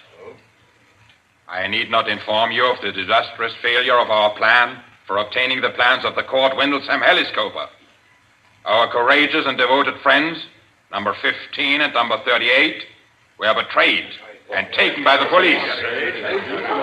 Some of you might fear that under examination these 2 would break down and give away our society. There is no need for such a fear. I gave the usual orders, and their tongues have been silenced. Their defense will be discreetly compensated in the usual manner. I call upon number 12 and 34 to undertake this agreeable task. They will attend me at my office for their instructions after the meeting. Will the numbers I have named kindly signify by raising their hands that I are able and willing to perform this duty? Thank you. Ladies and gentlemen, please take your partners for the next dance. The gramophone struck up again. Mr. Rogers turned to a girl near him in a red dress. She nodded, and they slipped into the movement of a foxtrot. The couples gyrated solemnly and in silence. Their shadows were flung against the blinds as they turned and stepped to and fro. The girl in red spoke to Mr. Rogers. What's happened? I'm frightened, aren't you? I feel as if something awful was about to happen. It does take one a bit short. Number 1's way of doing things, but it's safer like that. Oh, those poor men. No talking, please. You know the rules. Sorry. In silence, the dance continued. And then it came to an end. And then when it had finished, the dancers came again to where number 1 sat and waited with tense eagerness for him to speak. Ladies and gentlemen, you may wonder why this extraordinary meeting has been called. The reason is a serious one. The failure of our recent attempt was no accident. The police were not on the premises that night by accident. We have a traitor amongst us. This last failure was not the first. You'll remember the unfortunate way in which the affair of the Dinglewood pearls turned out. And there were others. However, I am happy to say that our minds can now be easy. All these troubles have been traced to their origin. The offender has been discovered and will be removed.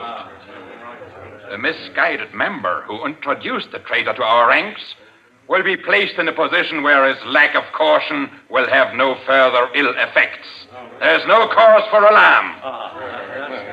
Ladies and gentlemen, please take your partners for the next dance.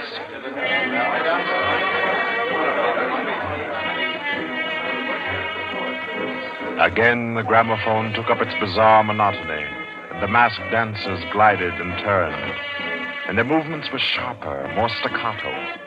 The girl in red was claimed by a tall mask in evening dress. A hand laid on Mr. Rogers' arm made him start. A small, plump woman in a green jumper slipped a cold hand into his. The dance went on.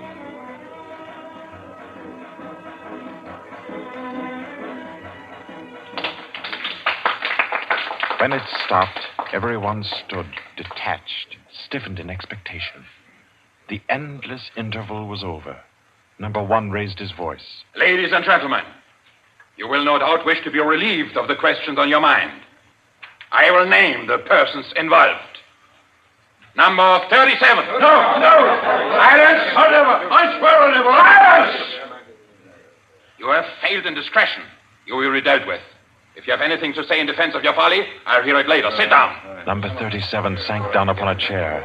He pushed his handkerchief under the mask to wipe his face. 2 tall men closed in upon him. The rest fell back. Ladies and gentlemen, I will now name the traitor. Stand forward. Number 21. Take off your mask. Number 37. This man was introduced to our society by you under the name of Joseph Rogers, formerly second footman in the service of the Duke of Denver, dismissed for petty thievery. Did you take steps to verify the statement? I did as God's my witness. It was all straight. I had him identified by 2 of the servants. I asked all over about him. The story was true. I'll swear it was. Number 21. Your name has been given as Joseph Rogers. Is that your real name? Answer me. Is that your real name? No. What is your name? Peter Death Braddon Whimsy. Silence! My compliments, your lordship. We thought Lord Whimsy was dead. He was killed, so the paper said 2 winters ago, while shooting big game in Africa. He even left a will, proved of £500,000. To his mother, I believe, the Dowager Duchess of Denver. Lord Peter Whimsy, indeed. Well-known book collector, man about town, distinguished criminologist. Took an active part in the solution of several famous mysteries. Taking an active part, if you don't mind. So you deliberately led us to think you were dead and became Joseph Rogers to gain entrance to our society. What has become of the real Joseph Rogers? He died abroad. I took his place. And the end of your impersonation to uncover our society? Precisely. I see. The robbery of your own fete, upon which we congratulated ourselves, and which you helped to execute, was arranged. Obviously. The robbery of the Duchess, your mother, was arranged by you. It was. It was a very ugly tiara. No real loss to anybody with decent taste. The burglary of the Winthrop mansion, the theft of the necklace at Covent Garden, the others as well. You arranged them all. All.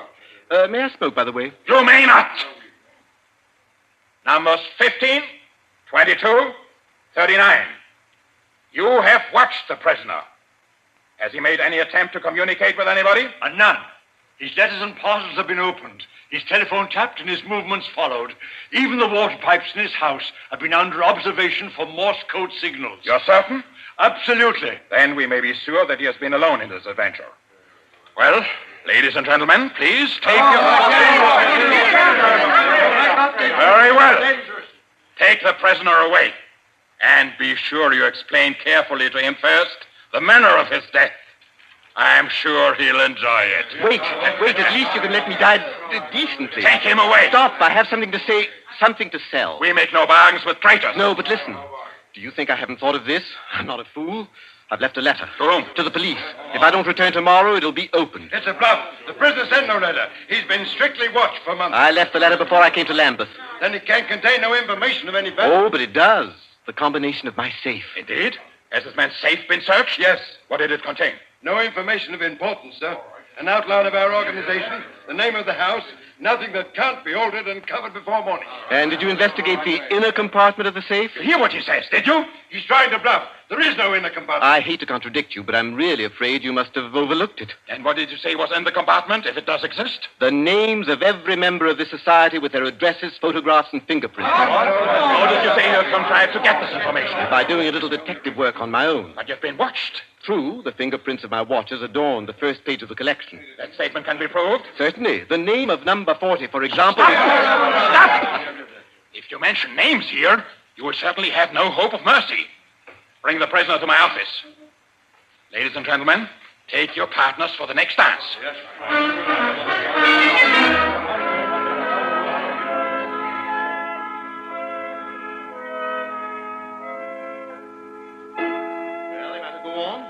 Prove that I know your gang from number 1 through number 25. Do you want me to prove that I know the others as well? My lord, your story fills me with regret that you are not, in fact, a member of our society. Wit, courage, and industry are valuable in an association like ours. I fear I cannot persuade you. No, I suppose not.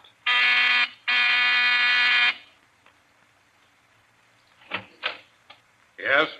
Ask the members kindly to proceed to the supper room.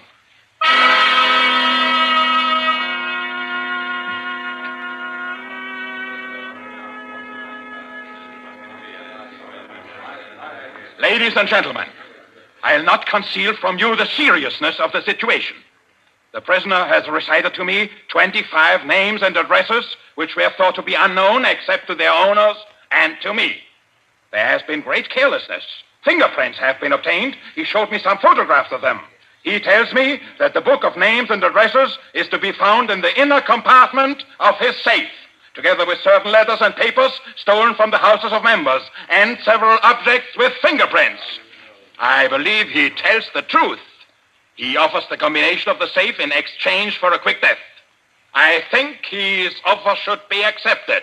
What is your opinion, ladies and gentlemen? The combination is known already. Fool! This man is Lord Peter Wimsey, a scientist of crime. Do you think he will have forgotten to change the combination? Oh, I say give him the promise. Time's getting short. You agreed? It's a bargain, Wimsey. What is the combination? The word of the combination is unreliability. And the inner door, the inner compartment? In anticipation of the visit of the police, the inner door is open. Good. Number 12?